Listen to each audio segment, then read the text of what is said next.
Hello. Hi everybody, hi. How's it going?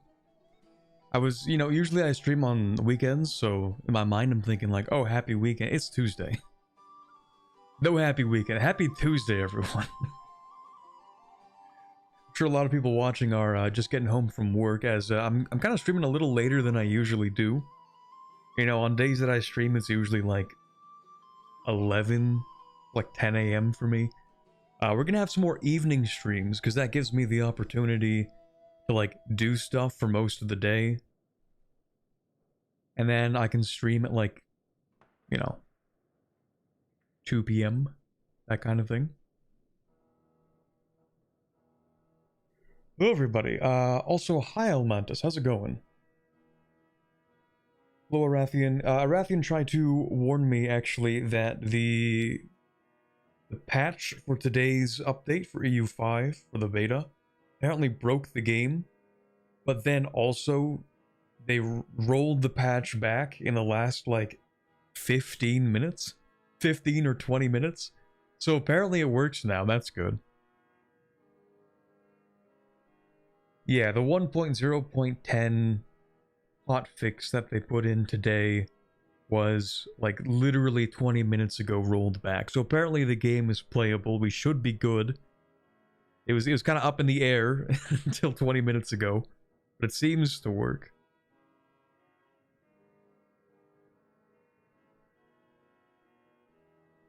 EU5 gets ultra aggressive AI like in Civ 5, where AI did attack you every 5 minutes. That's true. I do remember that playing Civ 5 back in the day.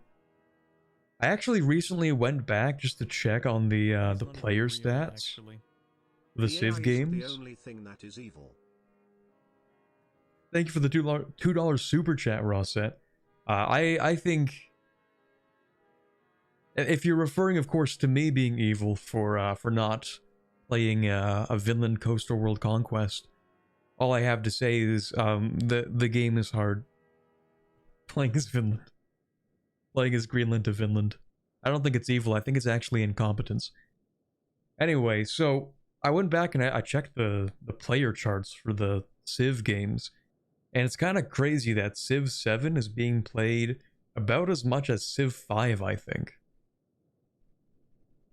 If I go and check Steam DB, I think they have like the same number of average players, which is that's crazy. It's crazy how that works. Let me see if I can open that up real quick. We got Civ 5, we got Civ 7. Let's see, Civ 5 has 15,500 people in game. Okay, this can't be real. Civ 7 has 8,000 people. It has almost less than half. Oh no. Oh no. That's worse than I thought it was. Going to a B-Day party now, but I love watching these after the fact. Also, please talk about whether Rome is a good capital in Italy. Smiley face emoji. Thank you very much, Arathian, for the €5 super chat. I found the birthday party, and we could give a quick discussion if it comes up naturally, because I might move my capital, maybe, we'll see. It depends, because, like, I feel like there are other places that are better than Rome for a capital, so we'll probably get to that at some point. Like, unironically, Naples might be the better capital. Genoa might be the better capital. Venice is kind of a killer capital, I can't lie. We might get there, we'll see. Depends on the situation. Anyway, yeah, so apparently Civ 7 is really doing poorly. A lot worse than I thought it was doing. And the reason I wanted to check that out is because I wanted to see how like EU5 is doing in terms of its player base. Because with how badly EU5 feels like it kind of squandered the first month of its release, it actually has not stolen, or sorry, EU4 has not stolen the player base of EU5 back yet. So we'll sort of see how that goes. Civ 7 is a dead game. It's kind of crazy. It's improved a lot since launch, by the way. I'm sure it has. The same way that Imperator Rome is a really good game now. It's pretty solid if you want to open up and play a game of Imperator Rome. Oh, I'm not even looking at the game. Hold on. Oops, there we go. If you want to, like, If you want to play Imperator Rome nowadays, like, it's a good game. Just not a lot of people are doing that. Civ 7 might... I don't know if it's going to get that bad. Like, it's bad, but I don't know if it's Imperator Rome levels of bad. It's just kind of... It's just kind of like, man... how the mighty crumble. Like, Civ 7's kind of cooked at this point, I think. I don't know if they're gonna turn it around at this point. Civ 6 was a dead game for the first few years. People were playing Civ 5.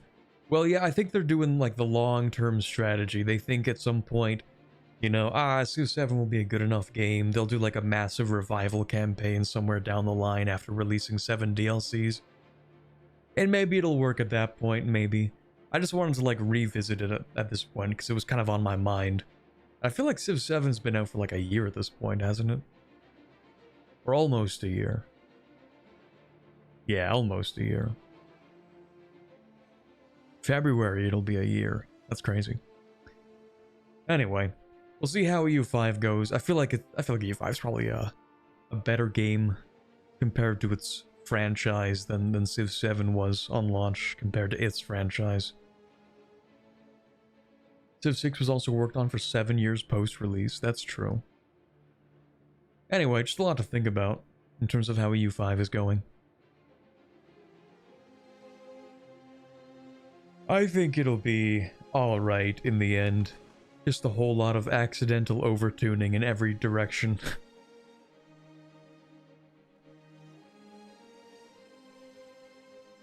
Kind of think that the core fantasy is kind of incoherent in Civ 7. It's like, what entity am I even playing? Oh, that's kind of true. Yeah, I forgot about that feature actually. When you play Civ 7 and you flip between like 7 civilizations. Until you get to the point where it's incomprehensible. Right, that's like the main feature of Civ 7 that I just don't like. Is the flipping between civilizations. Where it feels like I really want to play one and then just remain as that one civilization throughout the entire time.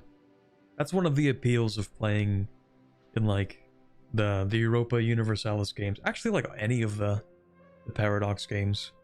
Well, except maybe Crusader Kings 3 has like a weird thing going on there, but anyway.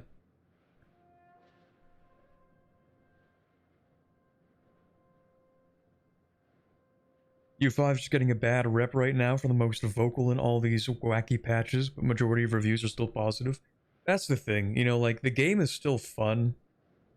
I think they made a really good decision by having these beta patches, where you're not actually just getting all of these game-changing patches all at once. You sort of have them trickle in after being tested. And then sometimes they have hotfixes to the beta patches, which don't seem play-tested. Like the one that was rolled back 30 minutes ago. So anyway. Now, because I'm doing streams more often now, I feel like I should actually get into these streams a little faster because I have a little less time to do each of them. So today's stream is only going to be like 3.5, 4 hours, something like that. I'm hoping to have them more consistent as well, so... Anyway, for those of you who are just showing up, you weren't here for Sunday's stream. We're playing as Florence in the 1.0.10 beta patch that recently had an update that was rolled back, so don't worry about that. The game is playable at this point. And so far, we have done a little bit of action in Italy. We did just try to fight Aragon, actually, with a coalition. The coalition's a little incompetent, let's say. Naples did try to siege down Sicily. They took a little bit. We won a ton of battles against Aragon. And unfortunately, we weren't able to take anything, but they did offer us a favorable peace, which I'm totally okay with. So they paid us a bunch of money. They're now paying us war reparations for the next, I don't know if it's 5 or 10 years in this game. I think it's 10 years. So they're paying us money. That's cool. And then something else that I think they gave us, but it doesn't really matter. Maybe they let us humiliate or something. Which is a lot more than we could have taken from them. We couldn't have actually even gotten a white piece, so it's kind of funny that they just gave us stuff. Anyway, so we're looking to hopefully get a claim and actually try to go to war with Aragon again, because we were using the coalition CB. The problem with that CB is that it's basically impossible for us to enforce. So, you know, hopefully next time we'll be able to sit on something and actually take land. But for now, we're kind of chilling. We have a bunch of money. We actually do make, I think, one of the highest incomes we can see. Here we are, Republic of Florence, above Aragon, above Castile, just under Hungary. So I think we're gonna do all right. Of course, some of that is from Hungary having to pay us, but we're doing sort of okay. Let's go ahead and expand all of the RGOs that we can afford to, because we love money. That's a subject, never mind. We'll bump up pretty much anything we can. And then in the meantime, what we're actually looking to do is probably integrate a few subjects. So starting with Siena, that's going to be soon, I think. And then, I don't know, maybe go to war with Parma. Maybe. The main problem is that the AI is expanding very rapidly because they're no-CBing everything. So they're getting a lot of aggressive expansion or antagonism, but they just push through it. We can't really push through it. It's not really possible for us. I need to consider how to handle Naples. Well, right now we're handling them through an alliance, which admittedly isn't really handling them that much. I think the way that we're going to do this is by building up a professional army. We're going to try and take northern Italy. They've already taken this. That's kind of disgusting. Actually, how bad is your antagonism? Ooh. Fascinating.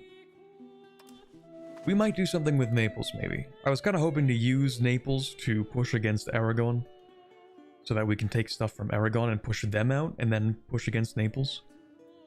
But I guess we'll have to see just how aggressive Naples is going to be.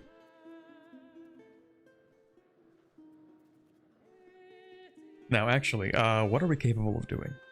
Venice is... We're probably going to have to push Venice out.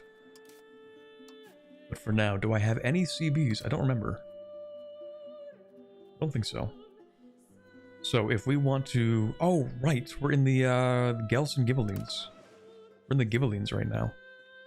So we are looking to fabricate a CB against Parma.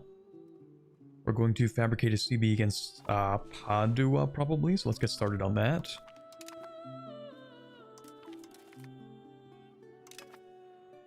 And then maybe Verona as well. Are they in my faction? They are, never mind. We could go with Brescia. Fabricate those three, and then, like, I don't actually want a no-CB that much, because taking land with a no-CB is really expensive. Is Venice mechanically an island? Yes, it does appear to be. And they have ships and we have no ships. So I don't think we're taking Venice. If Naples keeps on expanding, we might just turn against them. We have no antagonism towards Naples. That actually makes sense, unfortunately. Yeah, if they keep taking stuff, it's going to anger a bunch of countries, and then we're just going to turn against them if they get a coalition. We'll break the alliance and then declare war at some point. Is the AI still aggressive? Yes. I don't think they've changed that.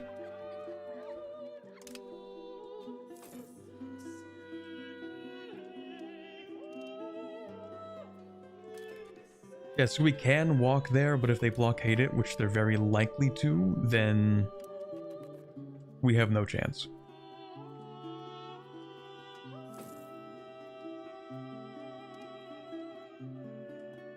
Right, so in a couple of months, we should be able to start integrating Siena.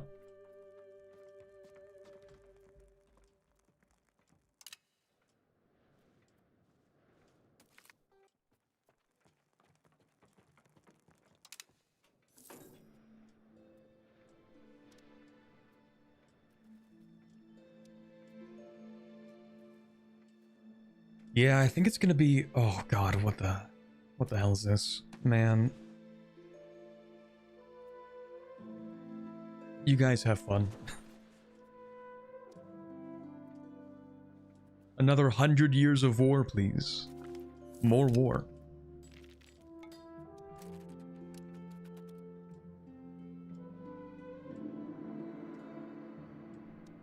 Buongiorno, looking dapper there. Thank you very much. Got our special outfit just for playing in Italy today.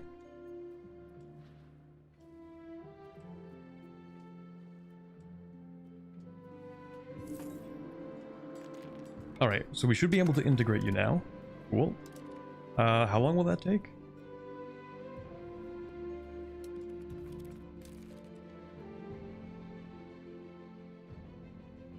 Five years. 5 years. I don't know how much I like that. Actually, didn't they have a thing that was like... Oh, never mind, never mind. I'm pretty sure it's still bugged, where if you have some sources of increased, or rather decreased cost for annexation, it's accidentally positive, like it does the exact opposite. Did you say they rolled it back? I did, yes.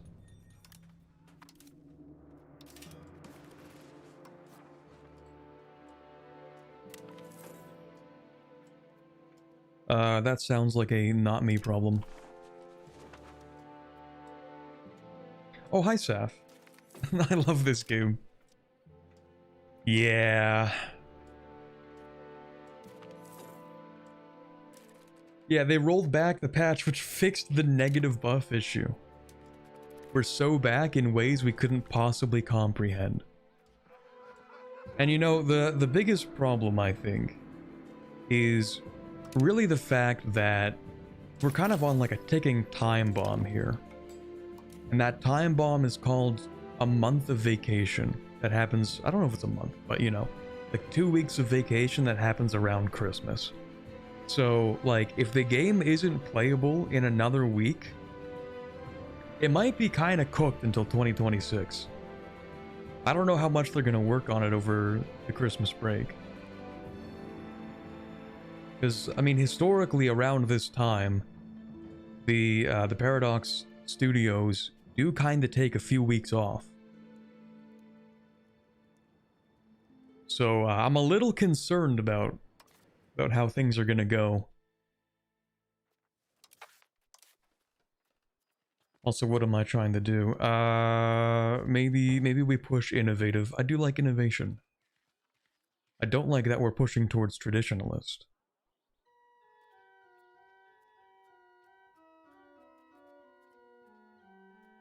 What else could we do? We could either push towards land or naval. Actually, I don't really want to push towards land. That's too bad, I think. We're just going to push towards land for the time being. Not really too much I want to change, except maybe going more communal. More communal and then revoke things. Maybe. Revoke things from the burghers, perhaps? Yeah, we could do that, I guess, at least for now.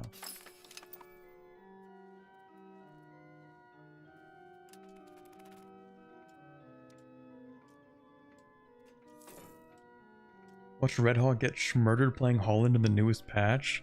It is rough. It is so rough in this new patch. God, look at this. It's been 30 years, not even 30 years actually. And England is just an absolute monster. This is horrifying.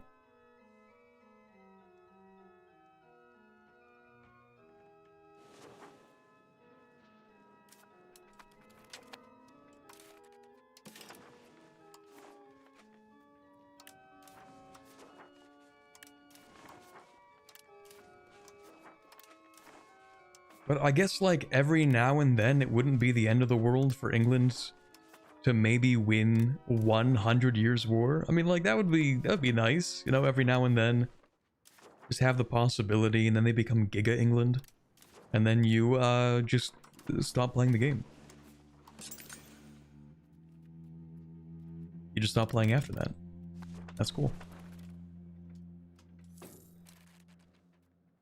Check antagonism. My antagonism's fine. Naples is not fine. We should kill those guys. But for now, while we're not killing them, we're gonna fight somebody else.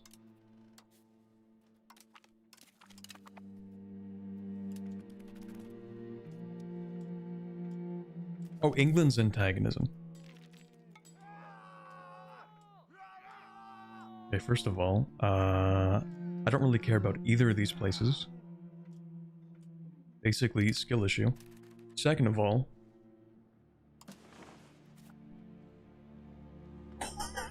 God. What the hell? Dude.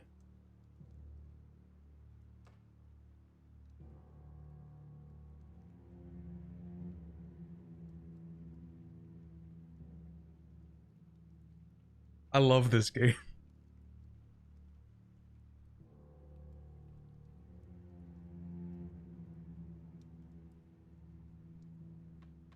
That's crazy. That's crazy.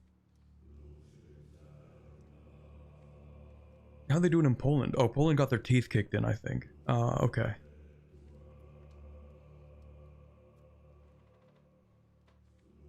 Even France has insane aggressive expansion, and they've barely done anything.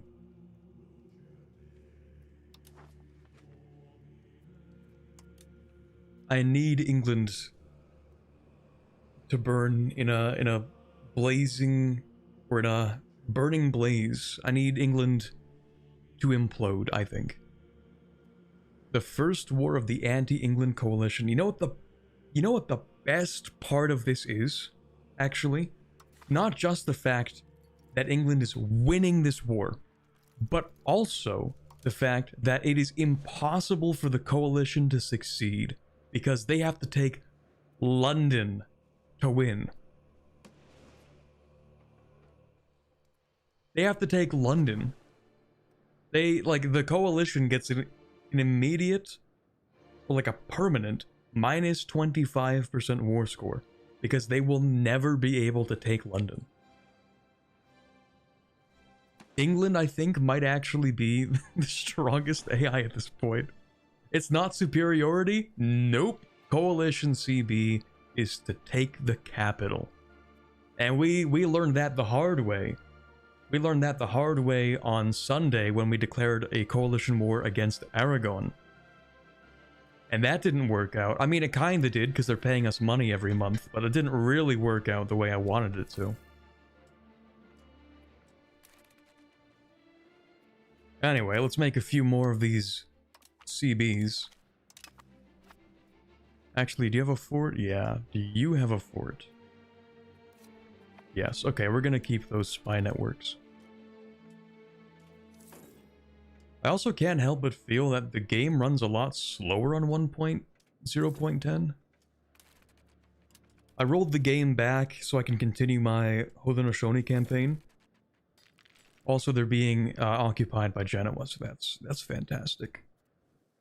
That's cool. The AI, I think, is literally too aggressive for you to reliably create CBs, because they will just no CB for fun. They just want stuff, so they'll take it. You want to make a CB? Too bad. They've already taken the stuff. Okay, they actually have not taken Parma, so we're probably fine, but...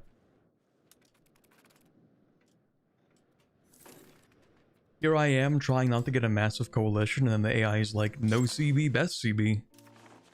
Let's go.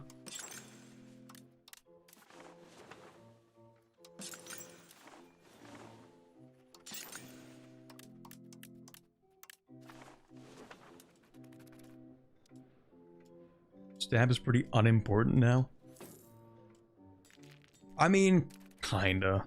It does give you the state satisfaction, and I do like that, but... Also, it lets me revoke things, and I do like that.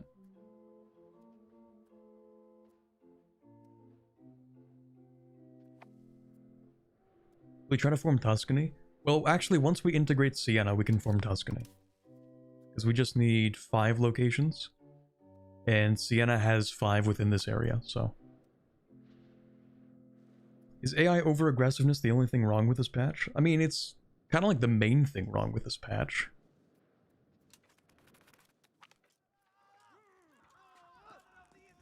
Because you know how the AI kind of did nothing?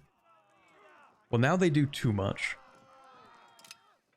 Like, it's over-tuning in the opposite direction. The AI went from being too uneventful, not aggressive enough, to way too aggressive, overly aggressive, now getting massive coalitions, but then they can beat the coalitions.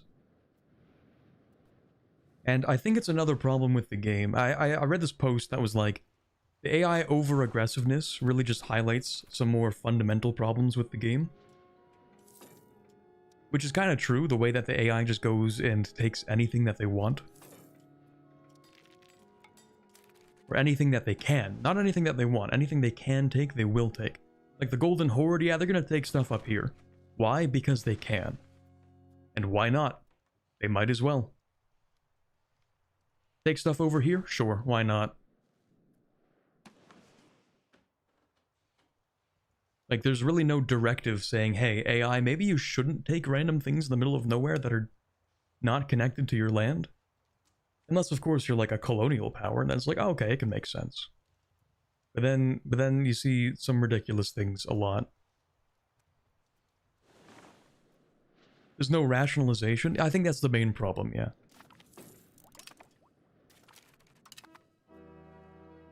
Which I think gives further credence to the idea that maybe you should be able to give, not we as the player, but the AI should be able to have directives, like higher level objectives. You know how in like Vic 3 they have that whole like, oh, we need to protect the borders, we want to do imperialism, we want to industrialize. They have like the overarching goals in Victoria 3. The broader objectives that they have for things that they want to do, which define their diplomatic behavior. Literally just give them provinces of interest? Maybe. That could be. Anyway, we're probably going to use this for a CB, so we'll just take whatever.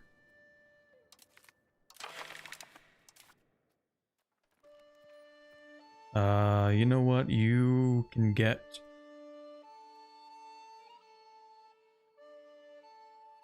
You can get this, I guess. Now for the CB, do we still have this truce with Aragon? Yes. We have a truce with Aragon until 1367. Okay. So what we're gonna do is use this CB on... maybe Verona? Or Milan? How bad is it to invade Milan? Oh, that's free. That's actually free.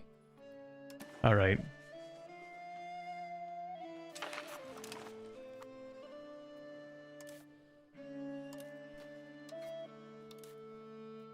Except that you like me. How much do you like me? Because I think that you should stop liking me.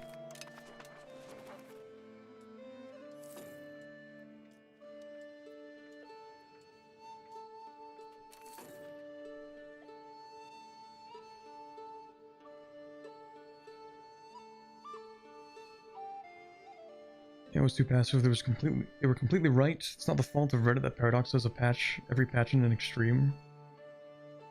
I mean, that's true. Like, when people complain that the AI doesn't do enough, it is reasonable for them to be like, okay, let's make the AI do stuff. But then, like, there's like a spectrum to this kind of thing, I think. There are degrees to this, maybe.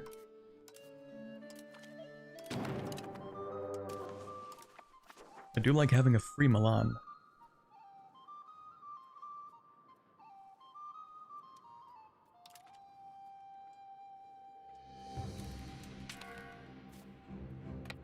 The thing is, for them to properly develop AI directives, like having things that they want to do, generally speaking, I think the main problem that comes out of this is, like, two things. One is that they actually kind of want the AI to develop these desires naturally out of gameplay mechanics rather than shoehorn them in. Also, I forgot that I can't actually move across. I forgot that for me to move anywhere, I have to raise naval levies.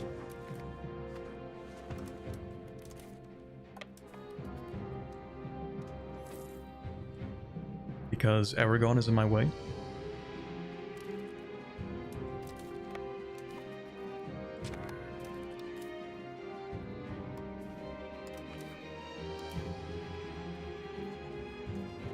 Right, they changed the... Right, levies are impossible to put on ships. There we go. This is kind of dumb. This is actually like the only way that we can move. We actually have to go all the way around Italy because Aragon has blocked my path off. Don't worry, we'll fight them again soon. Probably. Actually, can I create a CB against you? Nope. Nope. Nope. Nope. Nope. And no. Okay, cool. So we're gonna wait another 5 years for the parliament.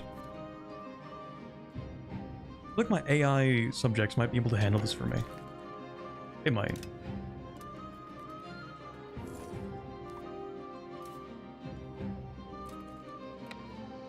So it seems like Milan has no forts.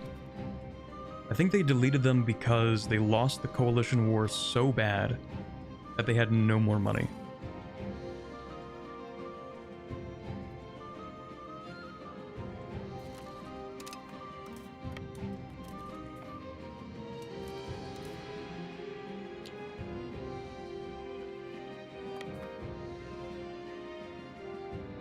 Trying to do a Dithmarschen run in the beta and it's not going well at all. The moment I get free from Bremen because I have no allies, everyone no CB attacks me and it's GG. Real. Actually real.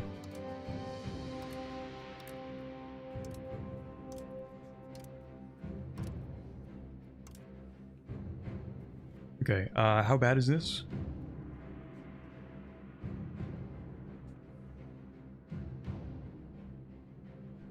That seems kind of bad. I'm sure it's fine, probably. Oh, they might have gotten their forts destroyed. That's true. That could be it.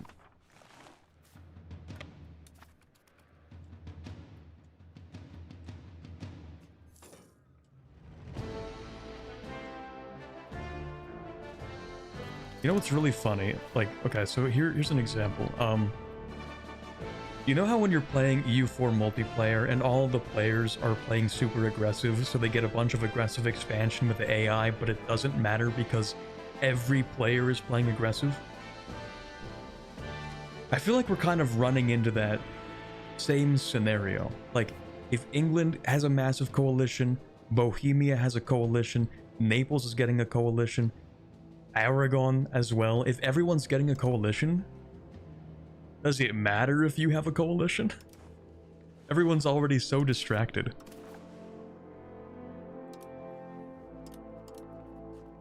Like, you might as well just join in at that point. Anyway, yeah, we're gonna vassalize these guys. They're not gonna like that. That's okay. Honestly, skill issue.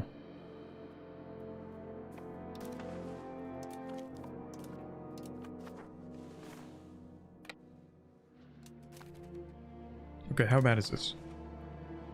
That's not really that bad. We're just going to improve relations with a couple of countries. And because antagonism is a pretty broken system, it's probably going to be fine.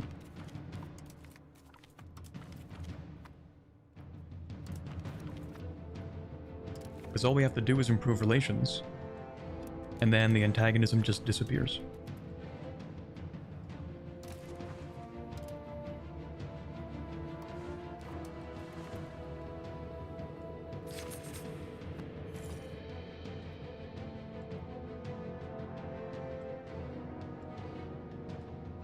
Close enough, welcome back, Boquan MP.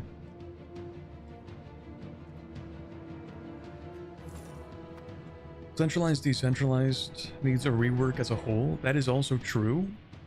In my opinion, actually, I have a nuclear take. Warning, nuclear take incoming. So basically, they need to replace the entire centralized, decentralized dynamic. The whole thing needs to go.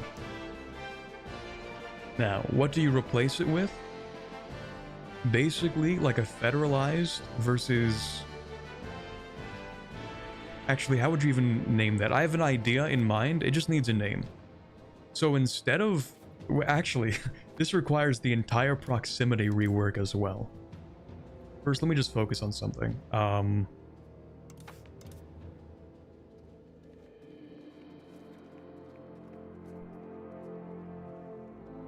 Do I really need to focus on anything? I guess we'll focus land for now and then naval later. That's fine. That's not an issue at all. Okay. So first, they need to actually rework the proximity system. That's where we start. First of all, cities and towns should not get a control bonus. They should be centers of proximity. And so basically, proximity should radiate out from towns and cities. And forts, also, by the way. Secondly, the dynamic between the two extremes should be how much proximity comes out from your capital versus how much comes out from your other centers, forts, cities, towns. If you federalize, I guess, like you decentralize in quotes, your towns and cities should produce more proximity, and your capital should produce less, and the opposite way around. If you like centralize in quotes, then your capitals, it should basically be like what it is now, where your capital's like the main source. And in addition, actually, here's the other truth nuke. Cores should really mostly affect towns and cities to increase the amount that they radiate proximity, whereas I think they actually shouldn't have any effect on rural areas. I think that having a core should not give you 25% control. I think having a core on a town or a city should increase the amount that proximity is created in that area. That's the truth. Rural cities, you know what I mean.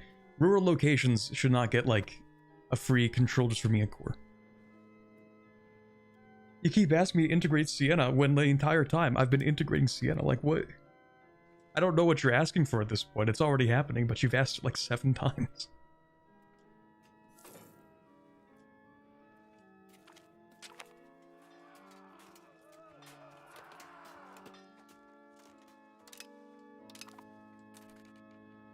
Can you please write this up and mail it to Johan? Maybe. But yeah, that's basically what I've been thinking about the whole proximity system for the past few weeks. And I was kind of inspired by, like, recently I actually went to Victoria, BC. You know, it's on Vancouver Island. It's the provincial capital of BC. And I kind of wondered, like, why is that the provincial capital and not Vancouver? You know, like, that's kind of odd. So I actually went to the Royal Museum of British Columbia in Victoria. And they have like a whole thing there that's like, oh, how did Victoria come to be as a city? And initially it was Fort Victoria, which was established to sort of basically establish control in the area for the British before the American settlers could get to it. And that got me thinking, like, oh, forts historically were actually created a lot of the time for that exact purpose.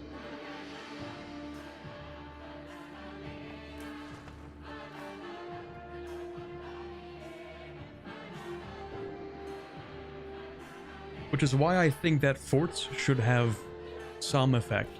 Like, bailiffs are cool and all that, but actually, forts should just replace bailiffs.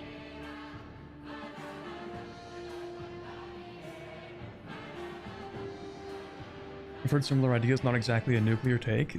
Honestly, it's good that that's not a nuclear take, because it means some people at least agree.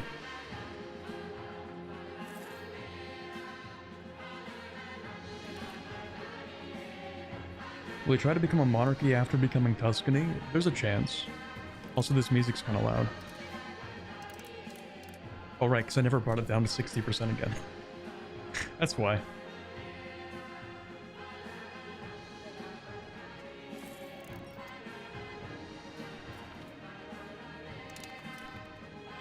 Okay, we have our CBs. We could definitely win against you. I have a CB against you. I think I have one against... Did I make one against you? Yes. Okay.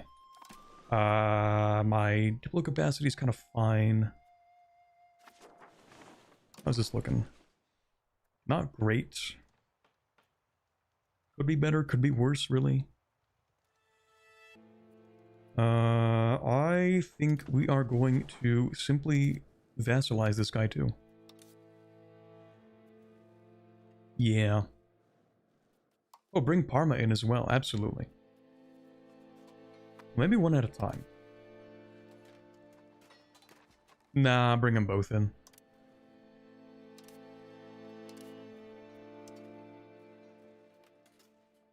Probably going to be fine. Only problem, actually, do any of you have ships? Provence has one ship. Probably not a big deal. We just need to make sure we can, like, move all the way around. Do the same thing as last time.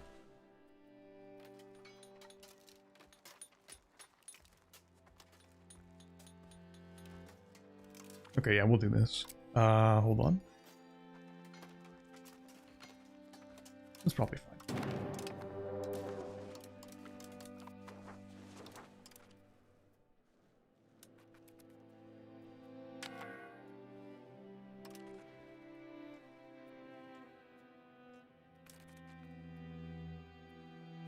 We give Naples Sicily when you go to war with Aragon?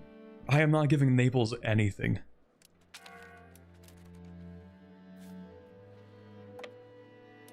Naples will be discarded once I no longer have need of them.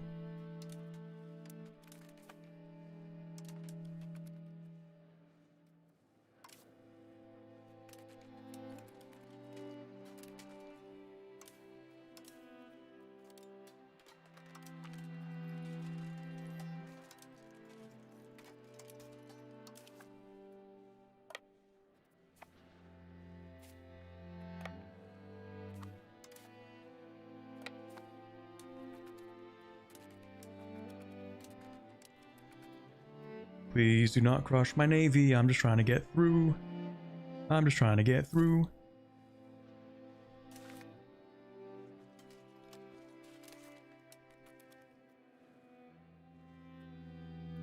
Thank you.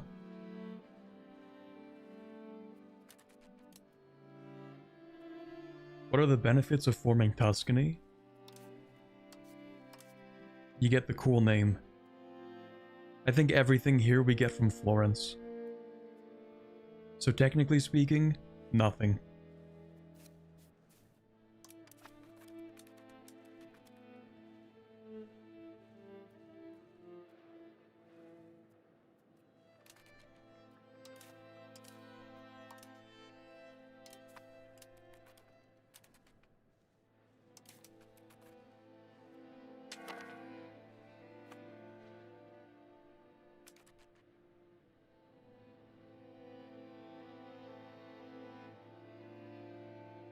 Pretty flag, true.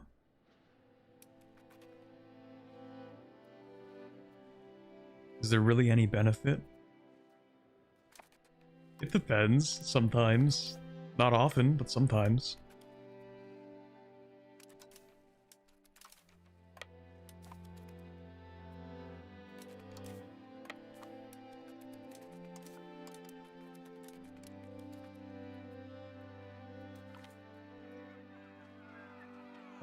Yeah, we're gonna do urbanization. Pretty much all we're doing in Italy. It's such a map. Such a map. God. I need to spend more time sleeping, less time gaming. So, such a mess here on the map because Aragon owns so many things. And their map colors like the same as mine. This is why we need same map color CB.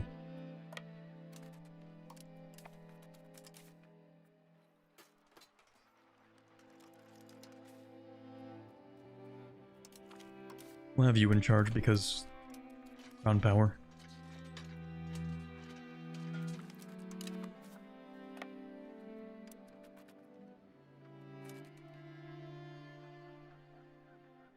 Do you keep old tax when you form a new nation? When you form a new tag? I mean, yes. I don't know what you mean. Oh, like ones that are specific to that country? Yes. You keep those. Mostly because the texts usually say we are currently playing or were playing. So, for example, if you're playing, I don't know how this system really works. I don't know, you're playing England and you form France or something. I don't know. In addition to getting the French stuff, you also keep the English stuff. I don't think you can form France as England. But, you know. Theoretically. Okay, we're fighting not a lot of people. We're just gonna split in half. Have you sieged that half?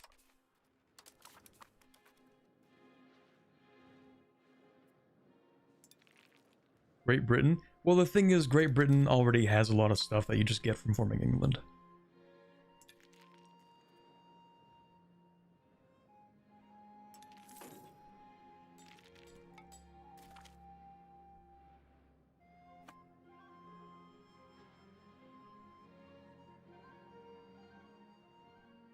How do we feel about the missions mechanic? It basically doesn't exist. I just don't play with missions enabled.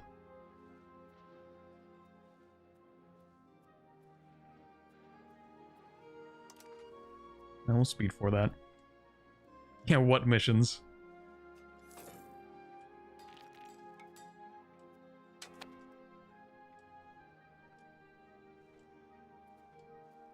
You have them enabled once for like your first playthrough, and then you just never turn them on again. Missions or DLC?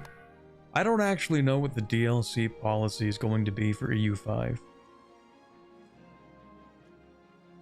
I think it's going to be more situations and events and flavor that's not as railroaded.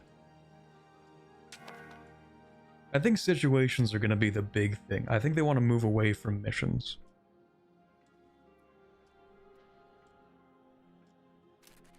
Or are you in a coalition war? I hope so. Ooh. Second war of the anti-Naples coalition? I don't like it as the second war. Yeah, Naples is going to win this one too. That sucks.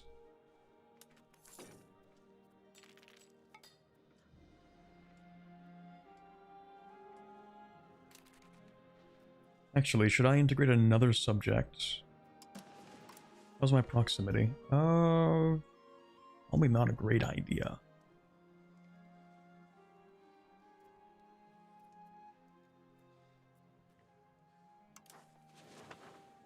The next subject to integrate would be like this one, I guess.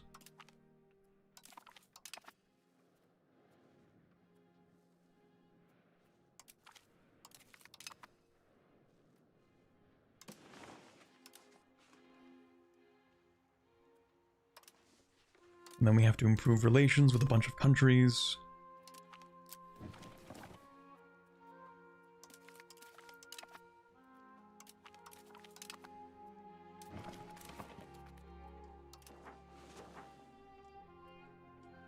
Hope the DLC makes the game slower. In what way? Like, the game already not running really, but if you don't mean making it run slower, but like even like the gameplay itself it's kind of slower than it is in EU4. I think most people complain that the game plays too slowly.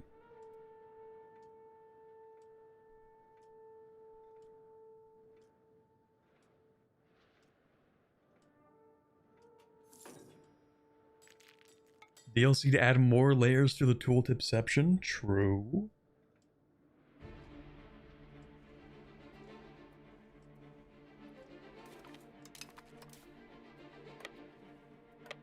Waiter, more nested tooltips, please. I think I should actually give Milan another fort. We'll give you that. Give you that too. Feels a little too vulnerable.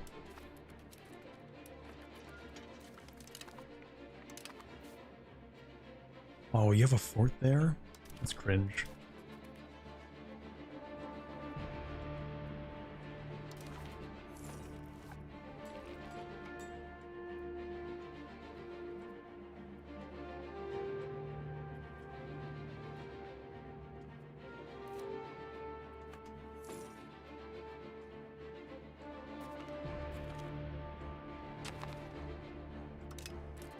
There we go. Now we can form Tuscany.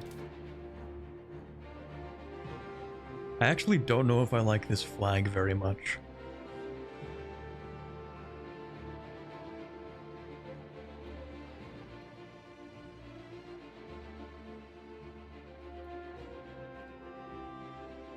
Yeah, I don't know about that. Hope the AI gets more aggressive.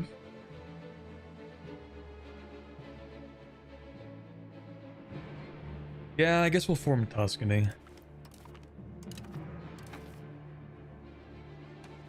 Map color is fine, I guess. The flag feels a little squished, you know what I mean?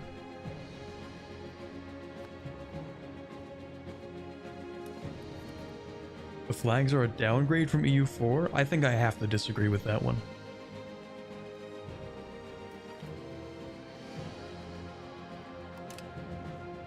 I actually really like the flags in this game. The only problem is, like, sometimes you get stuck with kind of an ugly flag and you're like, ah.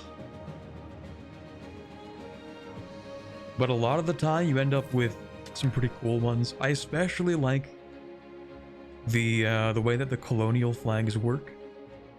I think that's pretty neat.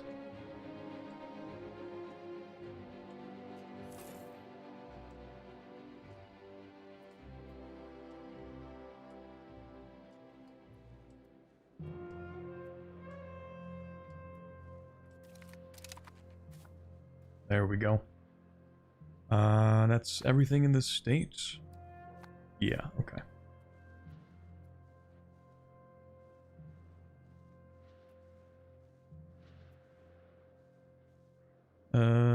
Is that? Yeah, we are at war with you.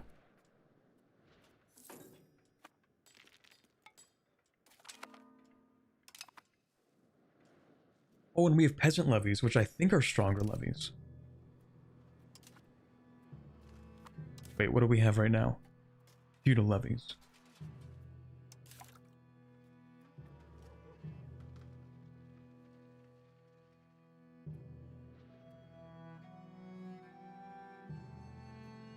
I think these are stronger, maybe?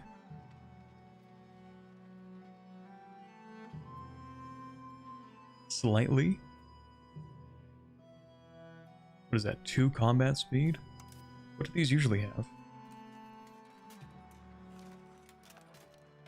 Oh, they just don't have the increased strength damage taken. Okay. Or strength damage done. Okay, so yeah, they're a little bit better.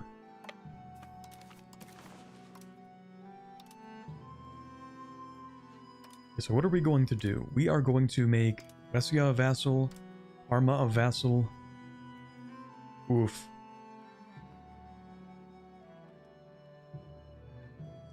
Okay, maybe we stop there.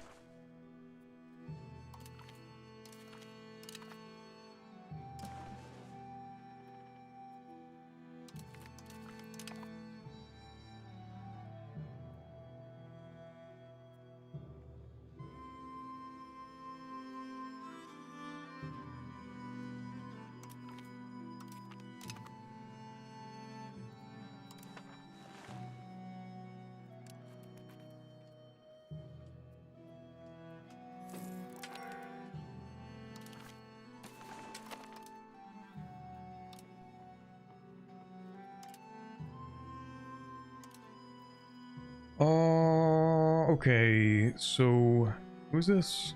That is Pavia. Okay. Como.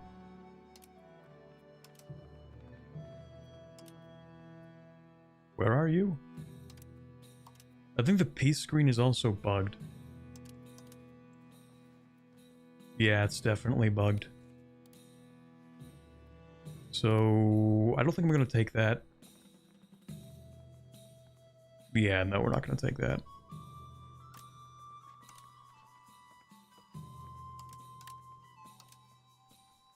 I guess we can go into Provence and then just ask for money.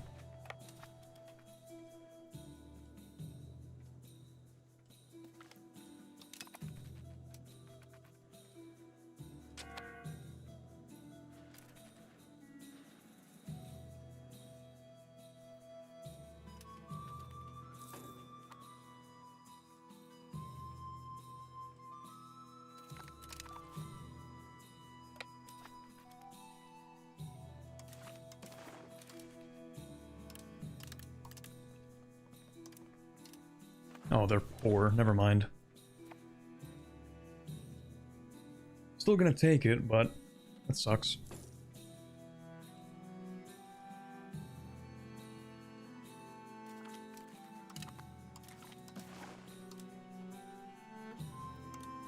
Money, war reps, humiliate, sure. Only 13 aggressive expansion.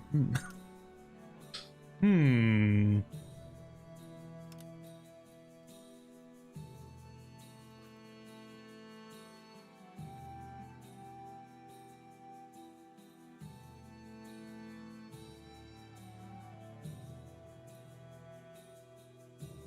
Nah, we're kind of already doing a little too much.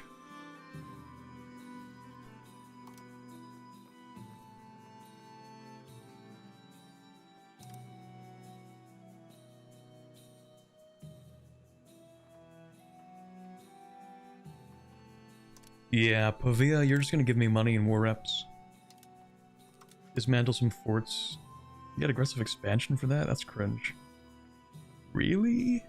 Dismantling forts?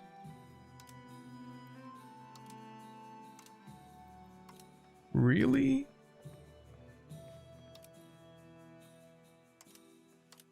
Yeah, keep your forts, whatever.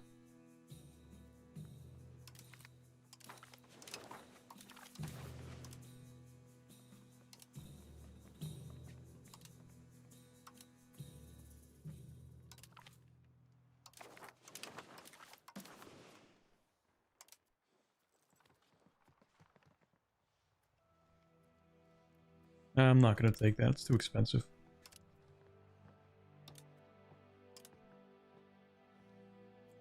Also, I found that truces in this game are really, really short.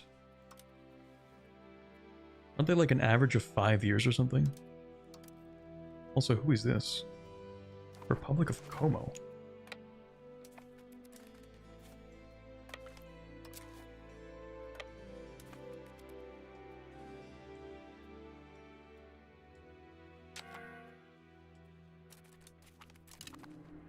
I guess we'll just annex that into Milan.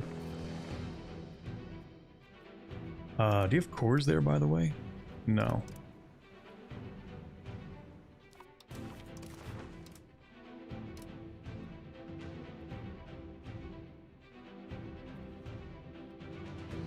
That's a lot of antagonism.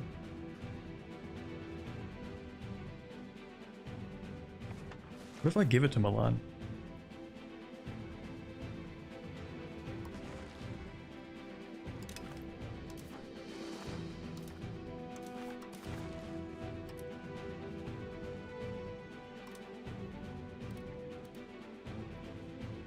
Still expensive. I think it's actually just not even worth it. Like, it's not much, but it's just enough where it feels like, what am I doing?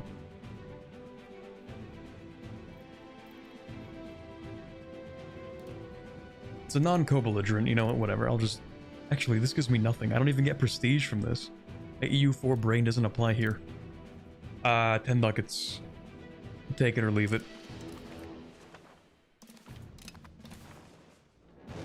And then you two become vassals. So more or less expensive to do it this way. 15 here. 15 here. The exact same, I think. 15.34. Yeah, it's the exact same. So you might as well, because, you know, I co-belligerented them. Might as well make you a vassal. War reps, money. Humiliate. Sure.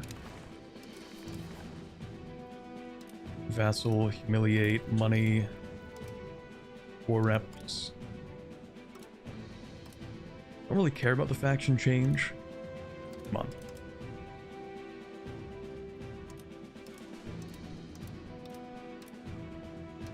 I guess we get like a minor amount of prestige.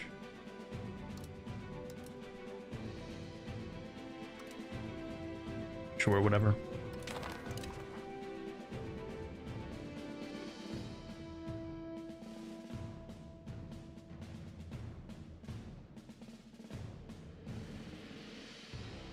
We're trying to be AI and make border gore. I'm just trying to survive in this world. This dog-eat-dog world. Do as the AI does, and maybe we survive.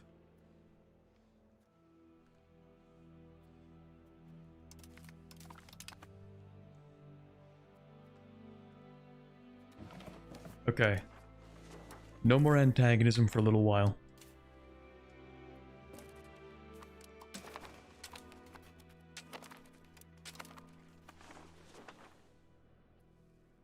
Oh, hey man, listen.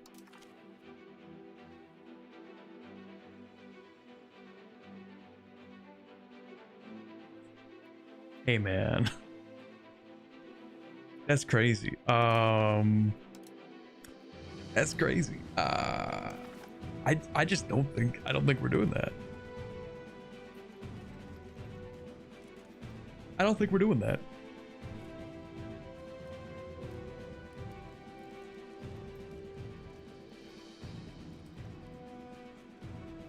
In fact, I kind of hope you lose this war. That's crazy. That's crazy. Funny how that works. So we have no allies at this point. That's fine. That's cool. I think we might even be able to fight Aragon if we don't, you know, die. It's a big part of this. So let's go with maybe sawmills. Nope, we have none. Unless no. Anything useful to build?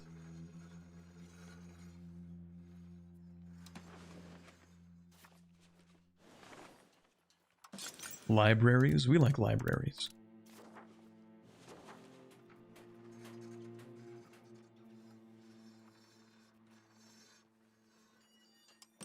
Some wharfs. We're already maxed out. No, we're not, actually.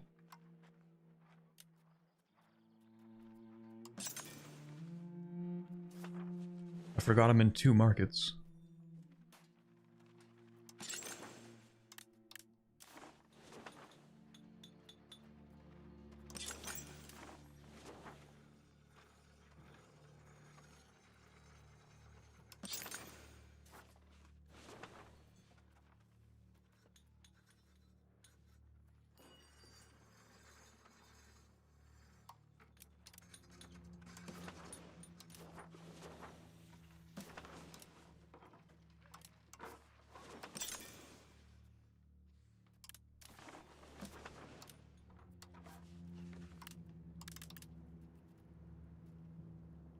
We have a lot of money. I'm not even really sure what to spend it on because... Actually, you know what we need to spend it on? An army. We should never have too much money. If we have extra money, we should be able to create armories, hire a bunch of people, get more manpower, that kind of thing.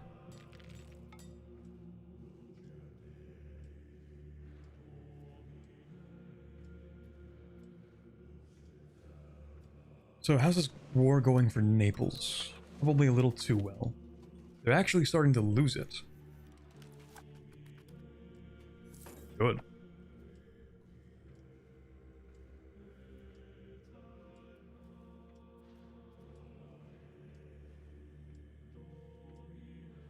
I wish another 30 years of suffering upon Naples. Uh-oh. The consul is dead. Who is this guy? Wait a second. No, we need the Medici.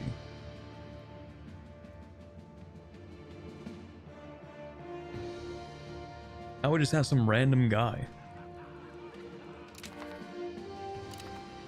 Now we have this flag. Man, no Medici maxing. It's actually over. It's cooked. What's even the point?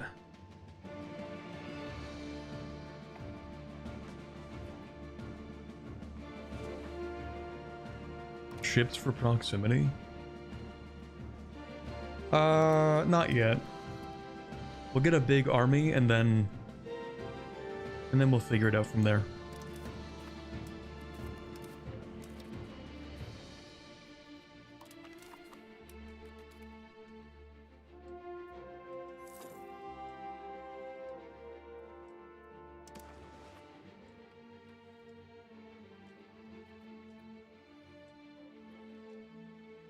We're just going to cool off aggressive expansion for a little bit, because I'm pretty sure improving relations fix that directly. Or fixes it directly? Yeah. Which is kind of cool.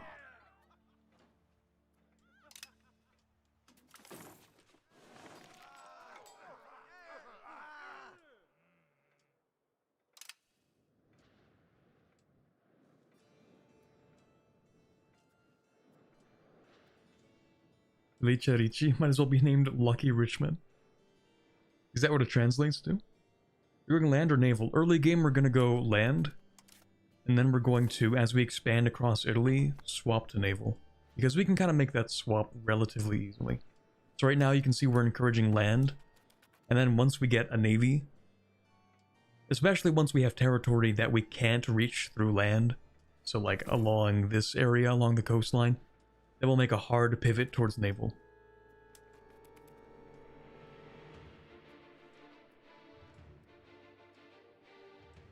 When do you unlock the reduce antagonism cabinet action? That's not a real thing, right?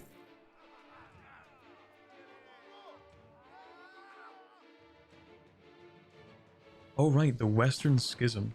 Forgot about that. Hey Pope, do you want to give me money? Let's go.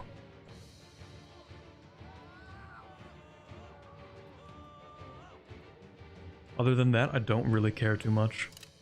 Skill issue.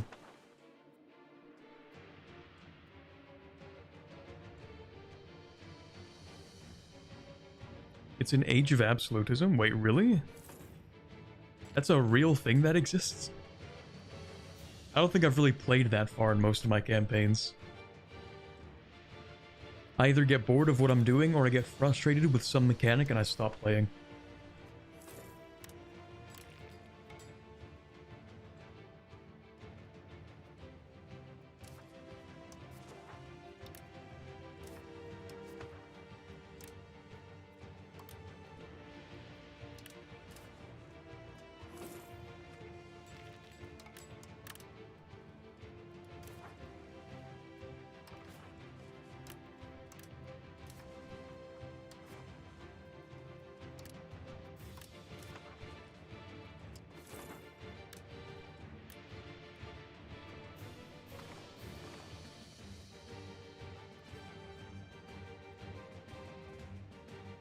Change succession to ruler into life, and then the next one's chosen from family. Oh, okay, I see.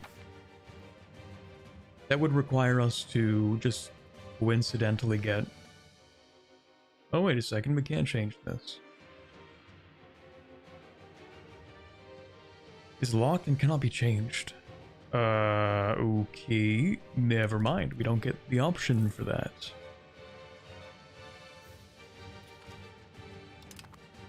There we go, we have the citizen militias.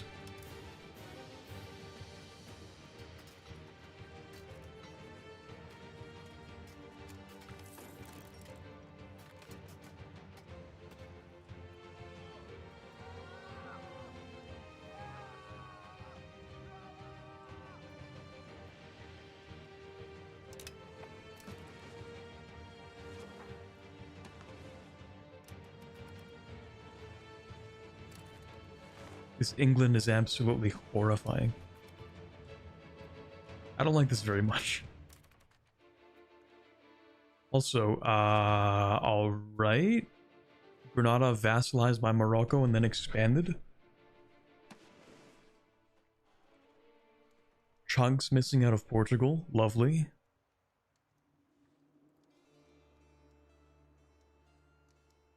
I think the Byzantines just clawed back some part of Bulgaria. They lost Constantinople to the clergy. This game is great. This is really cool. You know, these are actually the cleanest Scandinavian borders I've ever seen. Actually, no notes. This is perfect.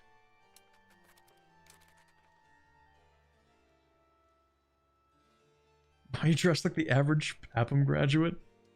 I just looked up Italian Renaissance hat and I found this. I'm rolling with it.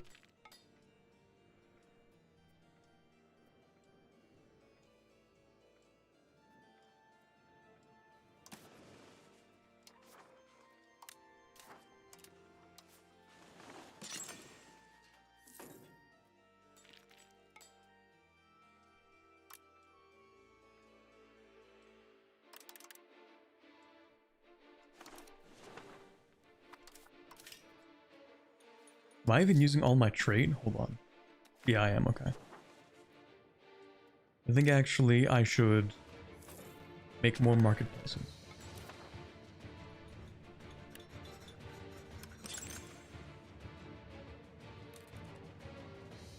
Ooh, actually, I should especially make some in Florence, because apparently that improves market access. It's kind of useful now. Maybe not 14 of them. Maybe like 8? Also, how do you guys feel about the building levels? I feel like you run out pretty quickly.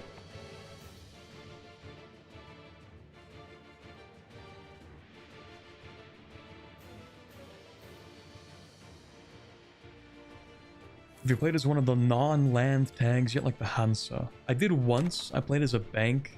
This was like months ago, though. And it was kind of broken.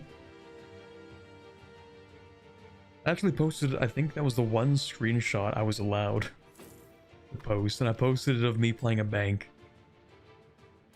And I had like ridiculous income.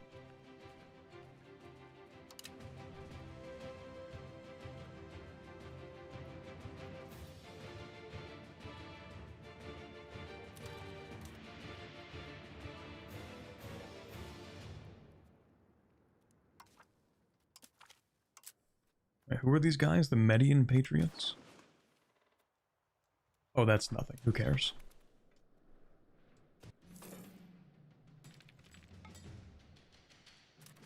You can take minus 700 antagonism and never get coalition because they can't target the capital. I love this game. Honestly, peak.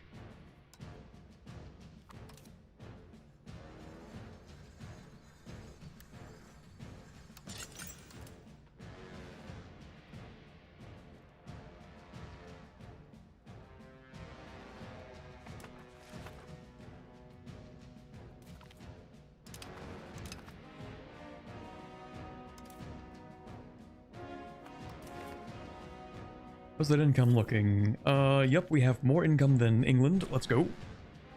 We're so back. That's the other thing, is like the AI is super aggressive. They're fighting each other, massive death wars every 3 years. And yet that income. Except for Bohemia, of course, because Bohemia is actually the new Spanish Empire. They control all of the gold in Europe.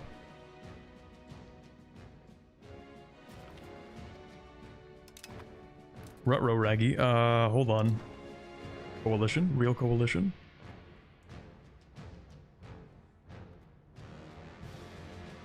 That could be bad. Maybe. Well, probably not. Considering how the coalitions have been going so far.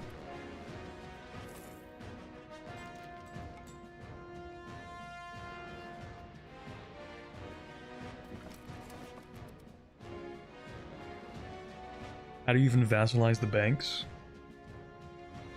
I don't know if you can. I mean, you can offer them to become a state bank, and that makes them a subject.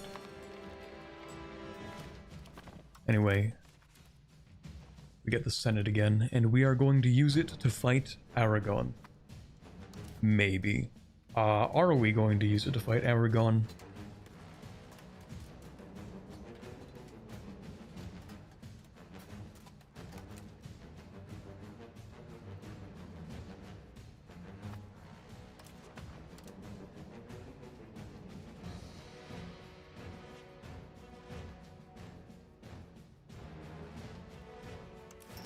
Maybe.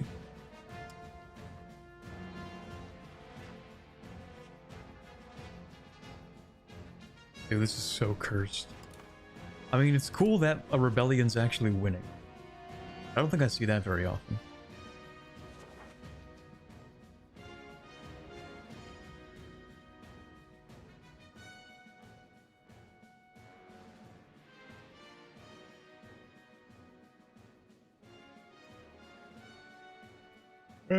Yeah, we'll fight Aragon, it's fine.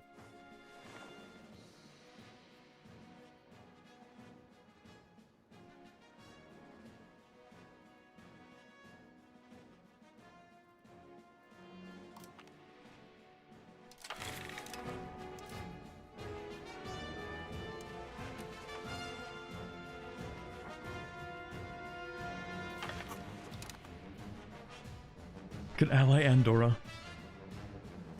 I'm sure they'll help. Like the first, I don't know, month.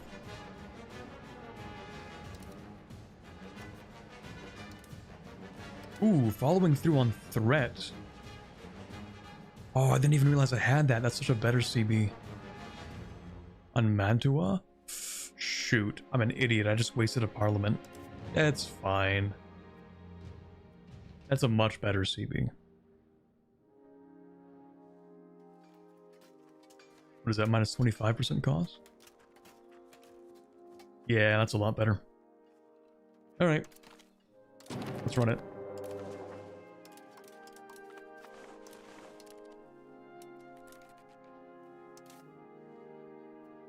This time we actually do get to move around.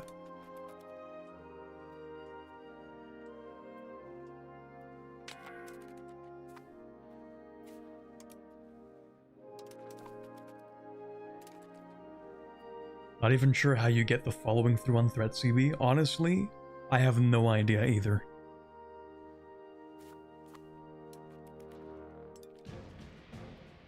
It just works.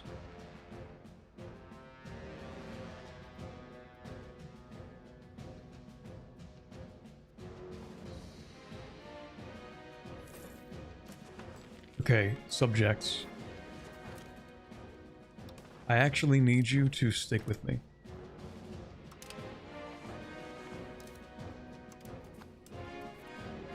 Please doom stack.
So ideally from Aragon, we can take all of that, and this, and this, and pretty much everything in Italy actually would be ideal. Well, yeah, we can't do much about this, but you know what I mean.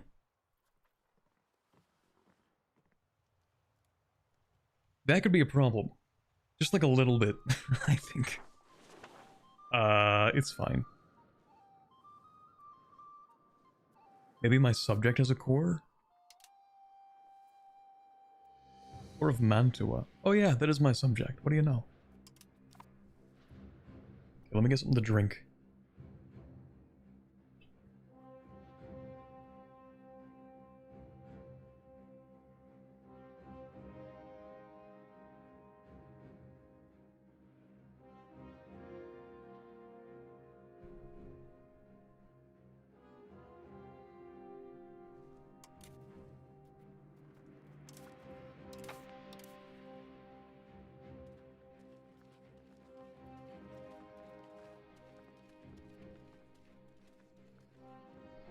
Antagonism given from doing things. I don't think we actually want this.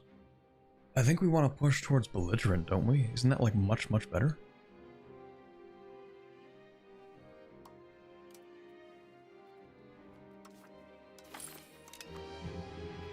It's monster, isn't it? It actually isn't this time.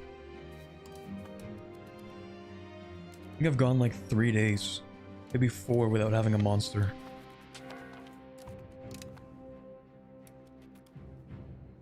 Getting withdrawal symptoms.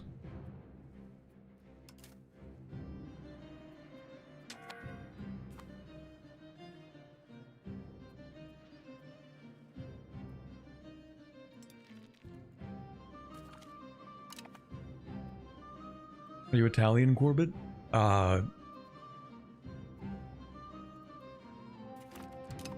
do they say yes in Italian? Let's see. I don't know if that's it.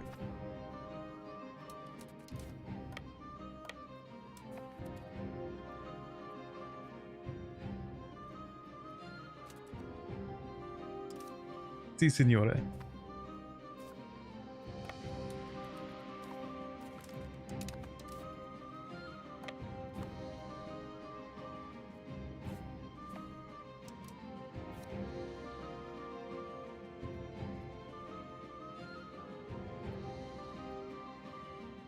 I think I want this sieged first. Bro would not be a good spy. I know like 1.5 languages. I think that itself would make me a terrible spy.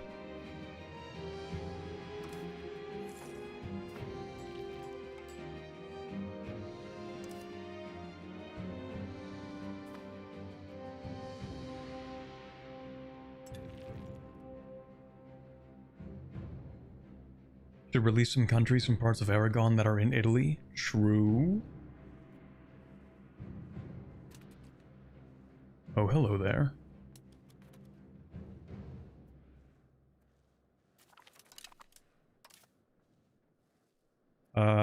Yeah, new plan.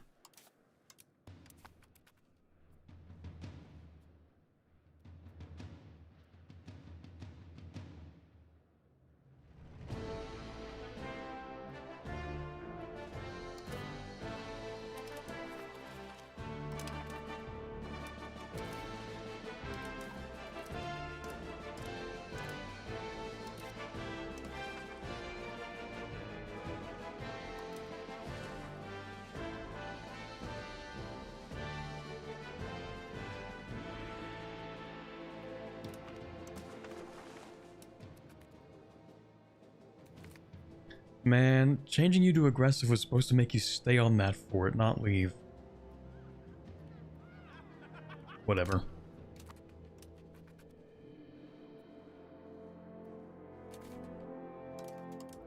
Oh boy, I sure hope... wow.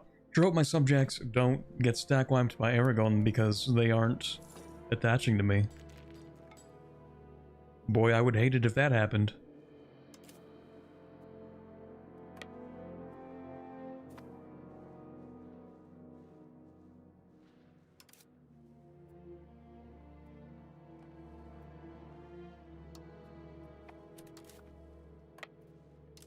Hold on a sec. What do you think you're doing?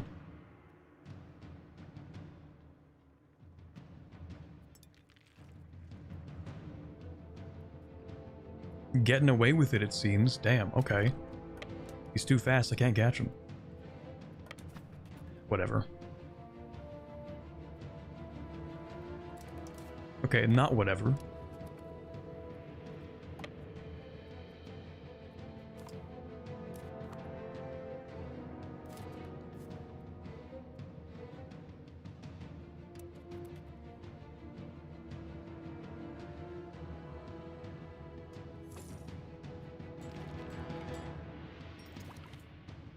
Is the other half French, or is it 0.25 German, 0.25 French? It's like the 0.25 each, yeah. It's kind of funny, actually, that when I started learning German, I started actually losing some French. So sometimes when I'm thinking of like a word in French, the one that comes to mind is actually the one in German.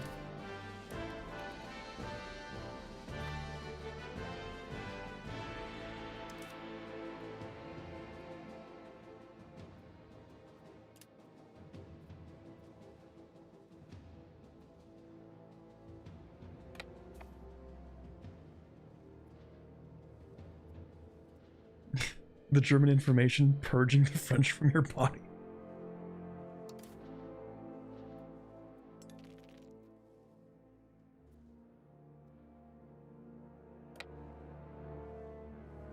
Not even 12 years of public school education is enough for me to retain French.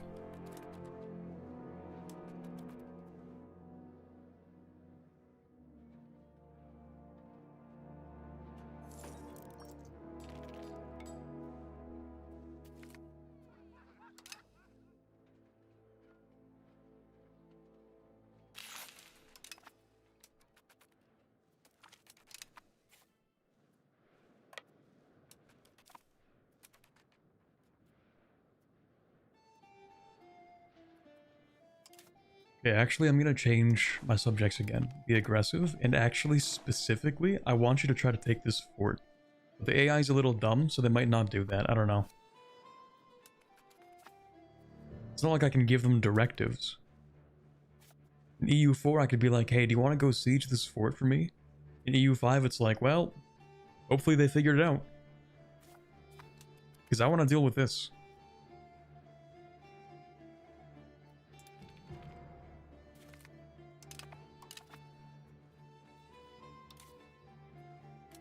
Maybe I'll disallow attach. Maybe that'll do it. Oh, also, hold on. I didn't think you were gonna retreat to there.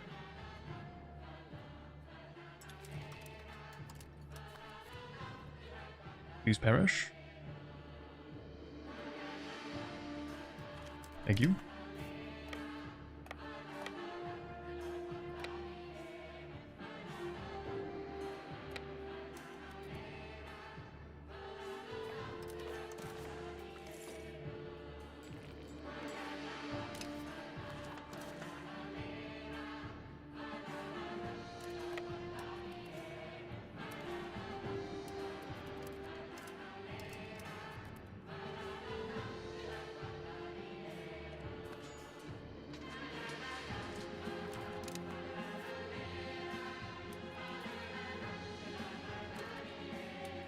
Oh, okay. Goodbye. Works for me. Hold up. Wait a second.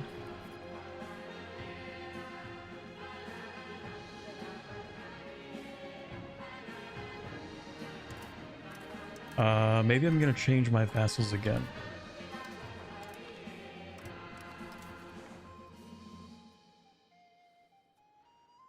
Please come back. Please come back. You're gonna get stack wiped. Please come back. Please come back. Please. Please. Please stop. Please stop. Okay.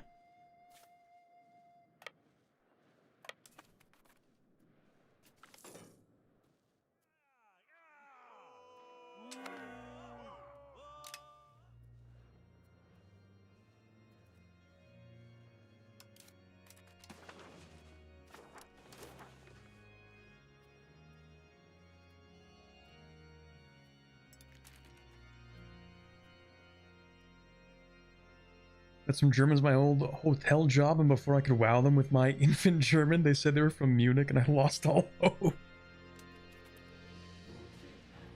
Yeah, that's the funny thing. Like, who could I even speak to with my level of German, with the kind of German that they taught me? Which part of Germany speaks like standardized High German? I think that's the one that I learned. Maybe I can go to Berlin.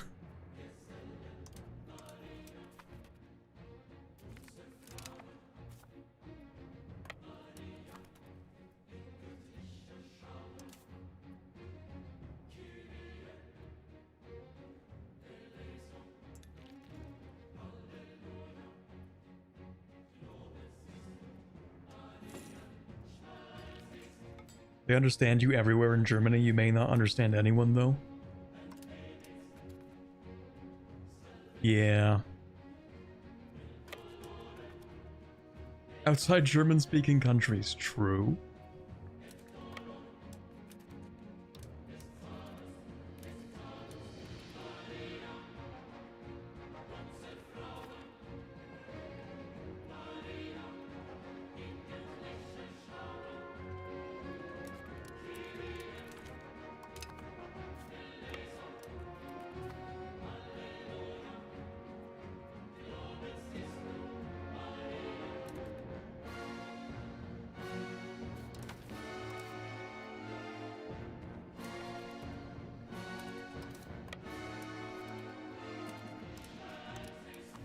Okay. Stack wipe, I guess? No, but maybe? Are you gonna retreat back to here again? Nope, you're going this way. No, you are going this way. What? Restack wipe? Maybe? I don't even know what's happening anymore.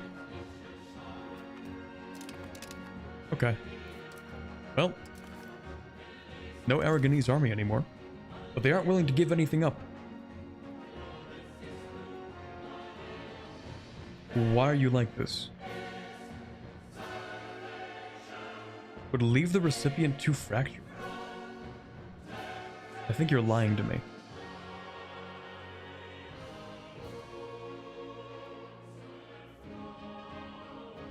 Is it this? It is that. Okay, fine.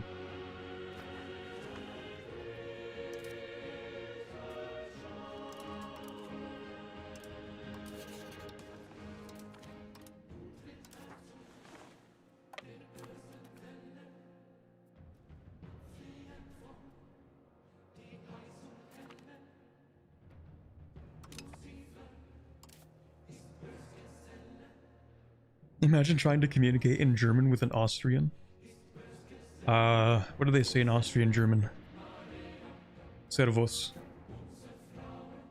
That's all I know.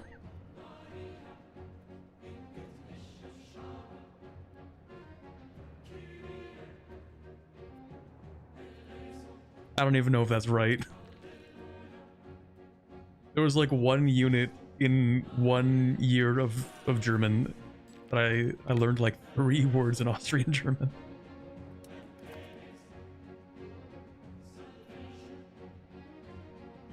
Servus is Northern German?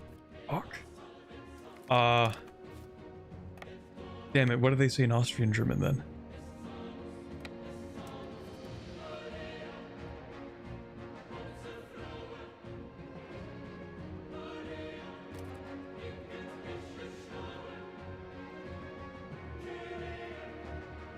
No, Servus is Southern Germany? What if it's actually all of Germany?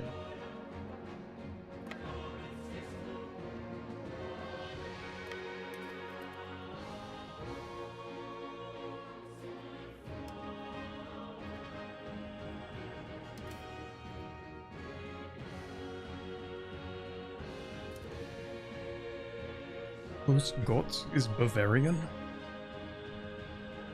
That sounds like it would be antiquated, I don't know.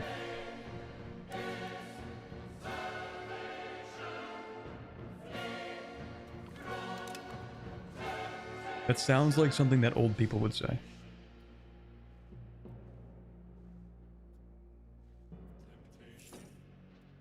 we going to release some countries from parts of Aragon?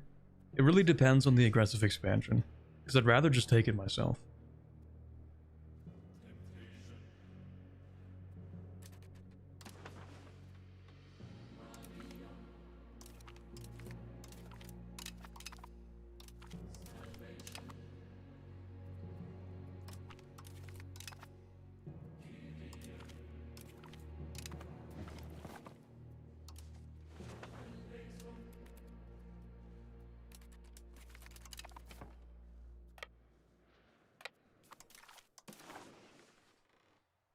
Okay, they would agree to this, except I want to take more, which means we have to siege forts.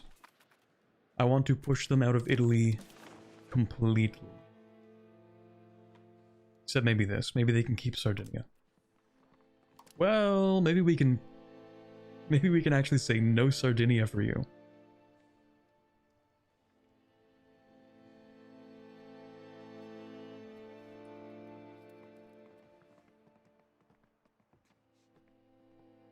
This is kind of a lot, though. So what if instead of actually taking stuff, can I just steal subjects?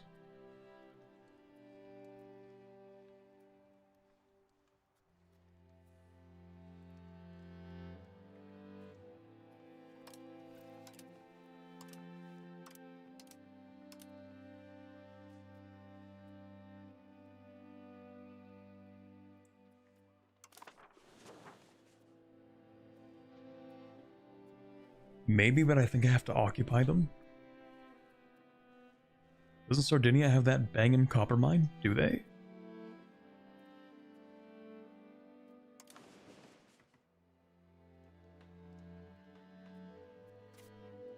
They have iron. Is this bangin'? Not really. Tin, maybe? Nope. Maybe not. Oh, it's silver in this game.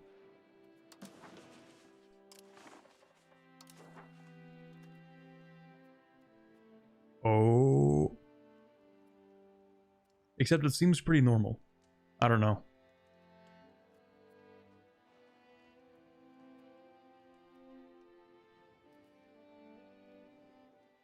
Seems very average for silver mine.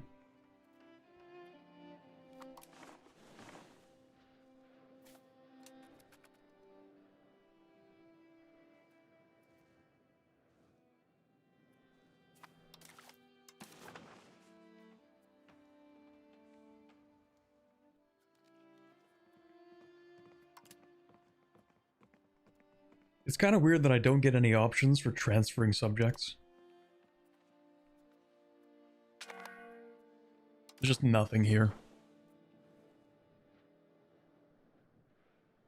Should release Sardinia? I probably will.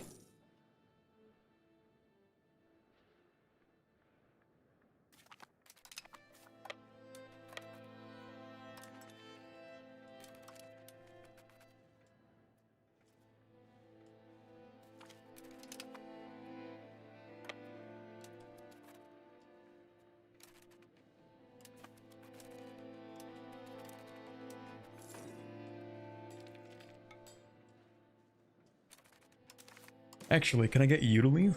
No. Alright.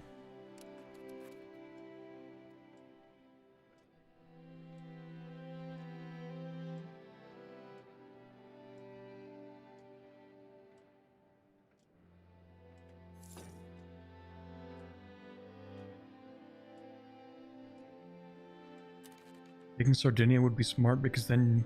Oh, because you can't really get to it without ships. Fair point.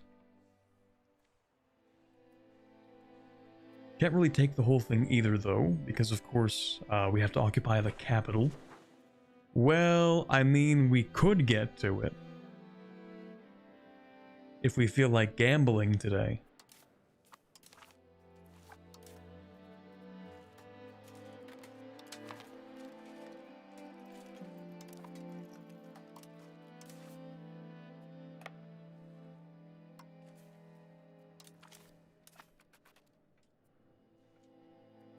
Just that cheeky little gamble.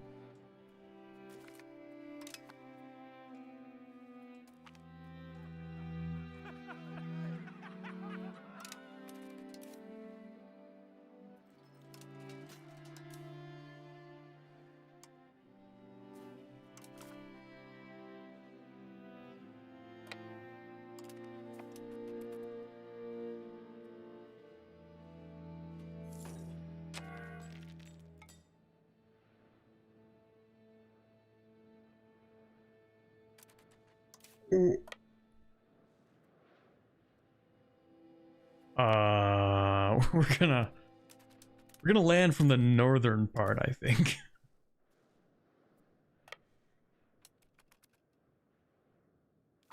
Surely they will not attack my undefended transport navy.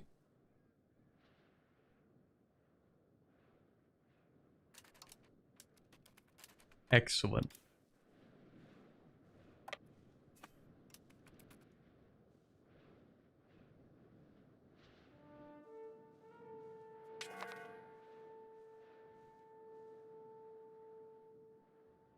You know what's really funny, actually? You know, in Victoria 3, when you do a naval invasion, you just kind of have to wait the naval invasion to feel like invading. But in EU4, you can disembark onto an undefended beach within, like, 2 days.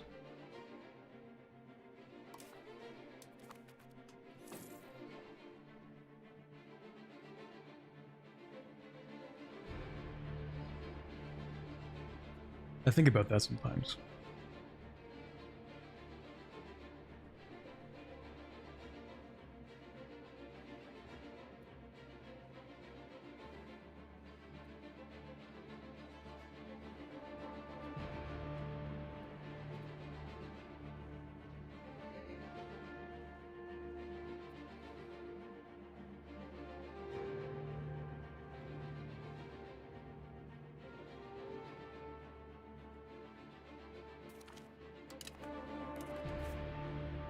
Although, to be fair, in Hoi 4, if you want to plan a landing, even onto an undefended beach, it takes like 2 months.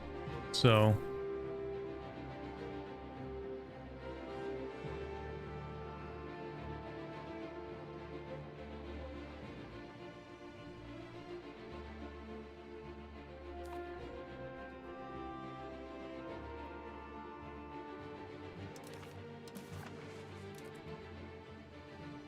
Alright, we could take all of Sardinia. Actually, can you just transfer Sardinia to me?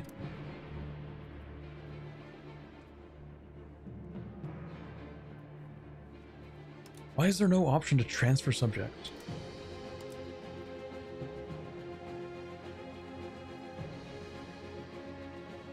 We had this in EU4.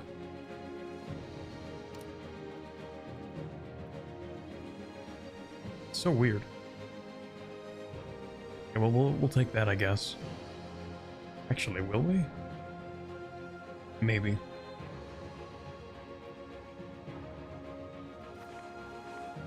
There is, it's the blue flag.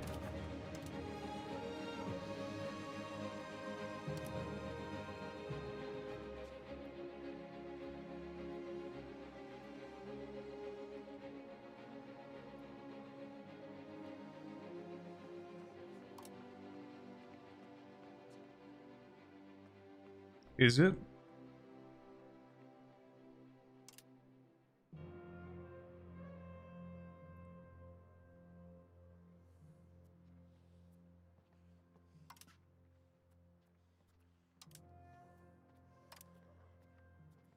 We have liberate. We have release.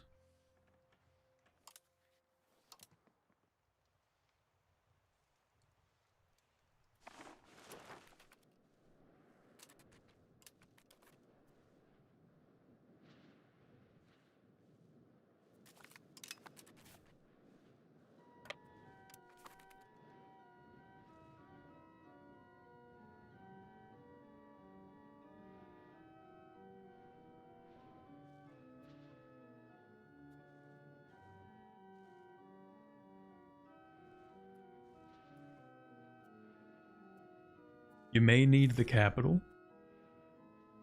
This one?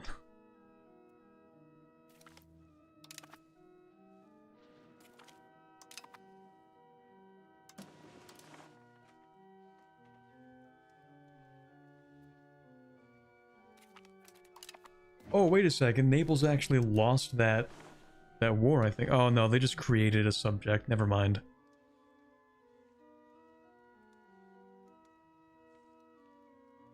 Can't you search for it?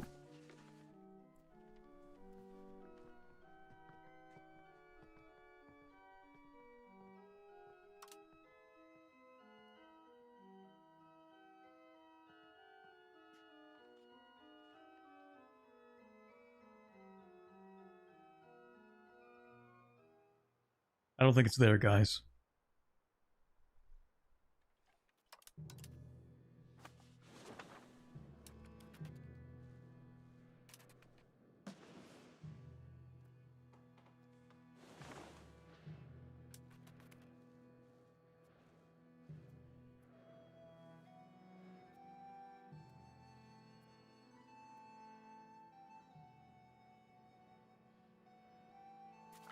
It's the war goal.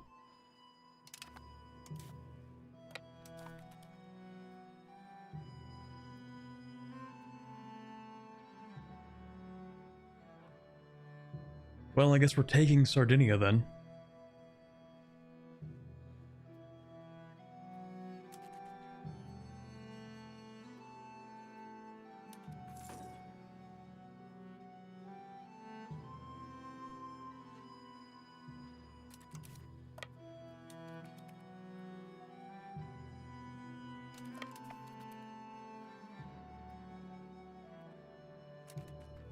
Dog, you can't be serious.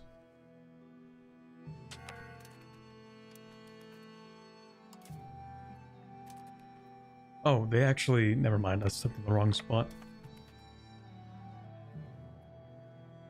They stepped off the fort when they had like 7%. Bro, please.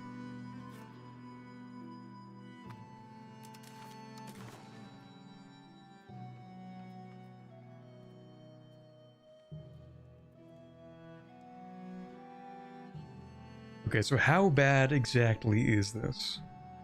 Pavia is, yeah, they'll be upset. Montferrat, they're upset. Is there anybody I care about? Or is it all just small fry? Venice. Venice will be upset. That's kind of a big deal, sort of.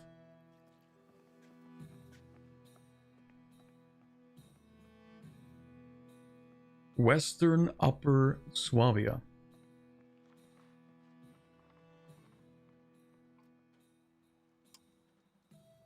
This seems kind of bad.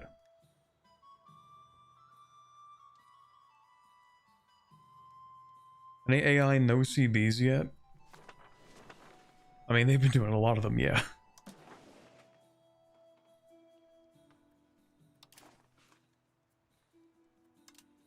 Oh god, oh god, I hate this. I hate it so much. That's the anti-England coalition. Wait, can you join coalitions mid-war? Is that possible? I wonder. Who's doing a no CB right now? Oh, here we go. Teuton, Second War of Teuton Aggression. No CB, let's go! We may have a Sardinian nationalist among us, chat. Someone really wants me to release Sardinia.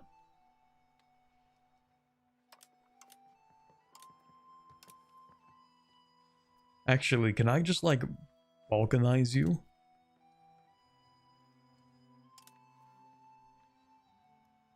I do think it would be funny to release Catalonia.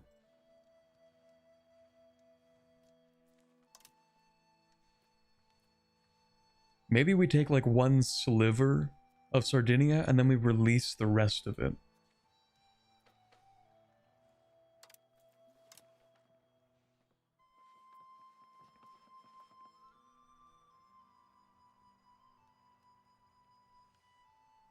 Then my aggressive expansion is reduced marginally. Take the silver mine? Oh, that's true. Where is that? Here? That's tin. Silver. There we go.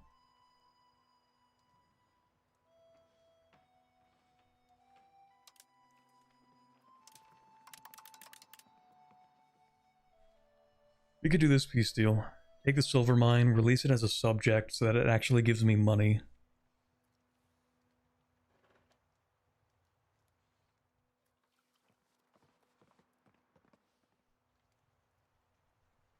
The main problem I'm seeing is the sheer amount of aggressive expansion we're going to get. It's going to be pretty bad.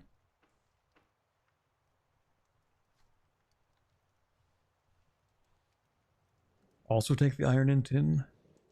Fine. That's the wheat.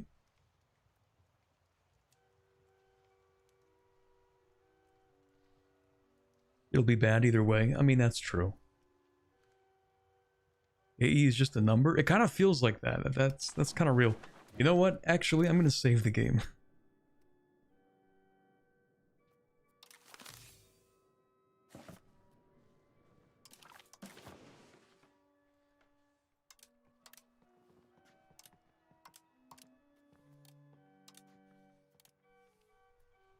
Screw it, we take Sardinia.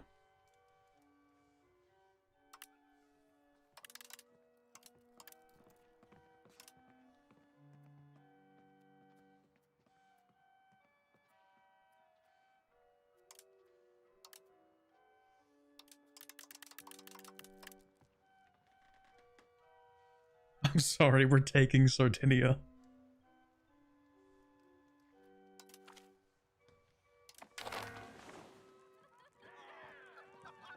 Imperial Reconquest? Yeah, totally. That's what I intended for. Sure. Absolutely. How bad is this? I mean, it's not good. But it could be a lot worse.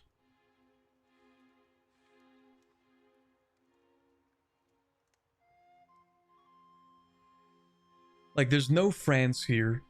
There's no Hungary. There's no Castile.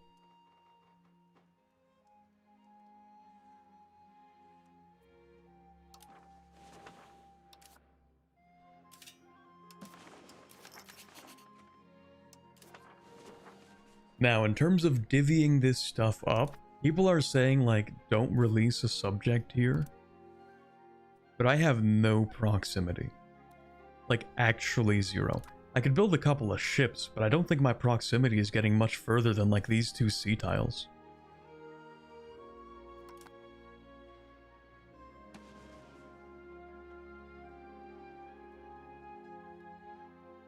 I'll build a navy, but I can't do much with it.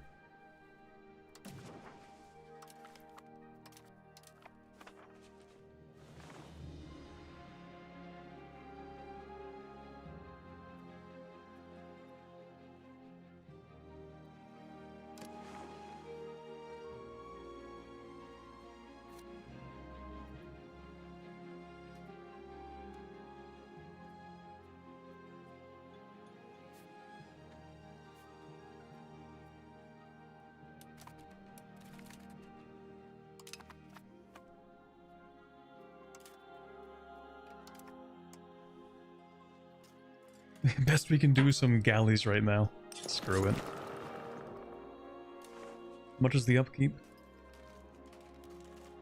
0 people per month? Let's go.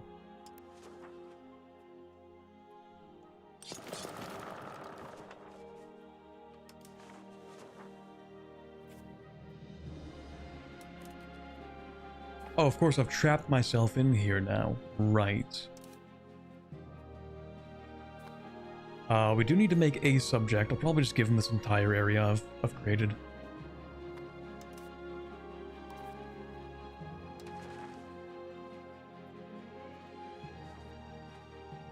Montferrat? Sure.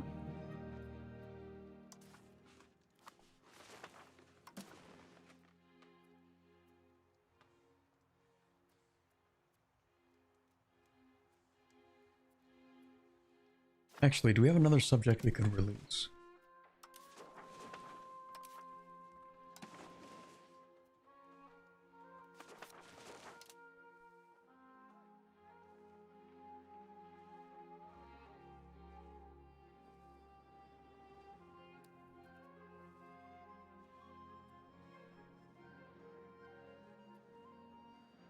We'll make like tiny little subjects here.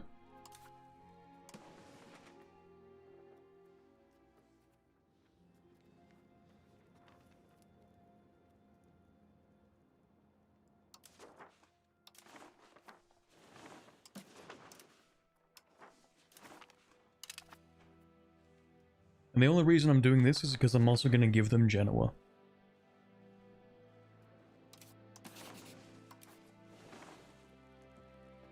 So I'll give like this guy this stuff over here. I'll give this guy like this stuff over here. And then this vassal will get like some of the stuff up here. Well, or like this stuff.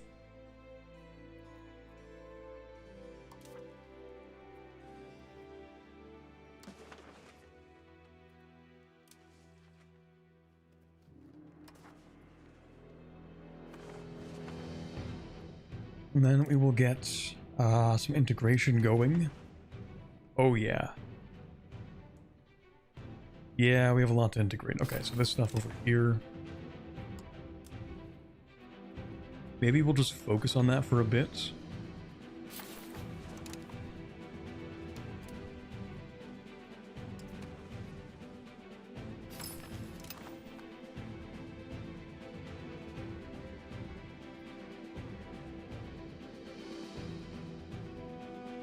I guess we can give Mantua this stuff. Yeah, we'll give Mantua Mantua. That seems nice. I think we'll keep Ferrara as it is, and then we'll just integrate that stuff.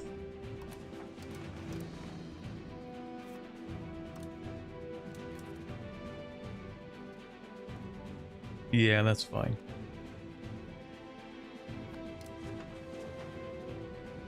Will it become monarchy? I mean, maybe?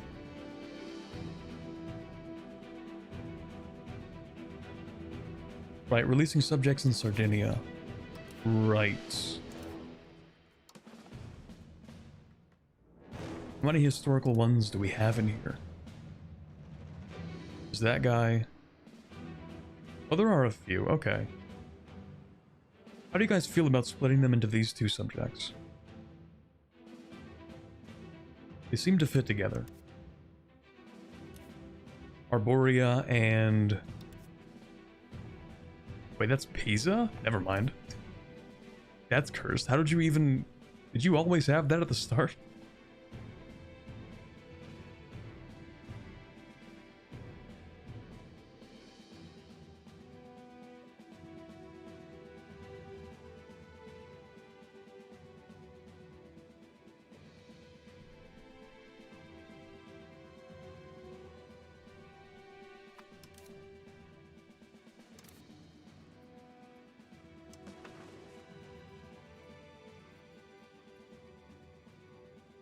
Well, we can release Arborea. Wait, another Sardinian? Galera.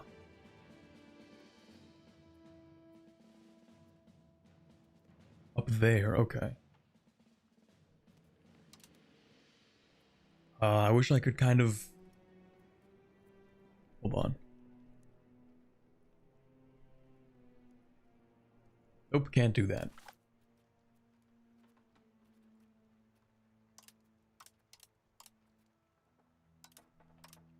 What's the point of this? Okay. So we have this up here. This one. And this one.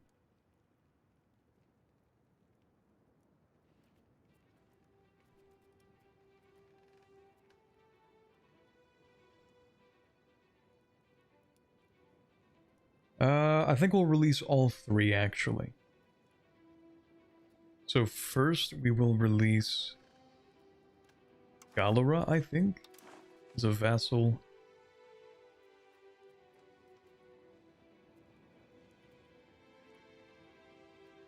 And then Torres, and then Arborea, maybe?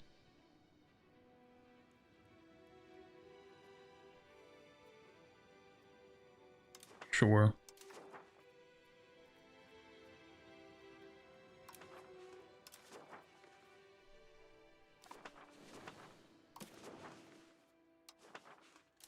And then we will sort of split this. Where's your capital? Is that it? No. That's it.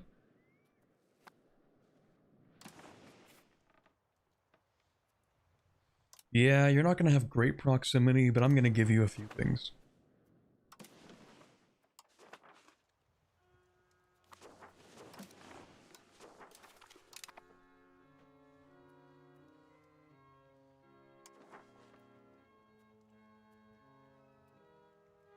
Actually, do I just release another subject down here? Maybe.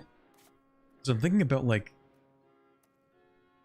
your proximity is not going to be very good on this silver over here. But if I create a subject over here, then I think they'll be fine on that silver. Yeah, we're gonna make another subject, actually.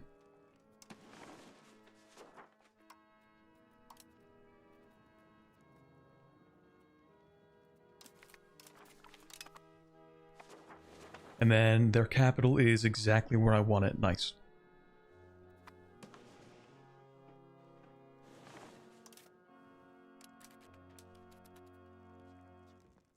Diplo capacity is, it's fine for the time being.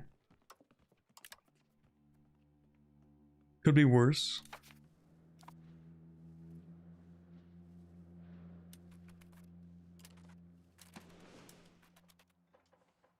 Spoleto? I haven't seen that name in years. Also, Macareta. Oh.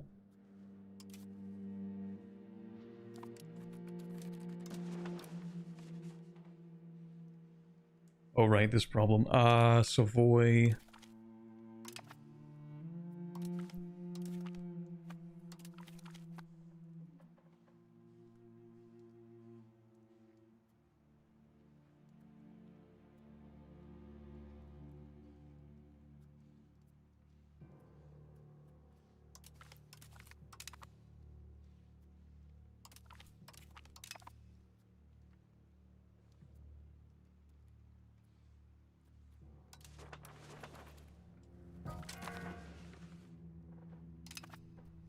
Yeah, we will rival...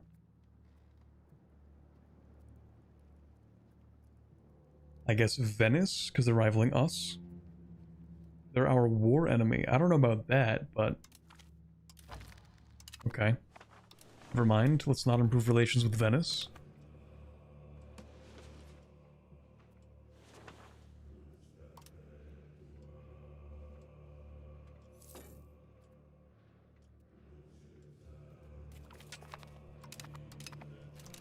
Okay, now we have armories, or whatever they're called, barracks?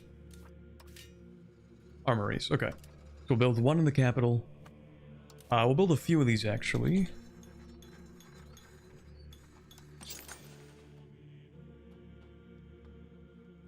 That should be enough. Build armories, get some manpower, and maybe fight a coalition. We'll get that. I think we want...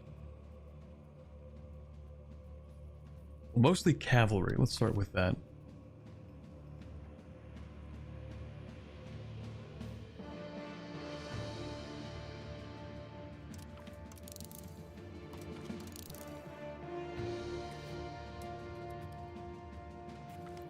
Will you try to colonize the New World? I don't know. Kind of depends on its entire patch cycle.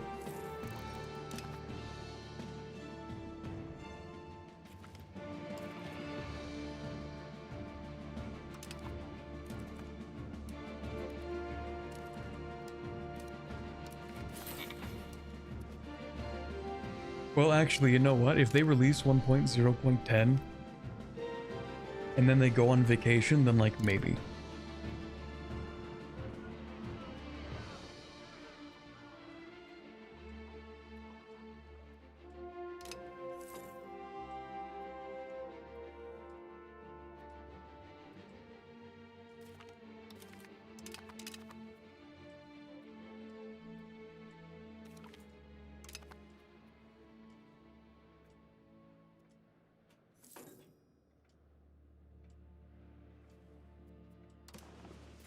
The coalition doesn't look too bad yet. Is Italy the goal? Yes. Will we get there? Maybe.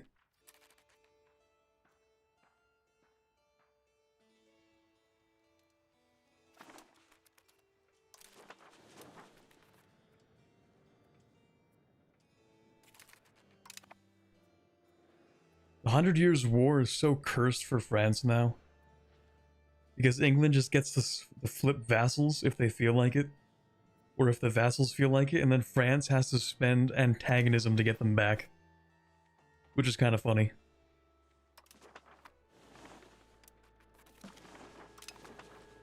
What are the conditions for monarchy? I think we need like 95 aristocracy. 95 towards aristocracy, and the nobility need to have 34% or more power.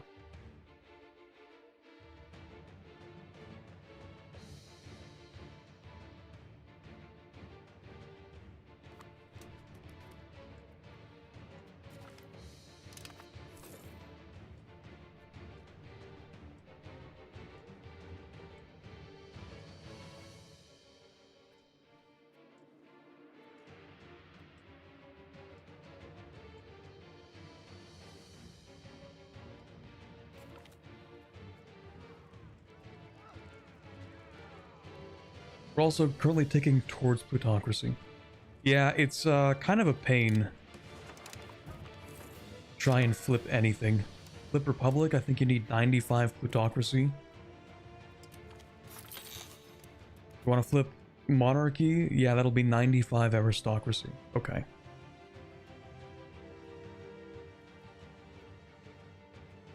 It's funny that I don't think there's any method to accidentally descend into a monarchy. Which was like one of the main concerns of republics, was just hereditary rule becoming cemented over time.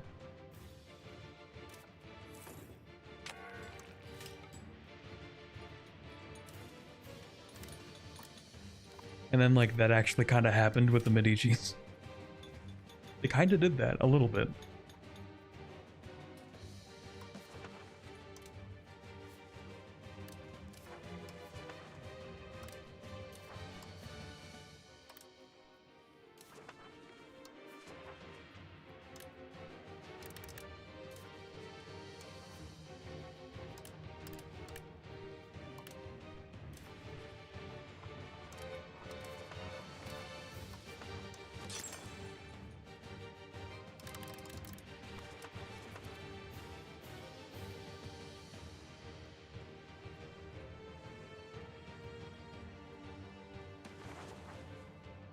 So far, so good. No coalition. Well, like, no war, at least. For now.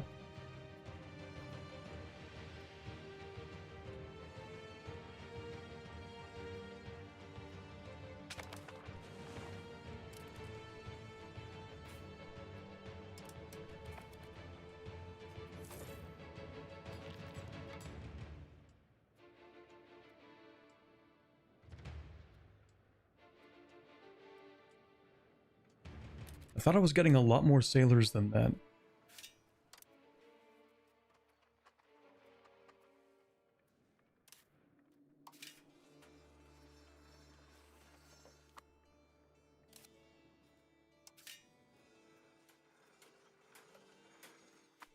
I should be. But I'm only getting 2.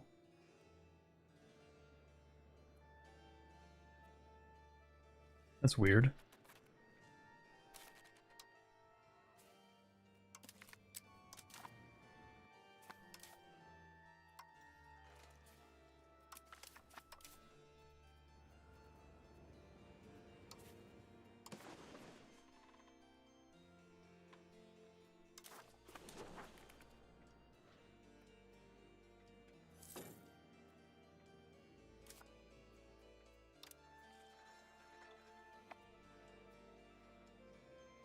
Sailors take time to tick up? I mean they do, but we have fully staffed wharves. And I don't know if that... I don't know if it should work like that. Anyway. Hi, Hannibal.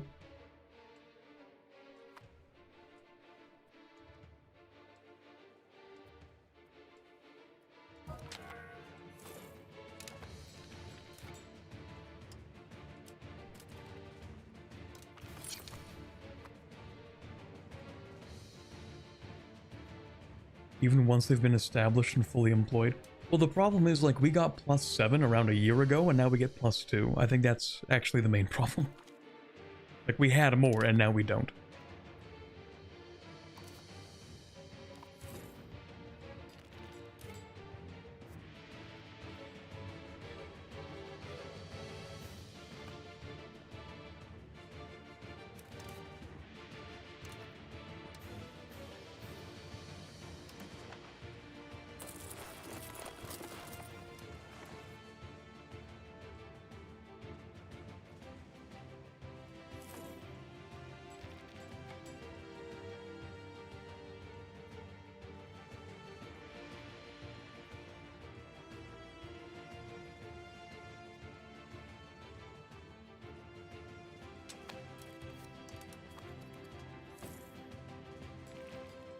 You know, I've seen a few complaints from some people that say, like, EU5 is kind of like a building simulator. And even though, like, yeah, the AI does a bunch now, there are some moments, like right now, where it's like, yeah, kinda. A little bit.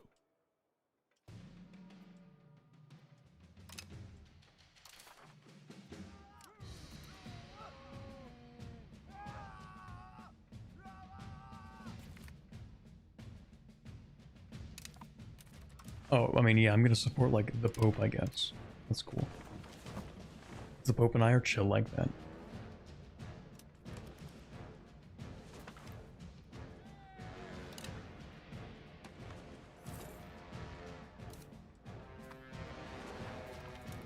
You know how trade companies work? No idea. I think I interacted with them maybe once, ever.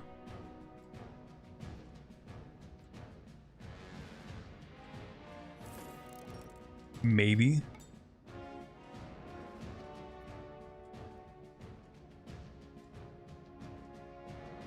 Didn't take the land, then just spawned in another nation? Let's go.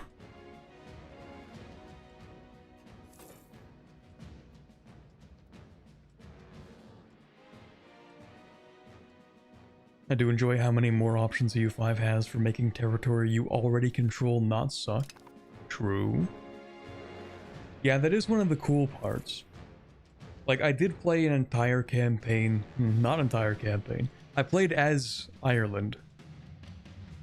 And it was kinda cool recovering from the Black Death and bringing Ireland from, like, 150,000 total people to, like, 2 million. In the island itself. That was kinda neat.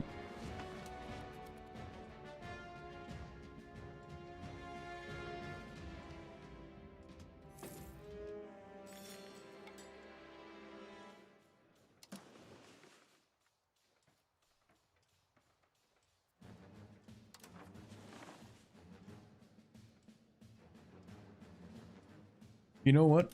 Screw it, we're speed 5ing.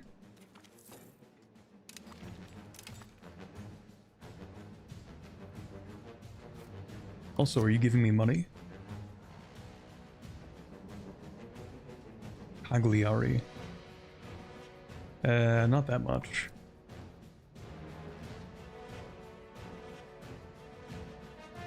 Not reduce an urban location when there's separatism. Interesting. It's like, yeah, I actually would downgrade this into rural and just spam silver.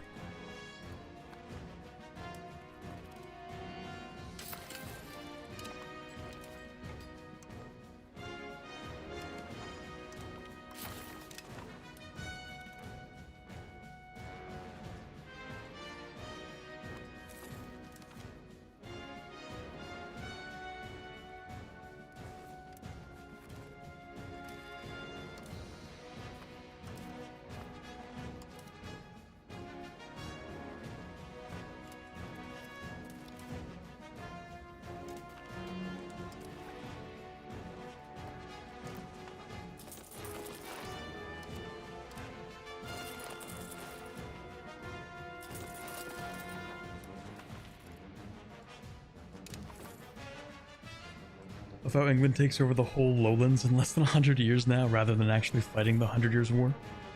Well, see, they don't really have to fight the 100 Years' War. They just kind of like get things. You know, they get Bar, they get Bourbon, Blois. They even got all of Brittany for free. Isn't that cool?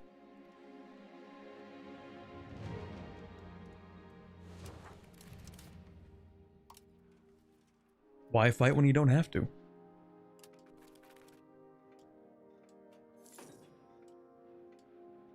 That's a good point, actually. How long does separatism last? Who knows?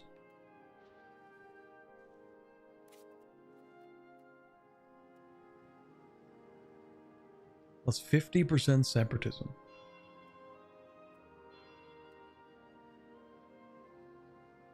So when it's not integrated, it has separatism? Which is, I assume, like the negative happiness modifier?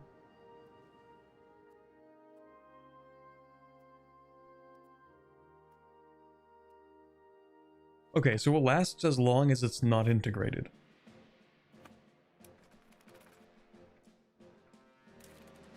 Or so it seems.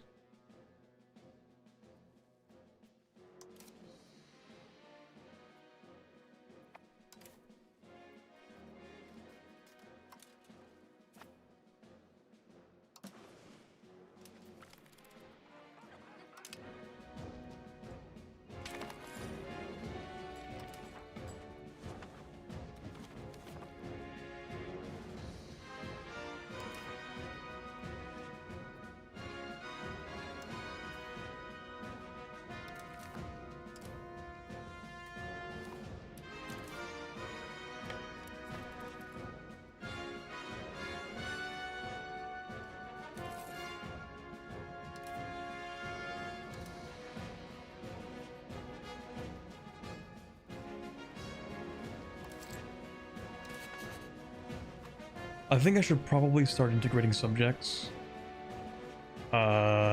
These ones at the very least. Though, man, it's kind of hard to get that opinion up.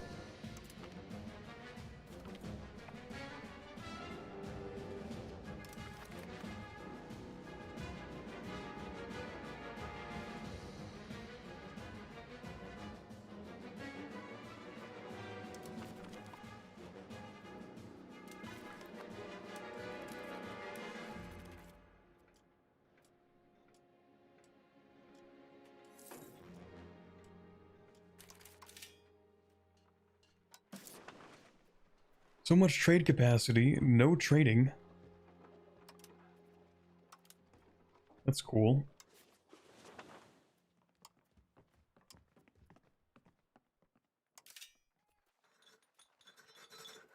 Not a lot to sink money into either. Libraries? One library? A few libraries. Armories. Oh, what do you need? Missing guns.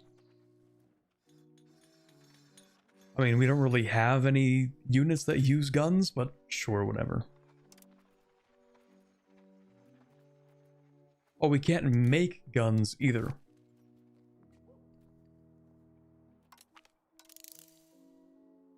Okay.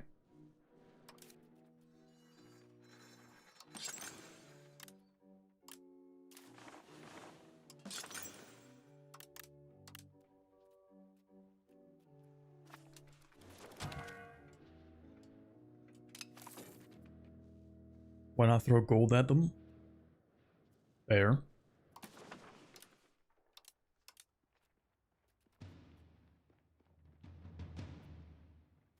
Or actually, does that give you opinion? No, just loyalty. Okay, yeah, we can send you some money. That's kind of a lot of money.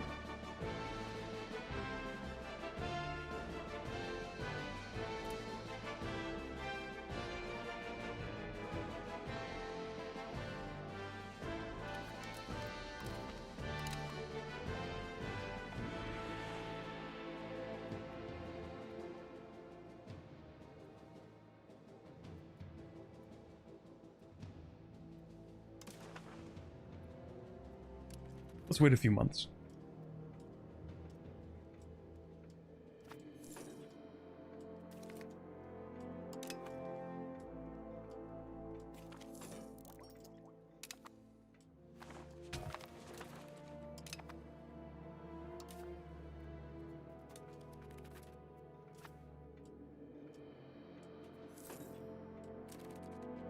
They found out guns existed and are very excited about the idea. I mean, fair, but also... It's funny that, like, we can't create the units, but we have a demand for guns. We don't know how to use them, but they do look very interesting.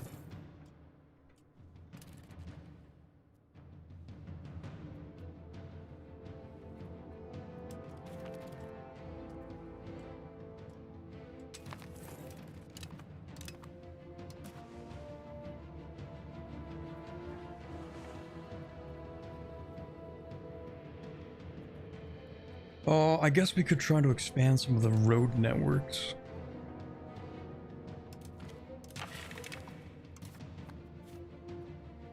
I do have a lot of money to do that with.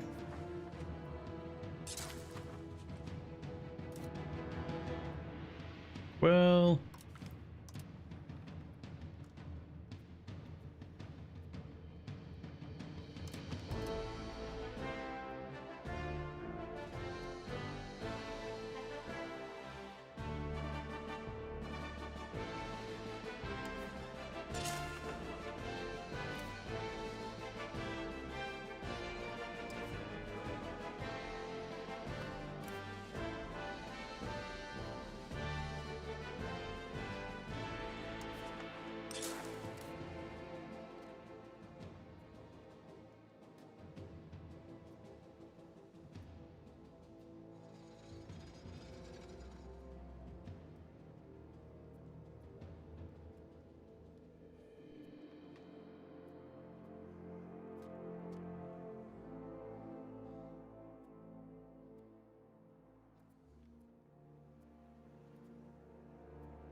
Yeah, I guess we'll build a road from here to here.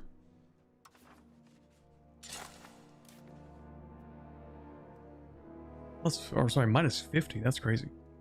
Oh, because of, right, okay. Okay. And then we'll do the same thing here. Those are rivers, they're fine. I do also find it just a little bit odd that upstream along a river isn't the same as downstream. I don't know why there's a difference. Control kind of goes both ways. You send a guy down the river, he comes back with information. I don't know.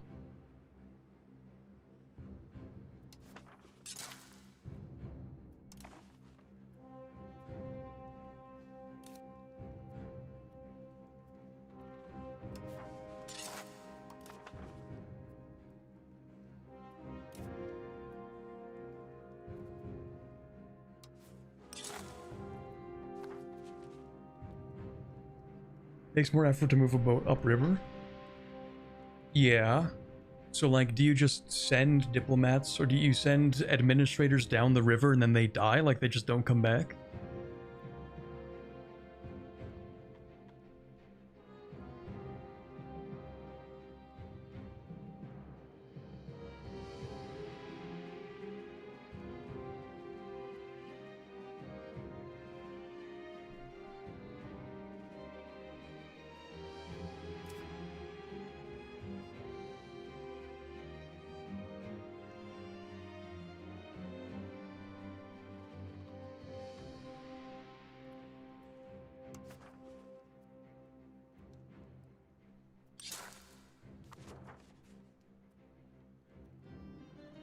Both ways part is a good point. I mean, yeah, think of it. In fact, it would take longer for information to reach. Yeah, if the river is downstream, it takes longer for information to reach back to the capital. So actually, your knowledge of the surrounding area is more outdated. Meaning you receive information slower.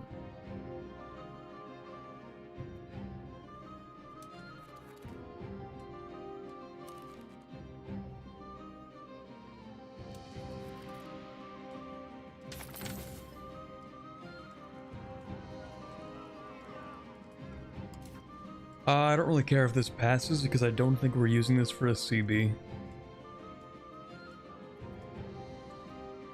Well, any laws I want to change, maybe?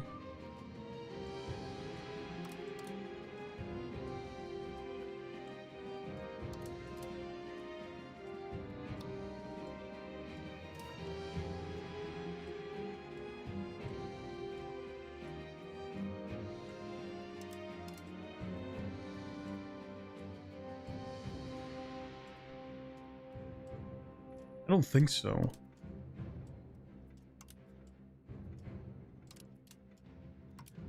Yeah, I think the laws are fine.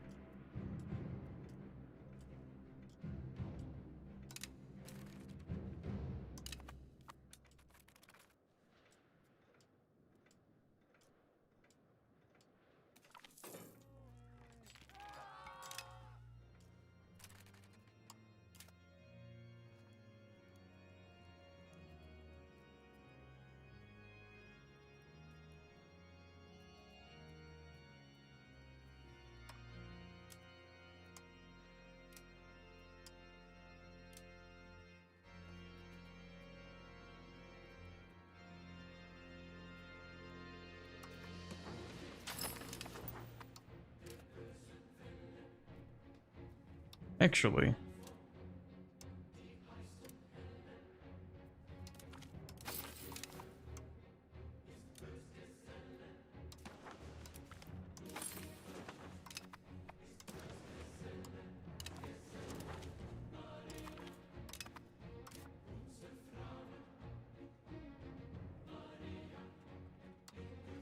Oh no. Don't worry about that. We may have forgotten a little bit about the minting being temporary. The inflation reduction being temporary.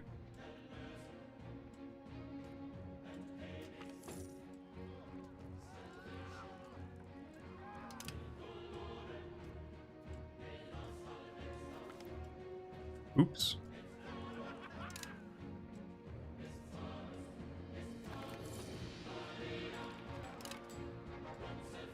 Man, the Parliament is actually a free money printer. We've gotten like 3 of those events.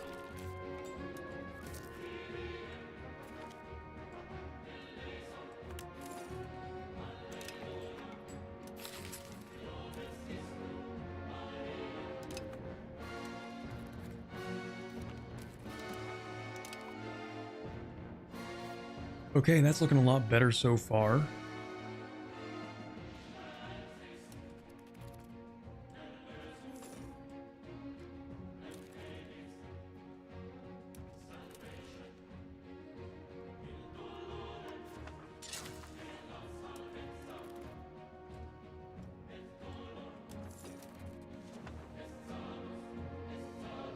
I do actually want to use this CB, but we have quite some time.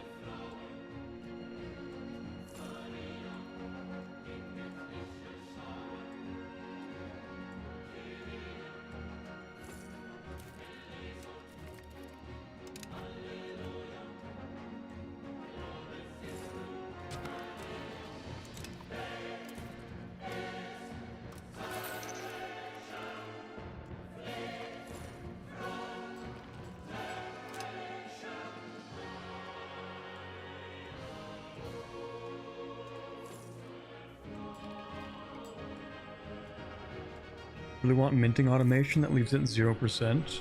True. Let this guy cook. Okay, we have our heavy cavalrymen, which is the main thing I wanted, so I could upgrade these.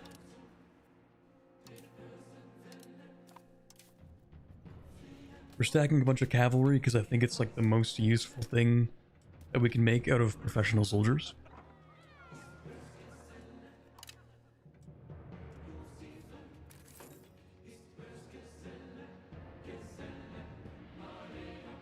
Market access being better heading downstream does make sense, though.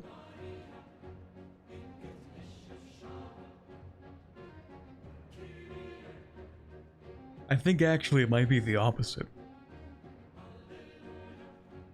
Because market access is the price that you sell to the market.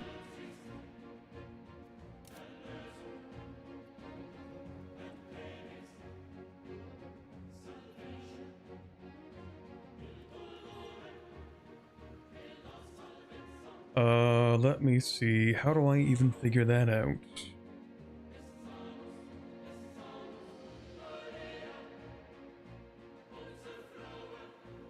There should be a number I can look at to tell me this, but...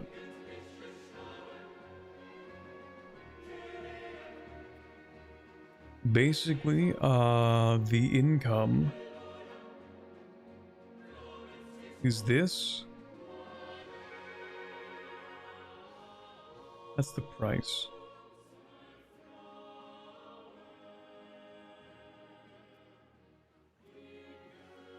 I mean, it'll probably just tell me if I hover over this.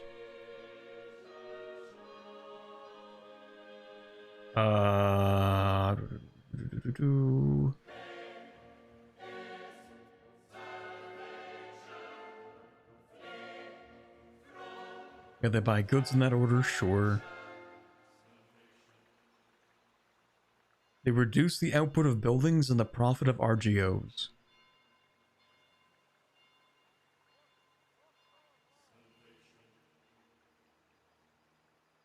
So being downstream would mean that it actually, like, it's harder for you to get your stuff up towards the market. I guess it's better than having a road, though. I guess it's easier to move upstream than to walk, so that's fair.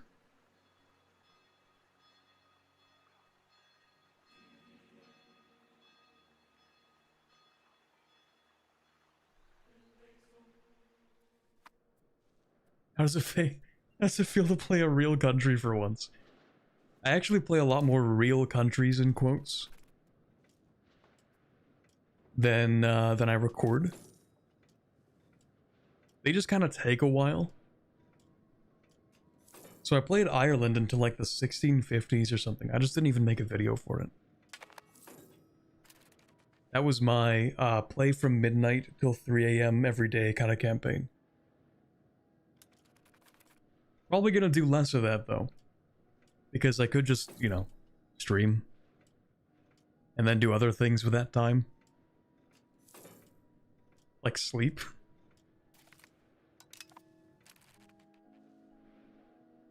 Let me grab a drink 1 second.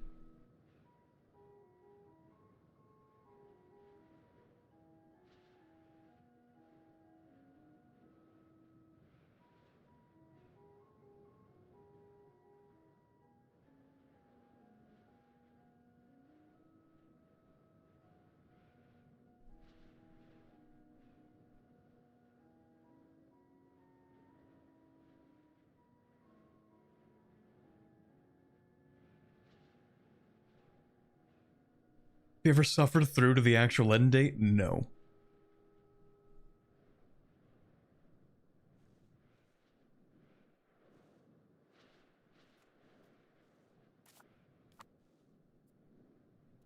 I don't know if I ever will.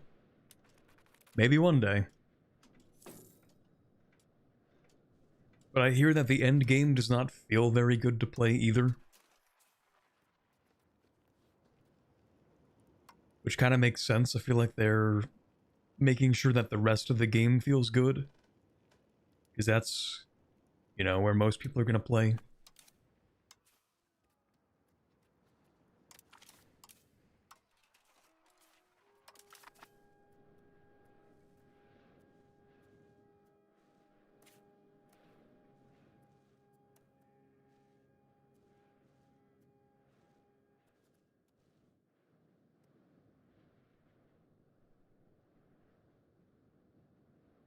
Gotta do it at least once for all the achievements. You know what's funny? I actually have 0 achievements in this game. I haven't played Iron Man even once.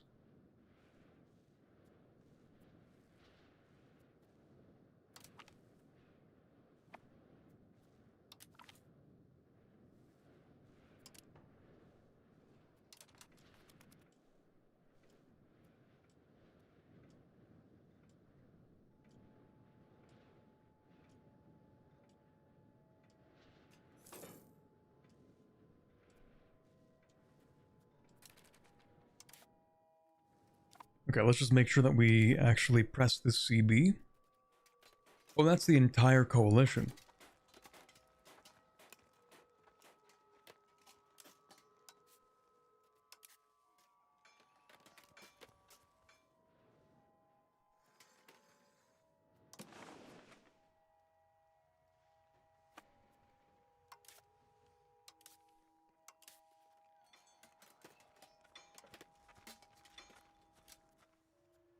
Wow, that's crazy.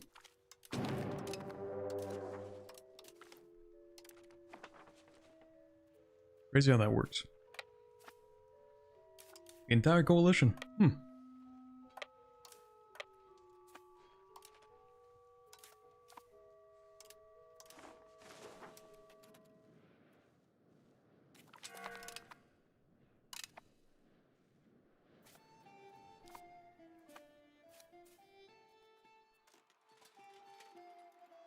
Oh, apparently if you ransom prisoners, the amount of antagonism that gets reduced is apparently a lot more than it says. I don't know, we'll just ransom them.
Alright, I think it's going pretty well so far.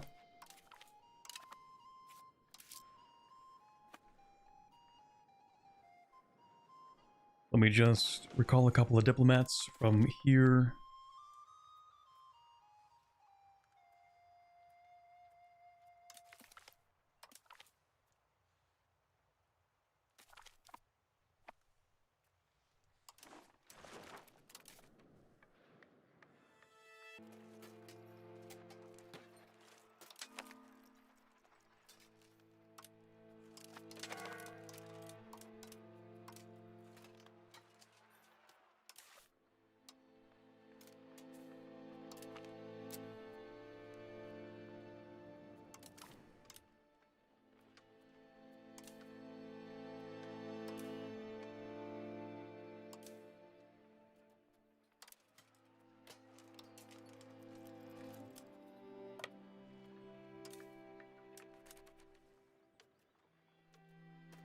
Actually...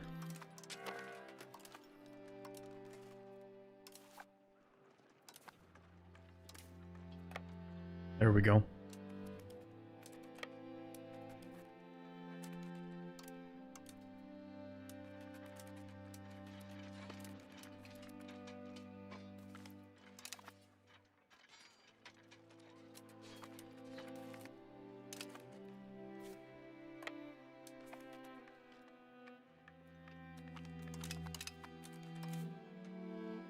It seems to me like coalitions are actually not real.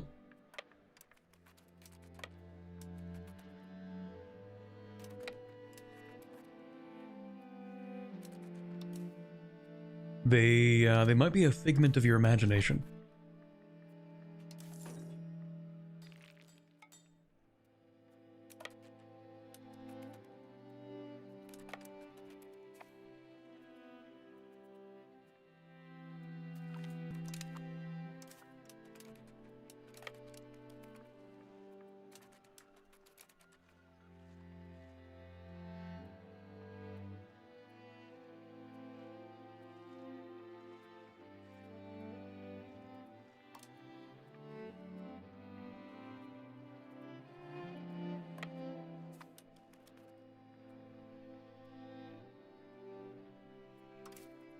In fact, a coalition might even be easier to fight. Well, it depends. If it's a bunch of small countries, I think it's easier to fight.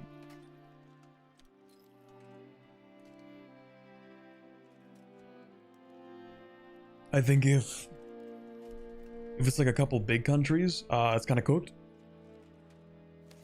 But a bunch of small ones don't really know how to coordinate.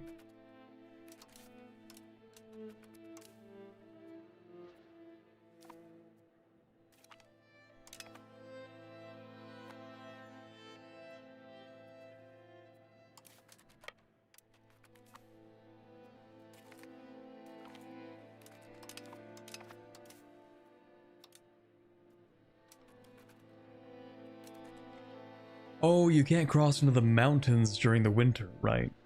They're kind of stuck there for a bit.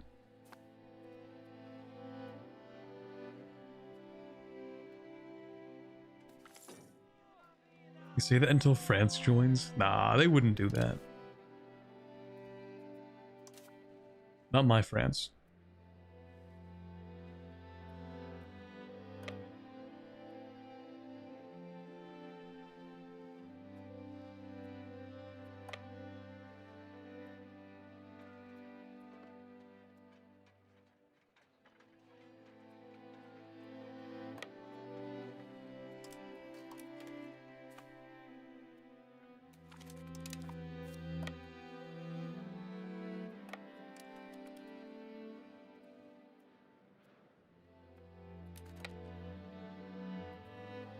But subjects are also a little stupid. I think they've gotten themselves locked up in there too. I actually kinda don't like that feature. I think that if you're trying to move into the mountains, and like you're not in the mountains, even if you're in the mountains, honestly, I think if you're trying to move into the mountains and you're not in a mountain, you should be able to leave freely. You should be able to turn back and be like, my bad, we should just leave. But I guess you are like technically over halfway there. Are the building queue numbers going crazy? Because it's just a really, really well-functioning game. I think that's it. Probably.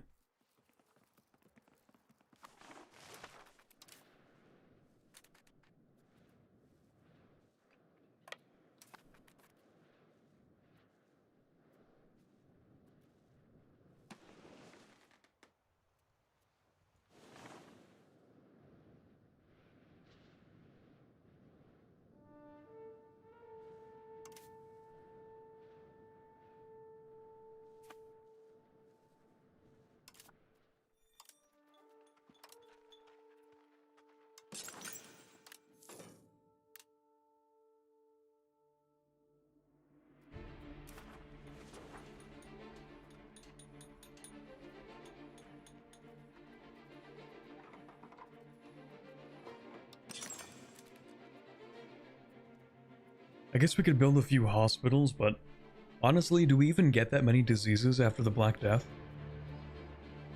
Does it really matter that much?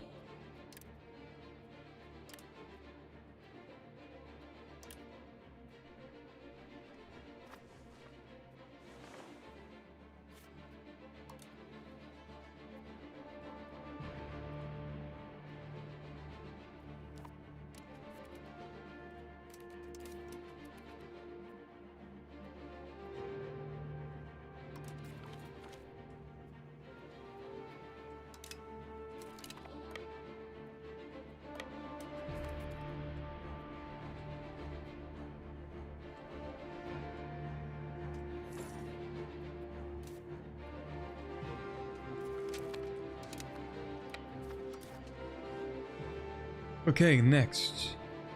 I think I would actually like more literacy, maybe. Especially for burgers, because we have so many. I think that actually makes sense for us.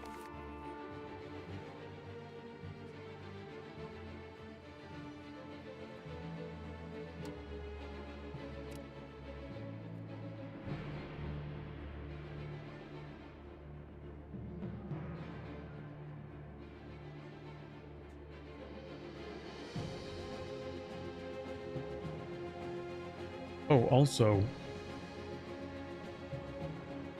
you guys pick up handgunners ever? Handgunners? Because usually I don't.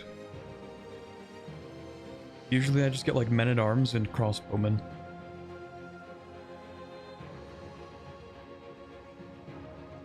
Honestly, I don't even know if it's worth getting all 3 kinds of infantry.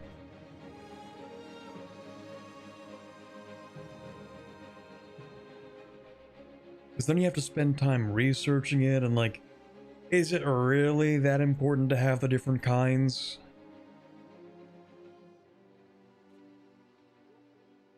Sometimes mix a couple in. I mean, that's fair. It's probably useful enough, but it just seems like a waste of research. Oh, hey! It's Lambert with the Party of 38 rating on Twitch. Thank you very much for the raid. How are you guys doing? We're trying to play on 1.0.10. It's going about as well as you can imagine.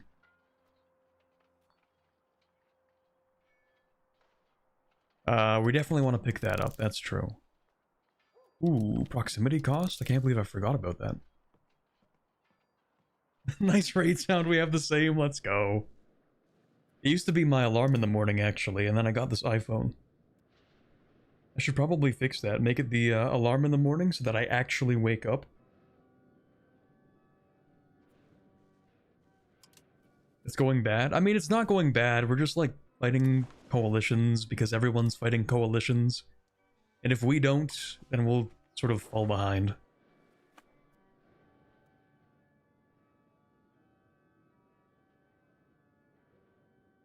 Yeah, apparently the new patch released today and then got rolled back.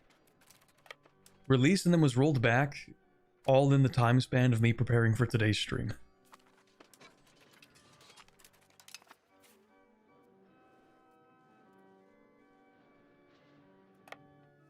So it's nice at least that they fixed it like 20 minutes before the stream, but could never do it for an alarm. My alarm is pain is salvation. That's fair, that's a good one. Did you get decked at all? We have not gotten decked. I actually declared on this coalition. I don't know why it says First War of Tuscany aggression. We're following through on a threat. It's a real CB. But anyway. I don't think the coalitions are going to be a big deal unless we get, like, maybe France, Hungary, Bohemia, or Castile in there. Because honestly, the AI is so uncoordinated that they just waltz in. And one by one, you can just kick them out.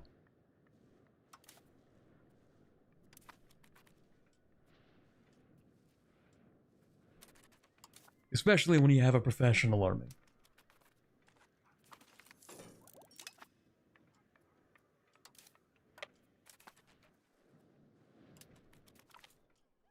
Started my stream with the update, saw why it was rolled back mid-stream and de-updated. Yeah, apparently it broke everything. Like, not even exaggerating, apparently it broke the OK button. Somehow.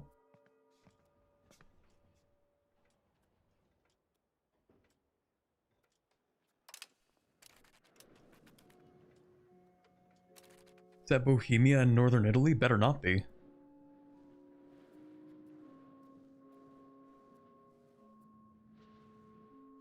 I don't think so.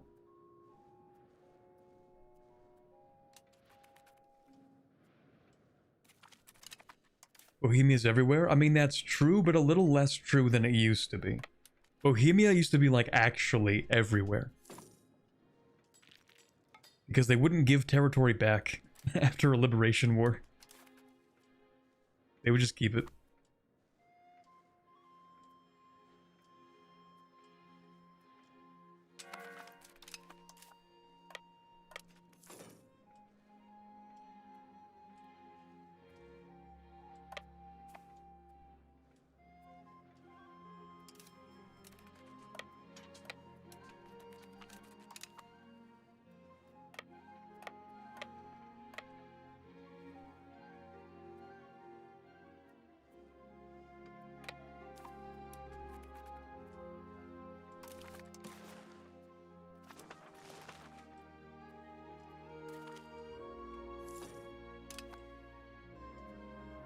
John T. Wireman.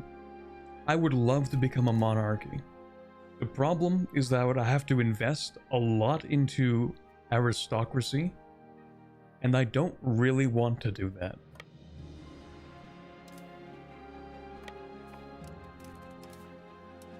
Also, I thought I was at war with this guy. Never mind.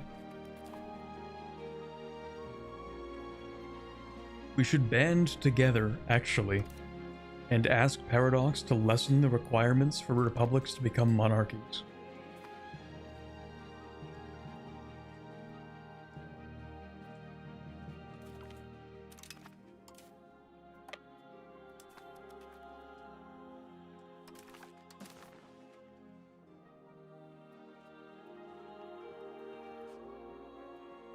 Okay, so we want to make Pavia a vassal. That's really the main thing. Who else? Bobbio.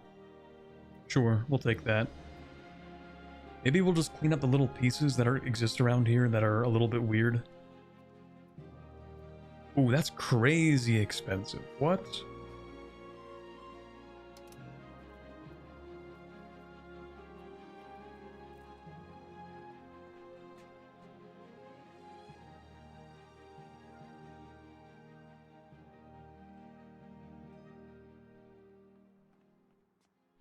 Okay, maybe we don't do that.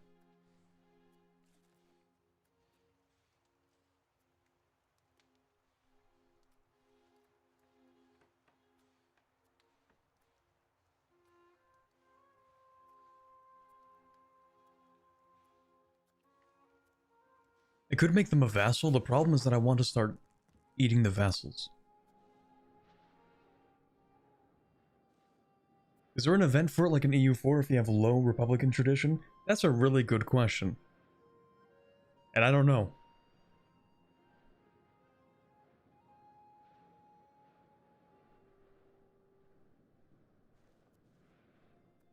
Have you played EU4 since EU5's release? I have not. I might, though. I might go and play a little bit of Anne Benar. Maybe. I think it kind of depends on how EU5 is looking by the time they go on vacation. Because if EU5 is just like not in a great state by the end of, I don't know, by the end of next week or something, by the time that I'm going to go on my short break, which will be around Christmas, then I might play a little bit of Anne Benar, maybe make like one Anne Benar video for old time's sake. Old times being like 2 months ago. Isn't there an Insia update soonish? I actually don't know. Maybe.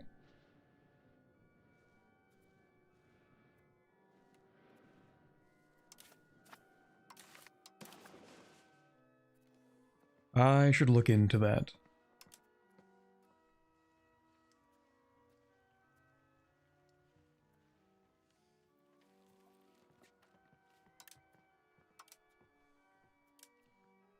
Okay, time to peace out with every single country in this game.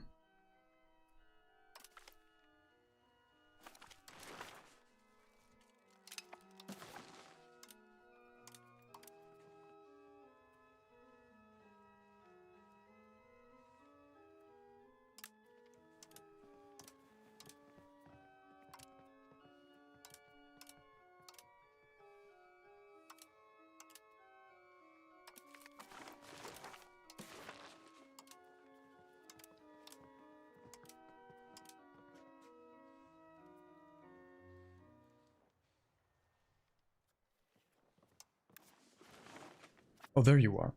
Okay, maybe we just directly take this? It's not even that bad. What are they gonna do? Make a coalition? Yoink.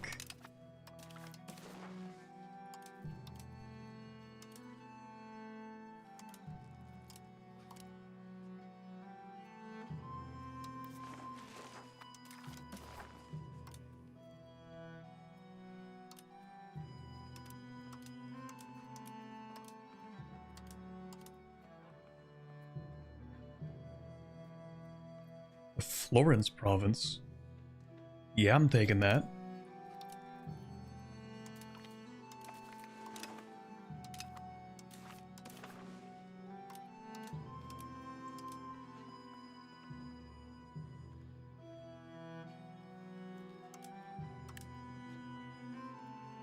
+5.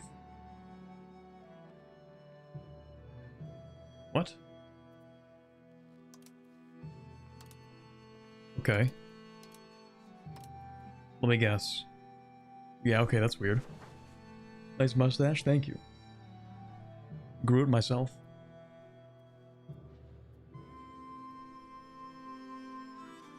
February 2, right? I don't know about February.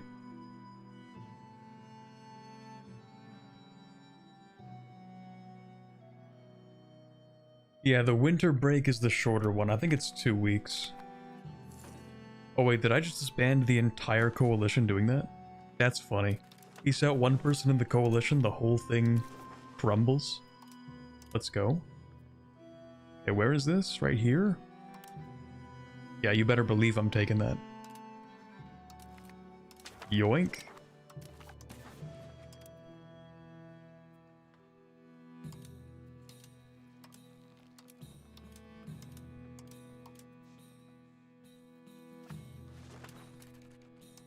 How bad could it be? It's like nothing. Oh, hold on. I need to, respond to a message.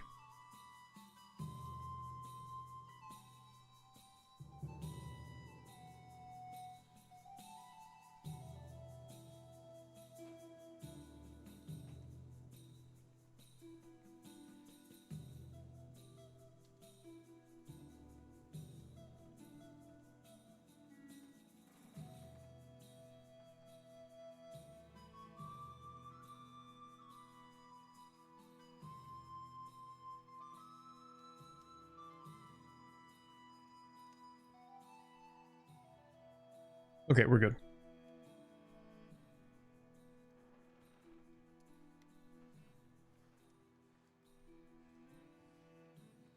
Yeah, this coalition really isn't so bad. We should take more stuff, I think. I think we should siege this and then take it.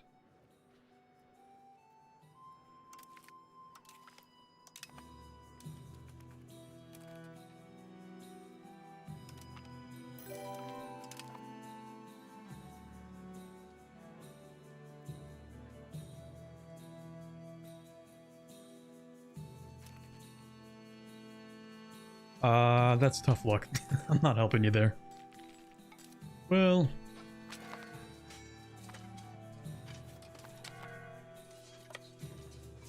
yeah, never mind, it's cooked. It's too bad.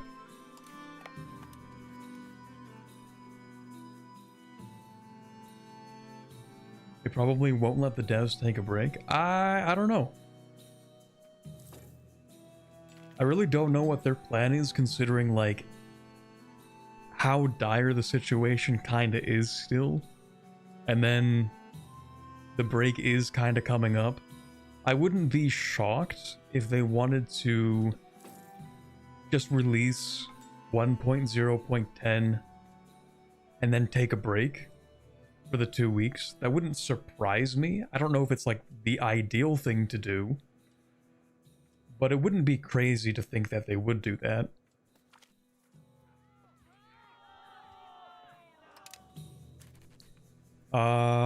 Okay, that's not me. Oh, did you guys also see, I think they said that they moved the roadmap back a little bit. Actually a lot. They moved it by an entire quarter.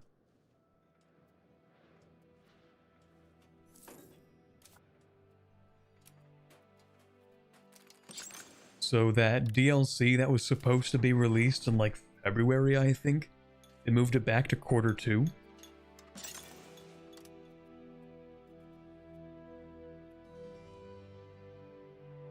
Which, like, good. Honestly, good. I support this. Because I don't think they'd really be able to put in the right amount of time into that DLC.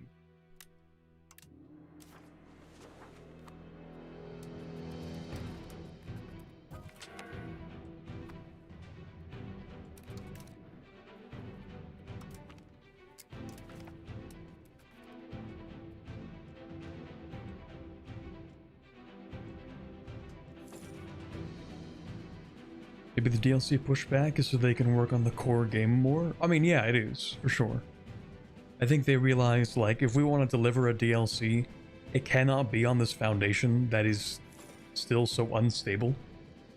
I think they need to get the base game to a good spot before releasing DLC. Because, I mean, there are a few problems. It's kind of the same reason why there's a bit of a problem with trying to balance things right now as well, is because there are still so many bugs that trying to balance on top of a series of bugs would create new problems if you solve the bugs that end up solving some of the problems you were trying to balance for. And then trying to add DLC on top of that is kinda... yeah. So I'm glad they're going to address all the bugs and then hopefully address some balancing, and then after that we can start to talk about additional content.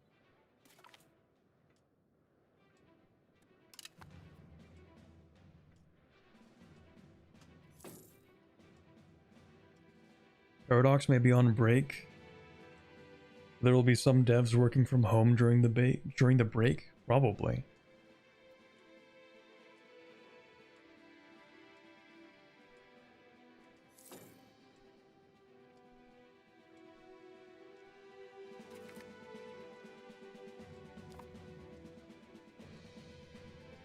Remember it being Q2 even pre-release in the roadmap though? Maybe I'm misquoting the announcement that they made, but they definitely made some announcement about pushing back the DLC release.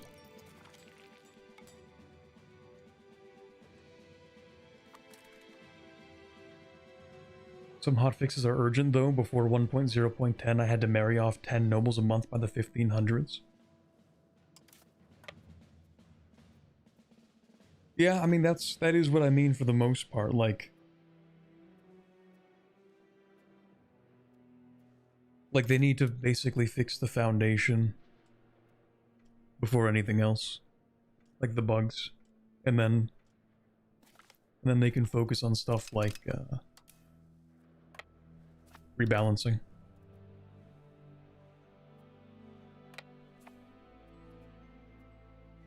There are entire mechanics that don't work like trading companies. That's the thing, like we're witnessing mostly changes that are made to core aspects that are sort of seen throughout the campaign, but there are so many additional things I think in the late game, like mid to late game. I see a lot of people say that it's not worth playing after the start of absolutism, and I can kind of see that. Some people saying like the Age of Revolutions makes your colonies way too disloyal. Or like the support for their independence was too much or something.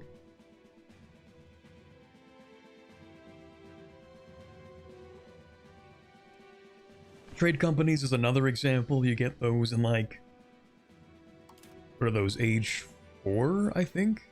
With global trade, I think you get those. But apparently they just don't work or something. I don't know. I haven't really tried to use them myself. Actually, that's not true. I tried using them once, I think. I was doing a Portugal campaign and I tried making one in Africa and I couldn't really figure out what it did. That was also several months ago though. So maybe they've been changed. Anyway, money war reps, of course.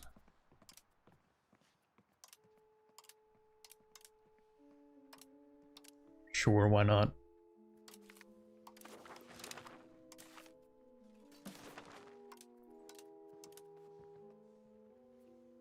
Who are you? Mondovi. We are at war with like all of these guys. Where's Asti?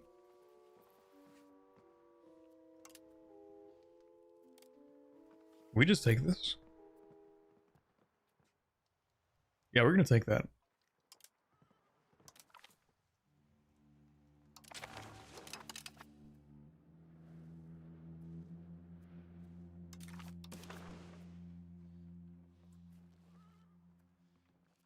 And who is this? Is that Provence? I think so. Okay, so we're gonna take this one thing from Provence. Just one thing.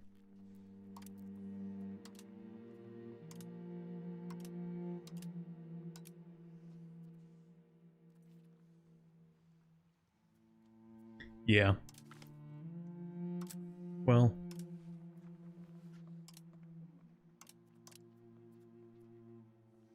Yeah, we'll do that. And then Mendovi.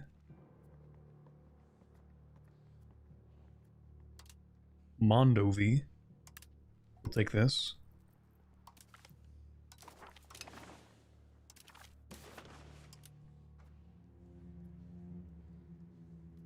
Not really sure what to do with Spoleto, because I would like to make them a vassal.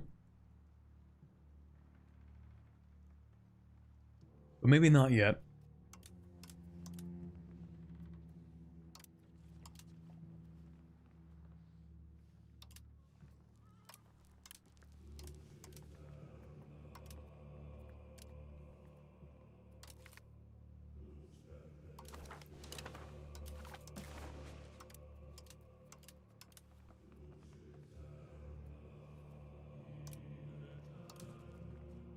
Do I want to vassalize you?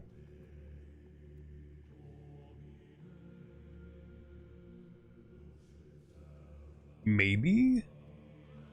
How bad is that?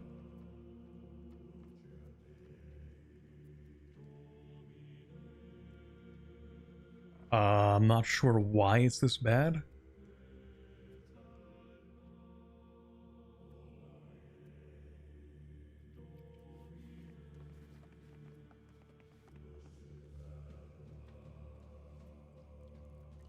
It just is because it is?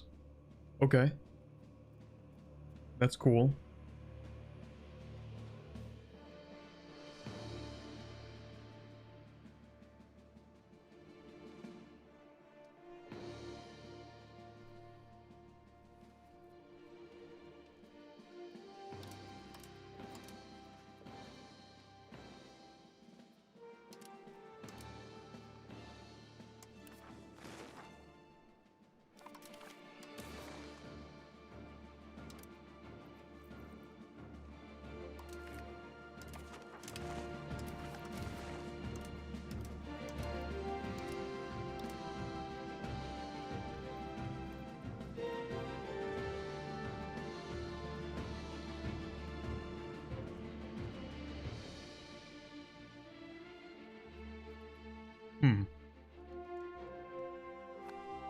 How bad is this right now? That's not too bad.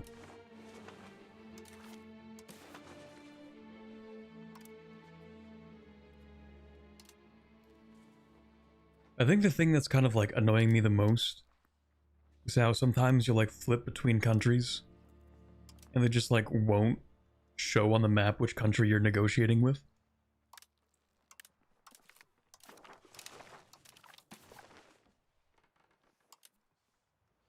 Anyway, I'm gonna wait for this to be occupied.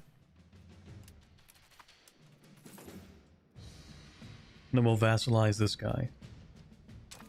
I think I want to keep on making vassals, even though, honestly, they're getting a little bit annoying.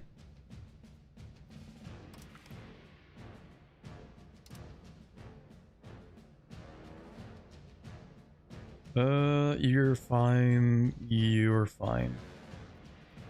You're going to take a while, but it'll fix itself.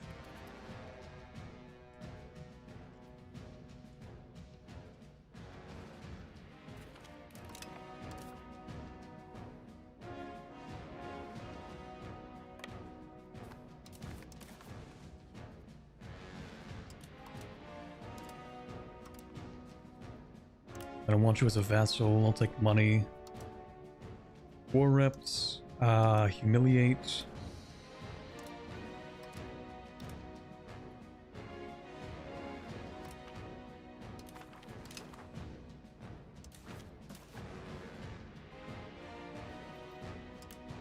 And then really the only thing I want is Pavia as a vassal. Oh, that's not true actually. Where's Macareta? I'm gonna annex you.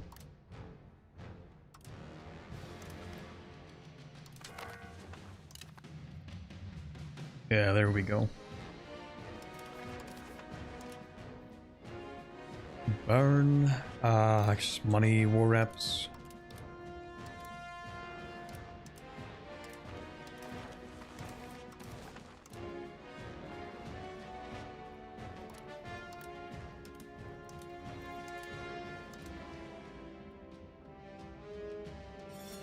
I am getting some pretty solid prestige out of this.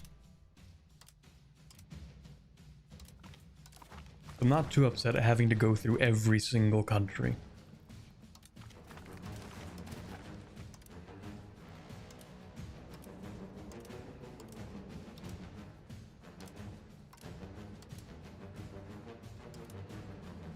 Okay, at this point, I don't think I care that much. War reparations, vassal. Do that for fun, I guess. Yeah, that's cool.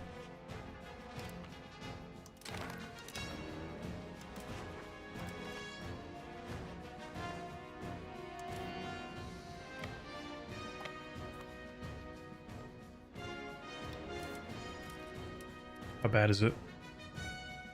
It's really not that bad, actually. Yeah, things are looking pretty alright.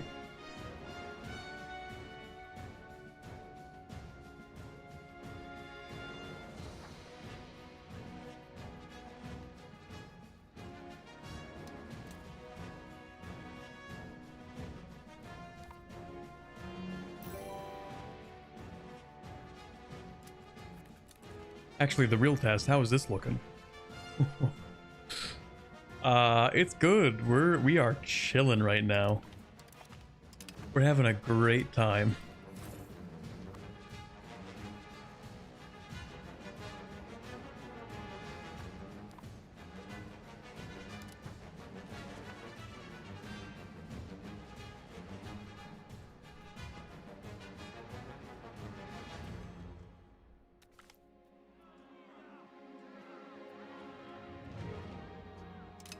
Oh, right, I actually do have to hand stuff out. Who did I say was gonna get this? I think I was gonna give this stuff to you.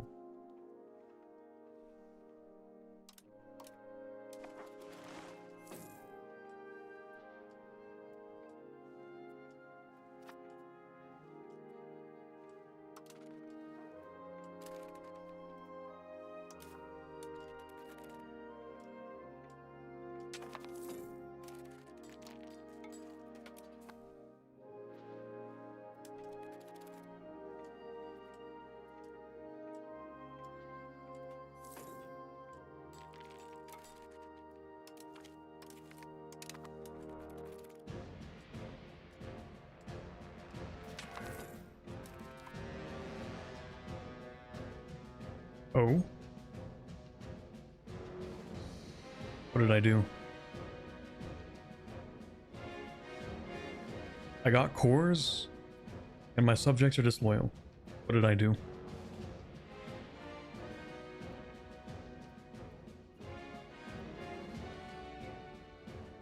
Still 3 annexations. What did I do?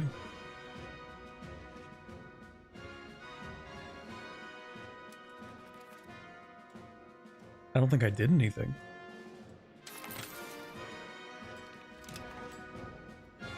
And that was weird.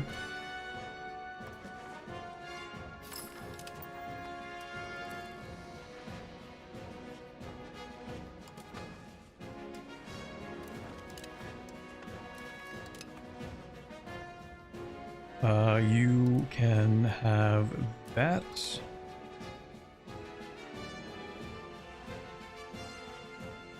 I'm going to keep that. Okay, that's cool. Did you conquer HRE land from a non-HRE guy? No, no, not this time. I don't think.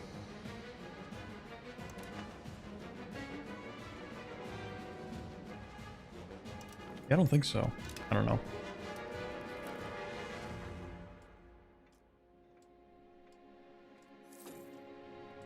Is it better to have many small subjects or one large one? and should you annex them one at a time?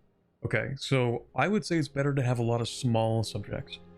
They are technically going to take up some more capacity because each subject has like a base amount.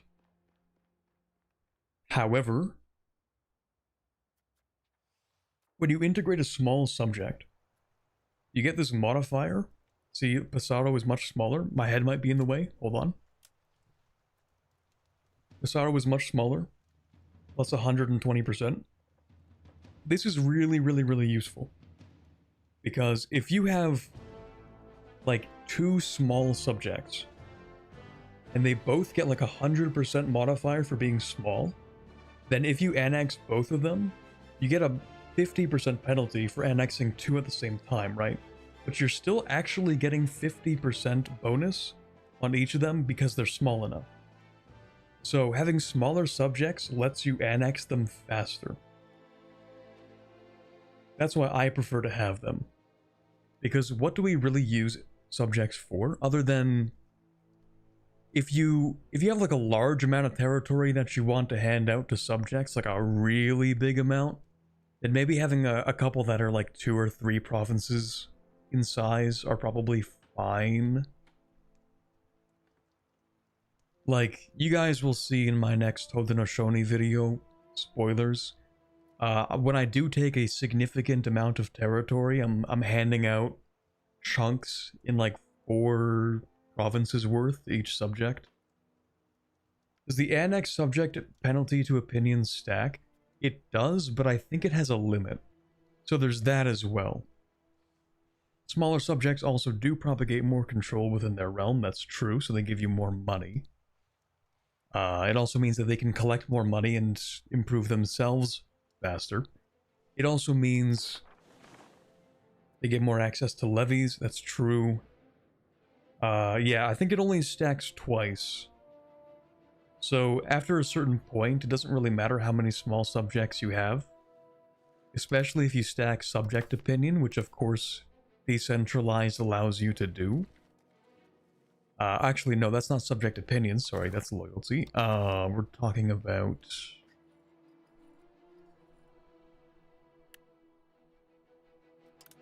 There are some texts that give you subject opinion.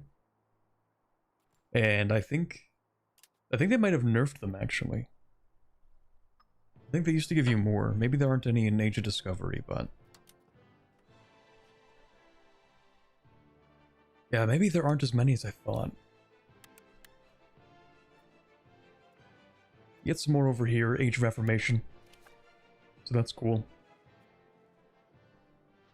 Basically, I'm on the side of having a bunch of small subjects.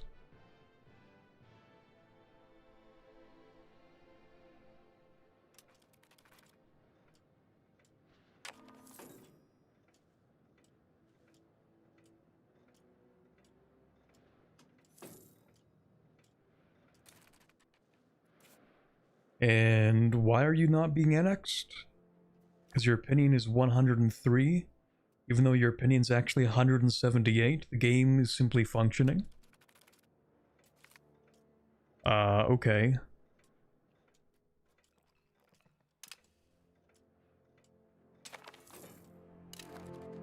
And now we're good? Sure, alright.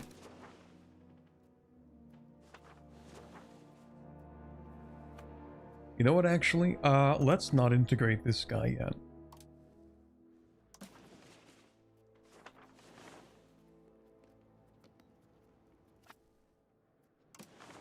How bad is this? Let's not worry about that. Let's not go to war. We will develop the interior.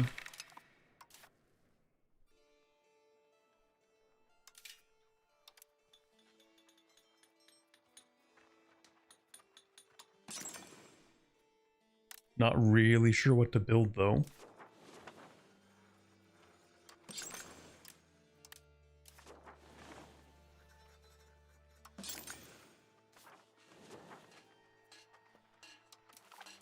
Is there like an available can be built? Can build any building. Oh, sure. That is what I want, actually. Except it isn't working the way that I thought. Never mind.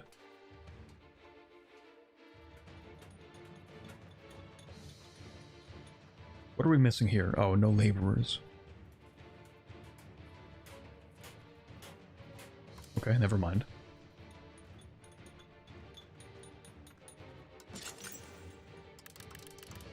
I guess we're stacking horses. This province has so many horses in it. 10 RGO plus another 9 horse buildings. Let's go.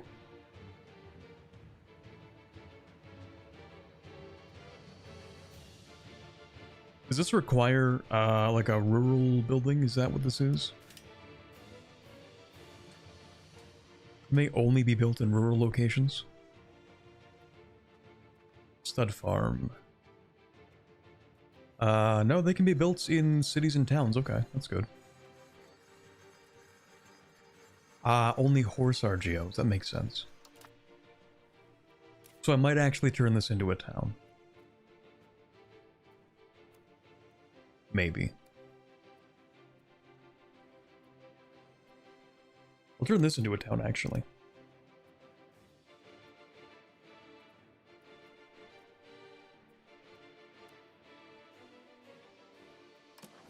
Do I have any good harbors? Kind of. We can turn this into a town.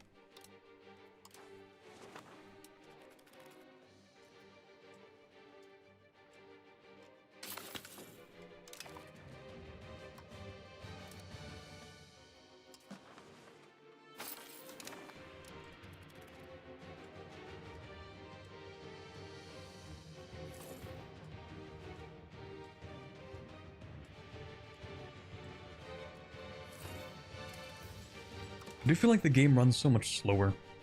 Maybe that's just me. But comparing this to when I was playing, continuing my Haudenosaunee run. Actually, that was yesterday, I think. Yeah, actually, that was yesterday I was playing that. Felt like the game ran so much faster.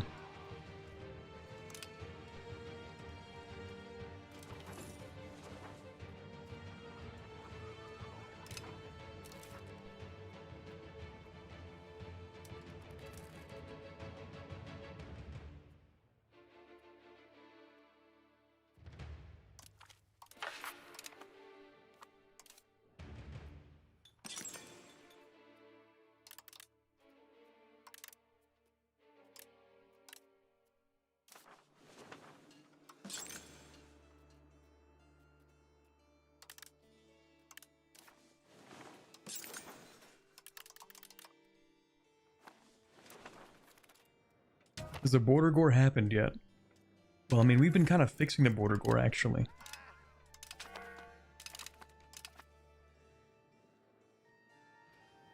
Doesn't this look so much nicer? Just don't look up here. Don't worry about that. Ryazan isn't real, it can't hurt you.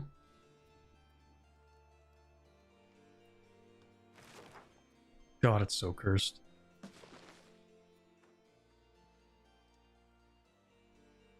just don't look over here. Oh man, when does this actually end? If it's the Age of Reformation, this can end. That's kind of funny because it can end in the worst way possible.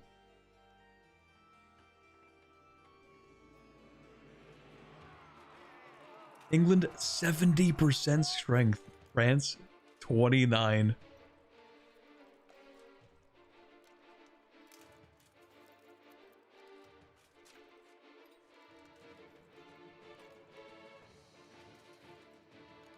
What's really funny is that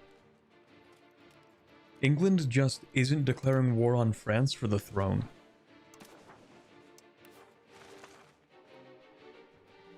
I actually don't know why. How did the French AI mess up that bad? It's not even like they lost wars with England. Well, I mean, they kind of did. For the main part, it's just kind of like the French vassals flipping over to England. So England's... Oh god. England's aggressive expansion, in quotes, is kind of more over here. They're not really taking stuff from me. France, the vassals are just defecting. You have to wait to get declared on in order for you to claim the throne on France. Oh. Odd, but okay.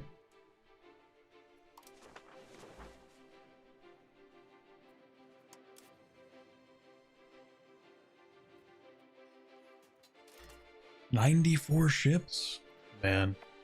We might exile Genoa to Corsica, though. Maybe. Mostly because I am looking to steal that trade center. I think I want to take that. And make it my own.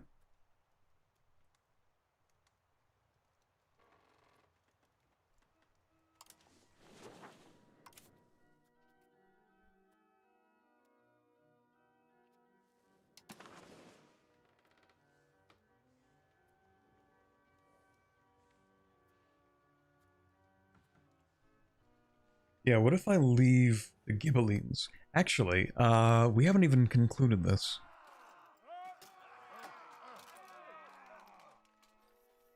Ghibellines are 96% towards progress. Oh, I think that's because I'm in the Ghibellines and I've been invading everybody. I am the Ghibelline leader, which is funny because I do not care. So how do we get more progress? Monthly progress 0.15, 0.12, I see. Gains progress to the fraction of the total tax base of all members. Oh, okay. So, actually... Can I force my subjects to swap?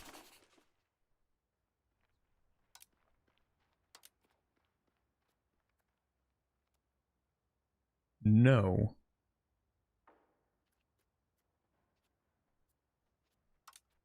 Really? Can only be done in a peace deal? Okay. Alright. No, that's cool.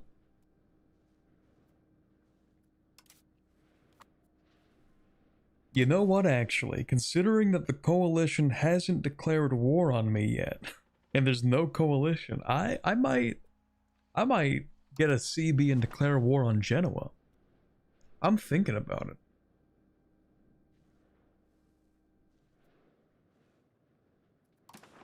Really considering it right now.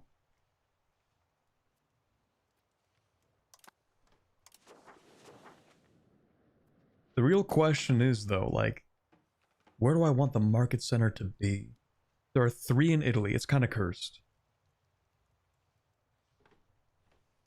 Where do I even want these market centers? I mean, obviously, we're going to drag one of them back to Florence.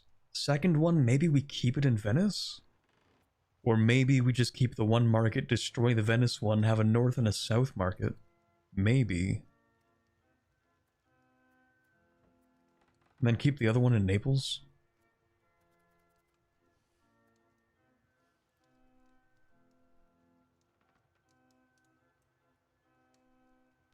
I don't even know. More markets are better? Is that the new consensus?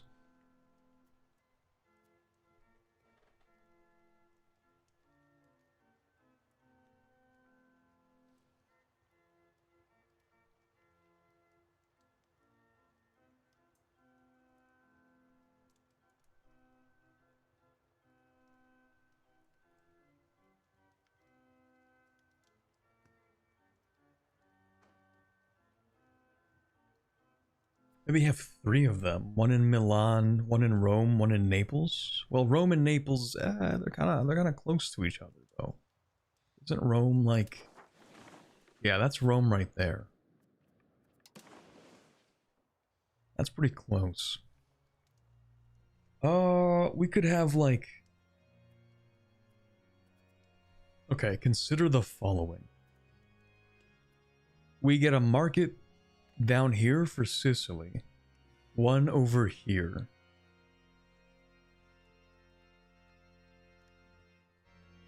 Maybe don't consider the following.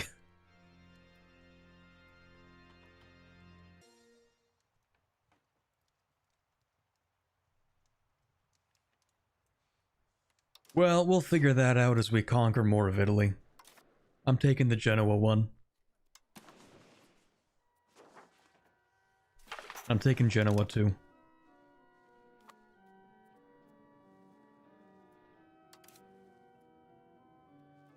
Really? Allied with the Pope? Man, I'm gonna feel so bad. That sucks.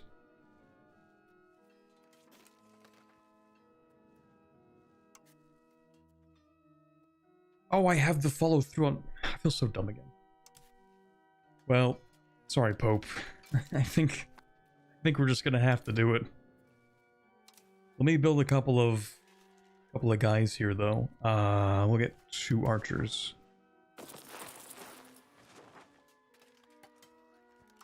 Maybe like 2 footmen.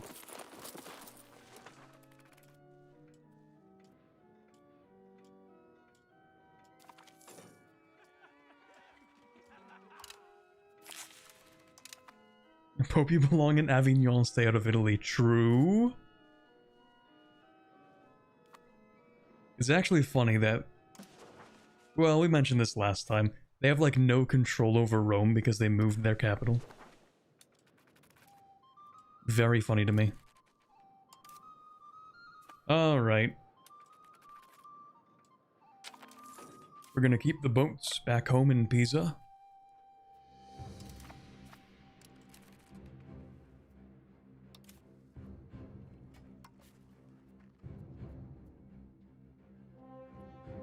Ooh. Okay, just follow through, I guess. Sorry, Pope.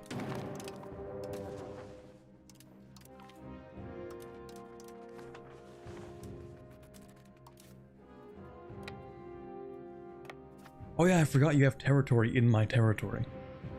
Just this one little piece and then this little piece. I might take some of the Pope's stuff.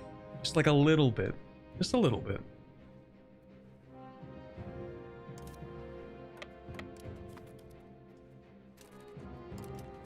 We're not evil. We don't want to be excommunicated. Actually, we are a republic, so it doesn't matter that much.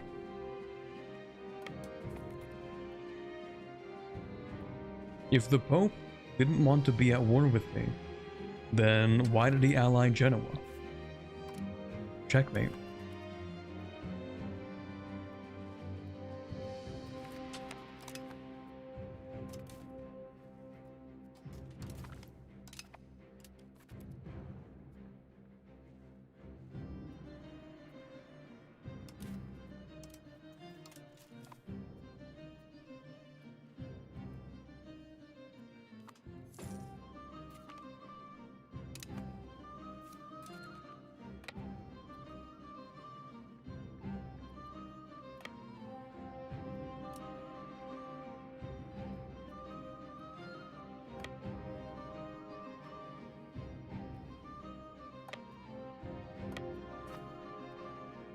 Which kind of republic are you?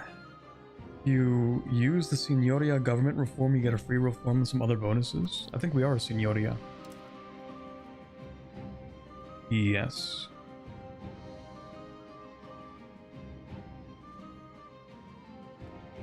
But we don't actually get a free reform from that. Wonder if we can change it. Never mind. What do we have here? Sortition. That's alright, I guess.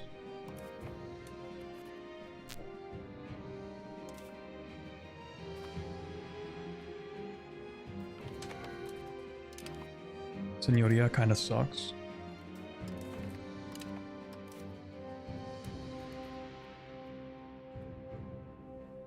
It could be worse. I've seen worse.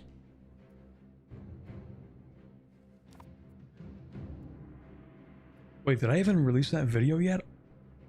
I forgot to do that. Well, at least release it early. I'll do that tonight. I was gonna say, oh, you guys remember the Inca happening, the Inca circumstances? No, you wouldn't, because I didn't Didn't release that yet. So basically, the reformed Tawantinsuyu monarchy. I think it might be called the reformed Andean monarchy, actually. Whatever. It's actually bugged. Like, you can't get it. It's bugged.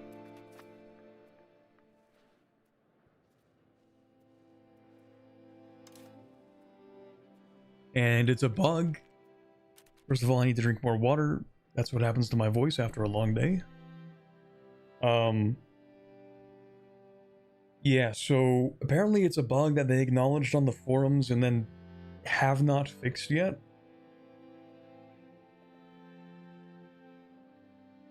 Which, like, I get it. They have important things to focus on.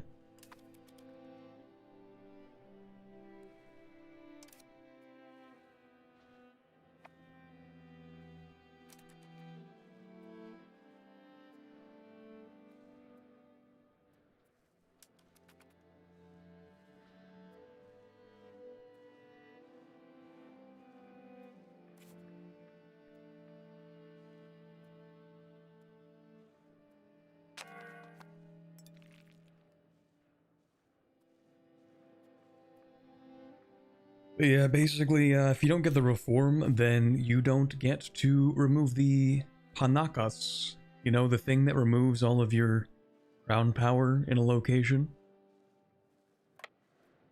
Yeah, the reformed government is supposed to get rid of those, but because it's bugged, allegedly. I say allegedly even though they acknowledged on the forums that it's bugged. Just in case, like, it isn't for some reason. Anyway. Because it's bugged, you're kind of stuck with those permanently. Which is why there may or may not be a third part to the Inca run. There might not be because it's kind of a little bit annoying.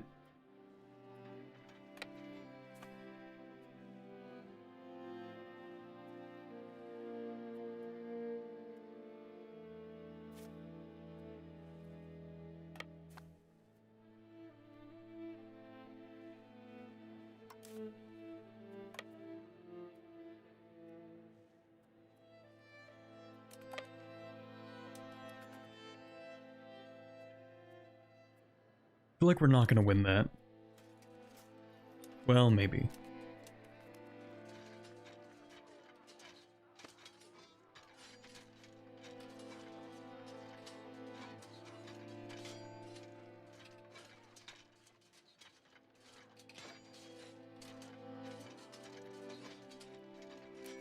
Yeah, I didn't think so.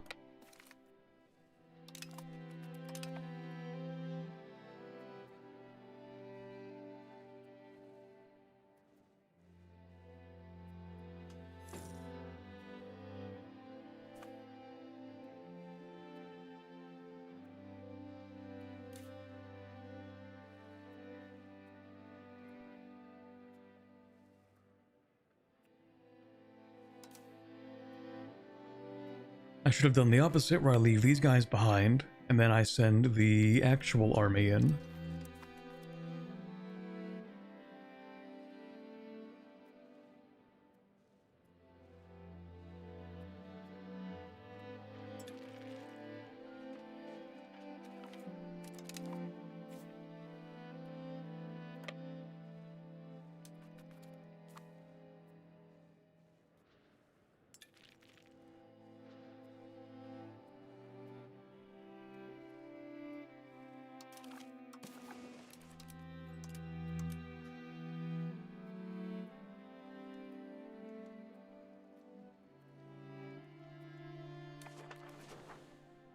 How goes the Italian hellscape? It's doing pretty alright, I would say.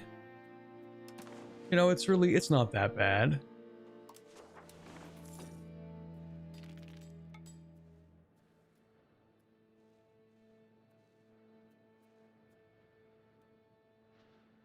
Now that I think of it, how does Genoa have so many ships?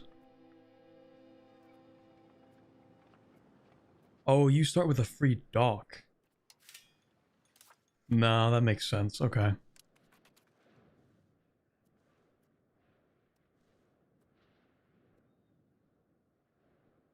At least I think they start with a free one, because they've always had a lot of ships, I think. Free dock and a slave ship building?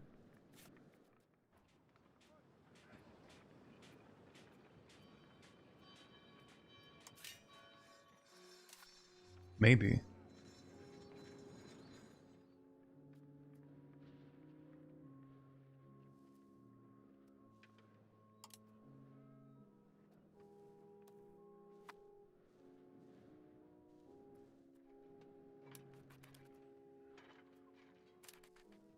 Oh, it's a slave building.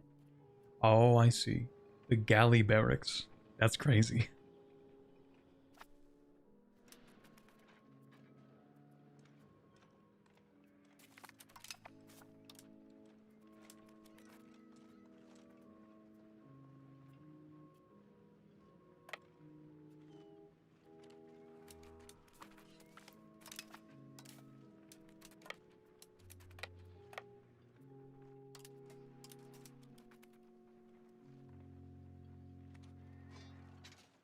Just got court and country. It actually sucks. Honestly, court and country, it does kind of suck, but not that bad. Court and country is a great opportunity to revoke a bunch of privileges from the estates that you've been handing out over time, and it's a really low cost to do it.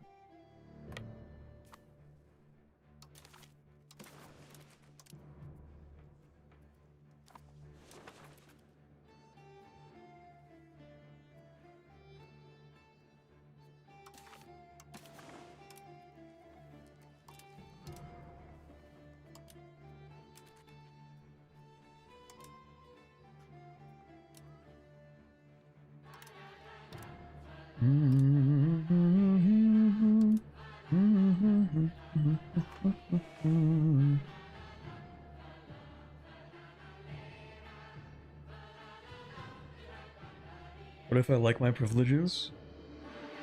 You can give some of them back.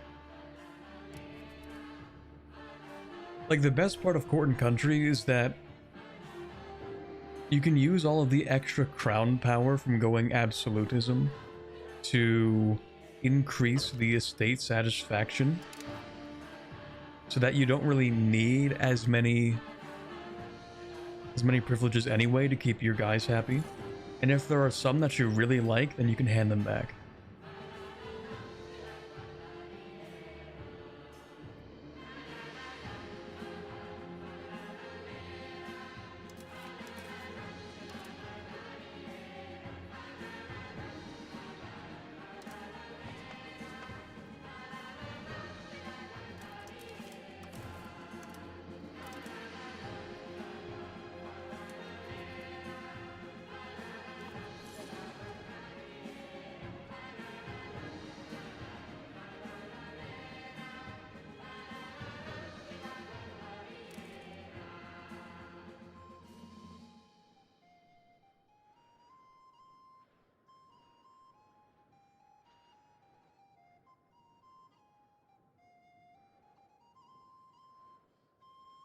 You're taking Rome? No, not right now, at least. Started an England playthrough in this patch. Feels really easy because of the boats. Because of the boats. I actually haven't played England. Do you just get like a bunch of free boats? I've fought England before and they seem to have a lot of boats.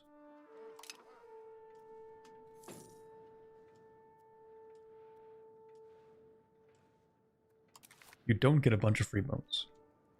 Boats, but no boats.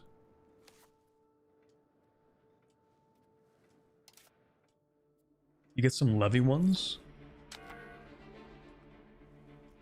But it's like 30. Wait. Do you get like levy heavy ships? Because that would be super funny. I know you can get levy galleys. I've seen it before. Supposed to revoke privileges? Yes, you're supposed to revoke privileges. In court and country especially, like, you can revoke 2 privileges for like a handful of gold. It's like a handful of gold and maybe 10 legitimacy. Like there's no stability hit. You can claw back like 300 stability worth of privileges for some chump change and a bit of legitimacy.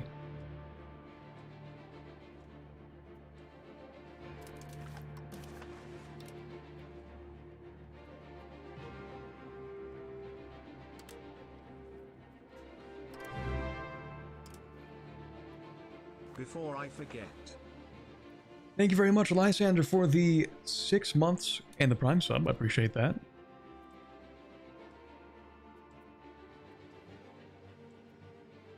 Actually, what time is it? 5:53. Okay, after this war, we're going to wrap up today's stream. I need to... I actually need to spend tonight preparing for a D&D campaign. Like a nerd or something. Because my friends asked me to be the DM for a campaign. They got together and they were like, yeah, we should play D&D. None of us have played D&D. Well, I did briefly, like 2 sessions in high school. And they were like, yeah, we should start D&D. And then they got together and they're like, we should make Corbett the DM. And then they came to me and they're like, do you want to play D&D? After deciding that.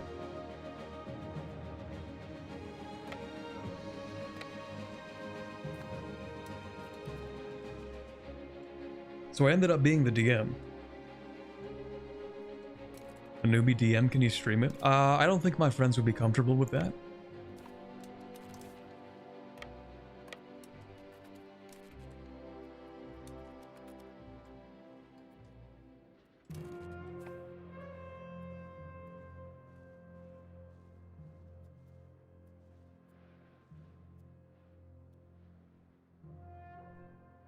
You have the voice of a dungeon master? I don't know. I mean, I've been doing some homework, if you will.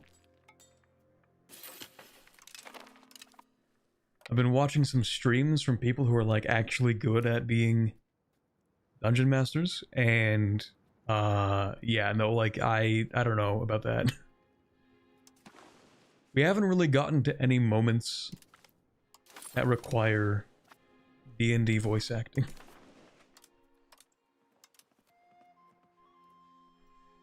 Okay, Pope, I'm gonna take money. More money. That's kind of it. Maybe I'll liberate this too.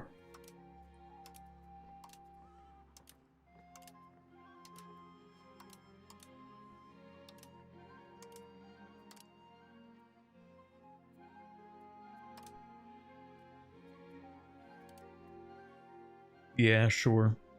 Money, war reps. That too? That's good. Yeah, we'll take that. Sorry, Pope. Anything else, actually? Because they might have like a little pocket somewhere. They have Avignon. I don't think they have anything here. You can keep that. That's cool. That's cool with me.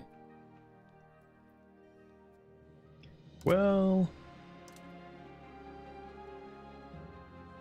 how bad is it to take Genoa?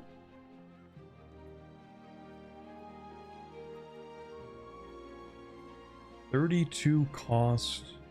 Only 9 antagonism? It's less than this province. Wait, what the hell is this province? It's less antagonism? I guess that makes sense, because that is like a majority, I think, Sunni province. That makes sense, actually. Venice just kind of chilling, I guess. Alright, you know what? Yeah, that's cool. This will be the peace deal with the Pope. The Pope deal, if you will.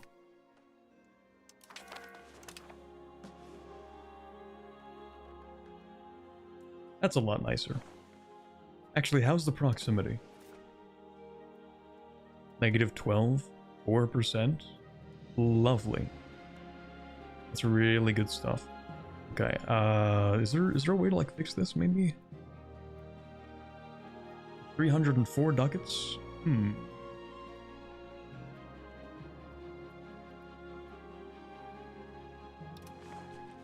Well, really, we only need the roads. Go from here to here, maybe?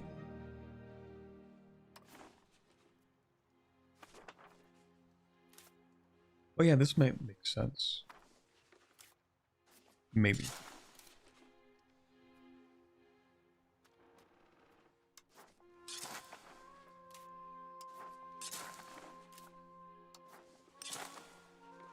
We'll do that.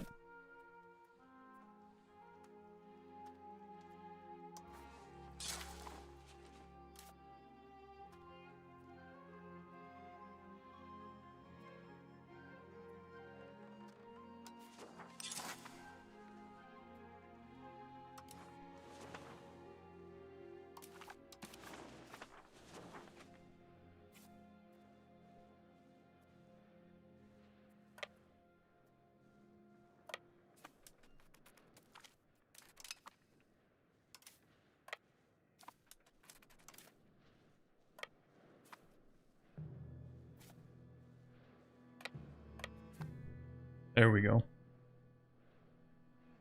Fixing border gore should give negative aggressiveness. True. You just ignore all their feelings and stream it anyway? I don't know about that.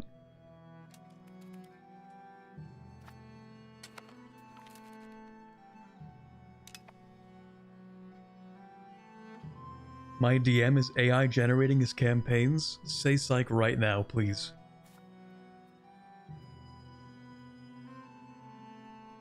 But don't make the same mistake that I made. You gotta set ground rules. It's supposed to be a team game. So far, all the players are kind of working together as a team. There are some frictions that are like in-character frictions, but because all of us have known each other for over a decade, there aren't any like real-life frictions. Which is like really important.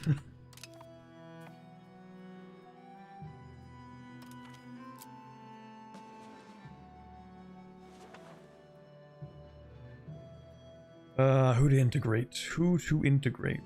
I think...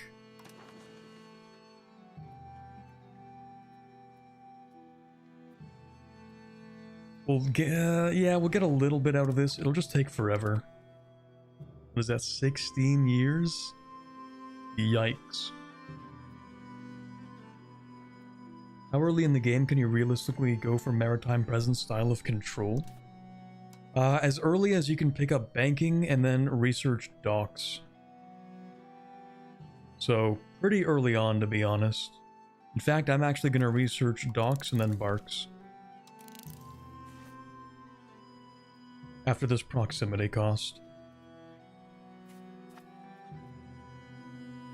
And then, yeah, I think I can have a navy on the east side, one on the west side.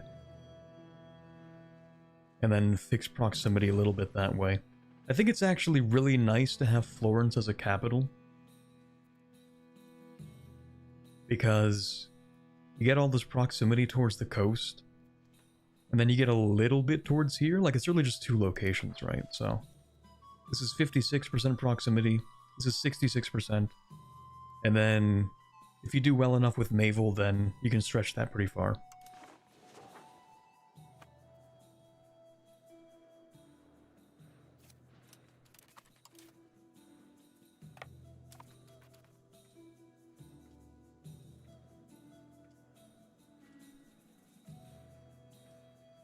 How do you rate the Republic of Tuscany flag? It's a 9 out of 10 for you. I mean, it's alright. I do actually like it a little bit more than the Medici Tuscany flag.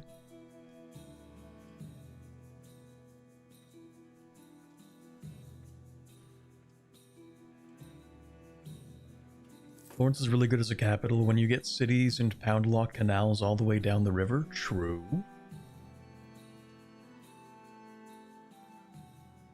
Oh, oops. Hold on.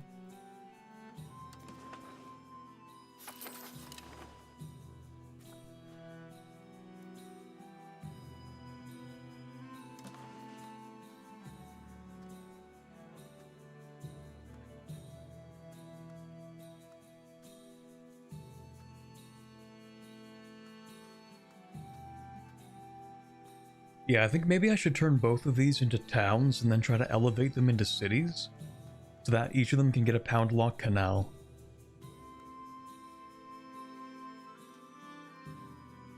Yeah, the wine is cool and all that.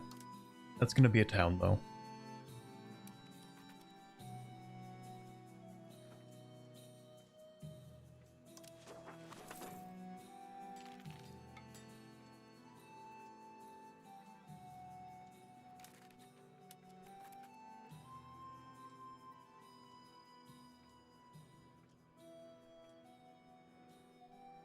We had the Medici Tuscany flag earlier, and then the Medici guy died, and we ended up with this flag. That's why I know what the old one looks like.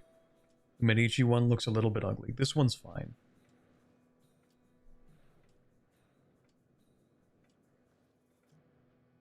What are your favorite nations so far? I actually quite like playing Scotland. I actually like playing in the British Isles if I'm not playing England.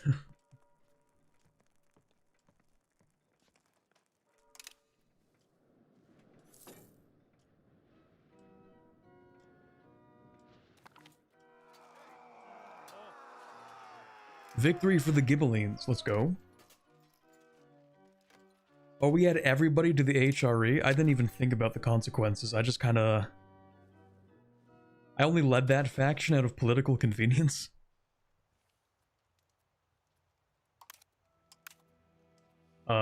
Oops.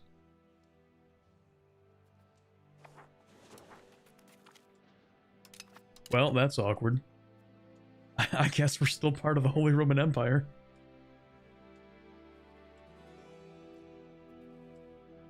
If only you could become the Emperor. Can I not become the Emperor?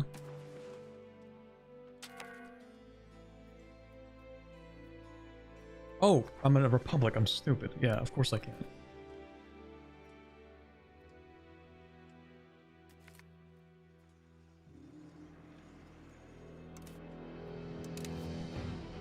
Maybe when I forget to change this again.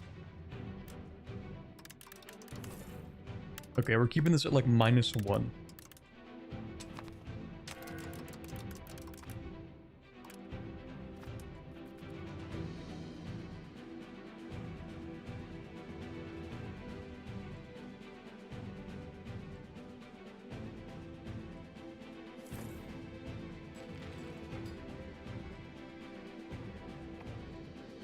I've seen Milan become a monarchy quite often. Don't know if they get an event for that. Maybe.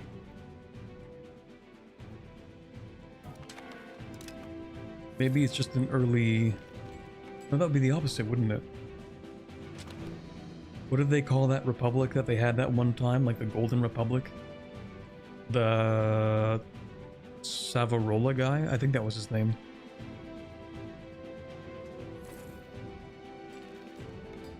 The Ambrosian Republic, that's the one. What is this? White peace imminent? Yeah, okay, buddy.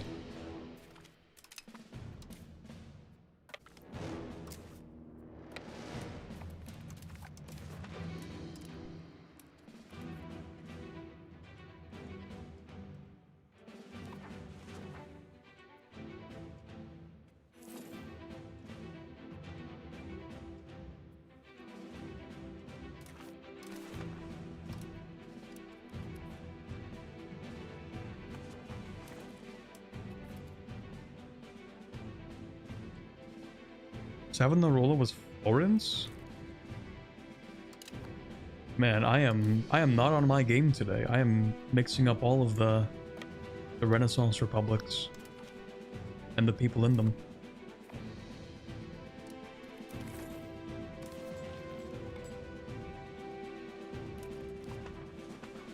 He was a millenarian theocrat. Ooh. How do I even know the name the hell? Savonarola. By any chance, does he have anything to do with, No, he wouldn't. Never mind. Why do I even know this guy's name?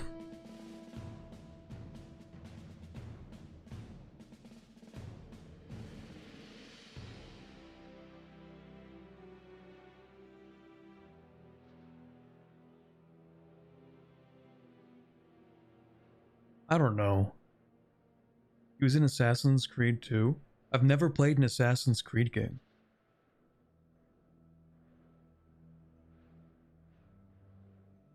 Yeah, I don't know where that name just kind of like got unearthed from my brain from, but okay, never mind, not that guy. Is an event from an EU4? That could be. That might be it then.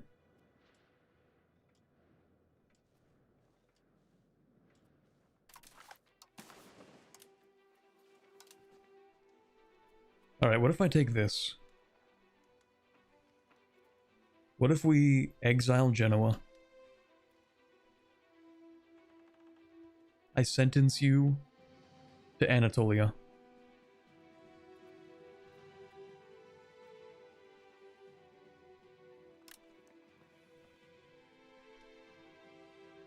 How bad is that?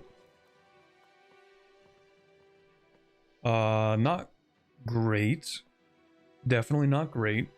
Could be worse.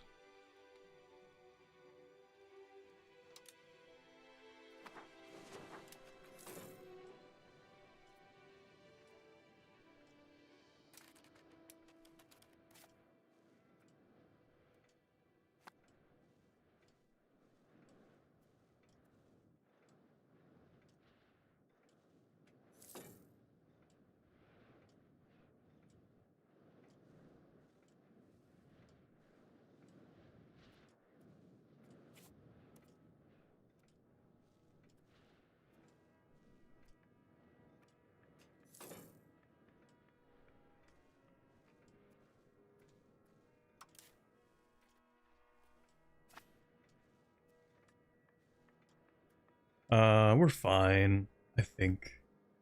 Probably. Remember when I was like, oh, it's getting kinda late, I should end this stream, and then, like, the war's kinda taking forever. Okay, I think we're good. We should be good to take what we want. I don't really care about Venice, but I do want to destroy their army because I want them to feel sad.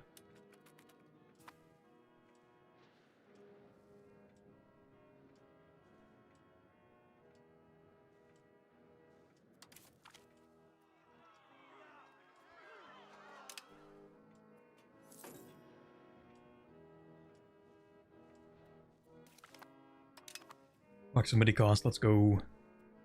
We're actually so back.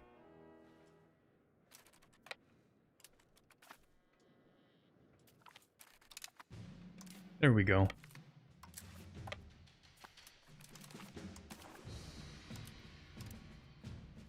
Alright, actually, you know what? I'm gonna occupy maybe one piece of Venetian territory, and then I'm gonna ask for money.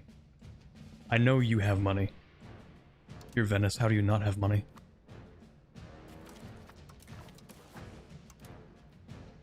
Okay, one money, please.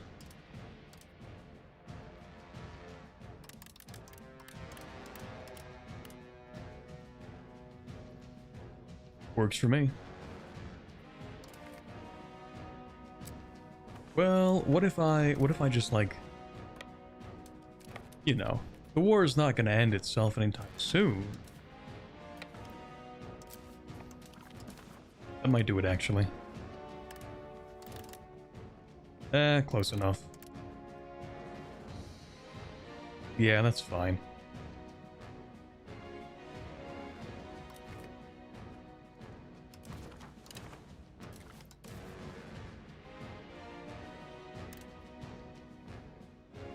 Alright, that will be all of Corsica and the rest of Sardinia and all of their possessions in Italy, actually. Might even say all of their possessions, maybe not in Europe, technically. Okay. Alright, sounds good to me. How bad is this, actually? It's fine. It's fine. I don't see any complainers. Let's improve relations with France. Maybe not Aragon, though. They kind of hate me. That's fine.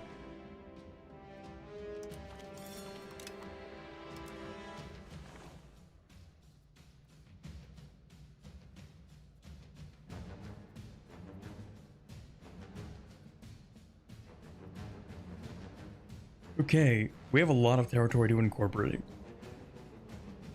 Now... Oh, hold on. Oh yeah, we moved the market back. Let's go. Interesting, actually, that it didn't really change shape. Very odd. Very odd, but okay, this is... to move a little bit. Moved slightly. Okay, we are now making mad money. Huge money. Because we now have a market center. We can also rival, I guess you? Aquileia? Aren't you a subject to Naples? Why don't I just rival Naples? We are a fair bit stronger than them. Wait, do you like me? No, I like you. That's crazy. Anyway.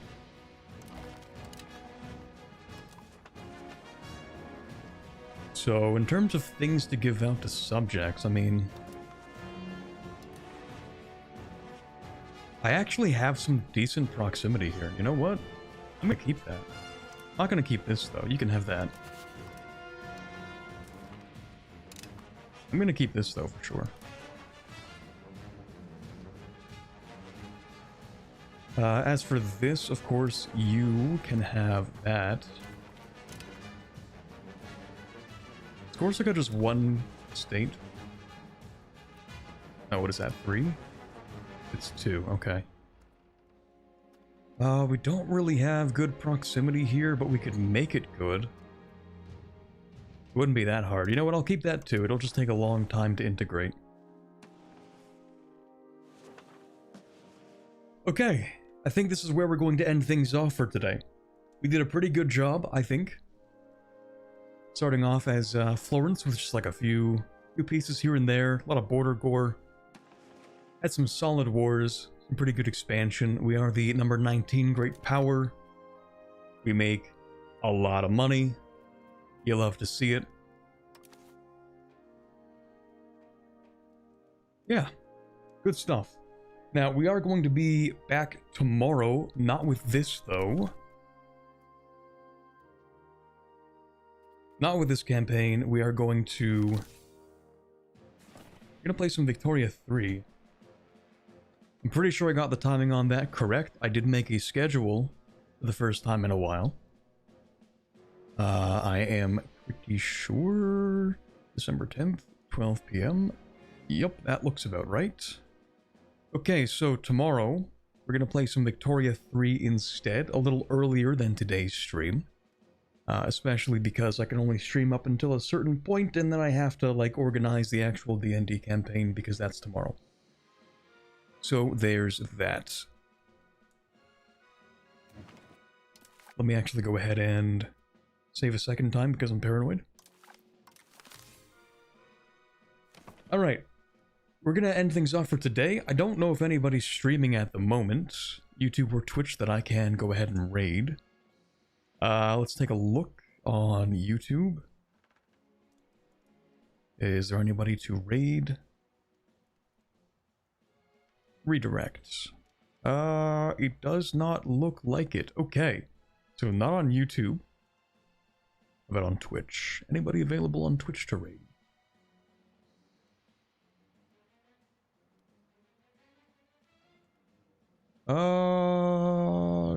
Nobody that I really know.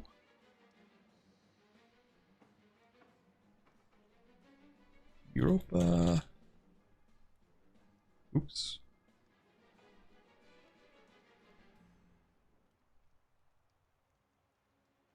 Doesn't look like it. It seems like I'm the one who kind of like streams the latest. Except for maybe Cleo, because like different time zone. Anyway, never mind. So I guess we're going to end things off today. Thank you very much for watching. I will see you guys tomorrow with some Victoria 3. We're playing a prep game? Yes, we're playing a prep game in D&D. Very, very beginner-friendly, everything, actually. Anyway, have a wonderful rest of your evening. I'll see you guys tomorrow. Video soon, at some point, maybe, probably, maybe even sooner than you think. Maybe. Anyway, have a wonderful evening. And good night.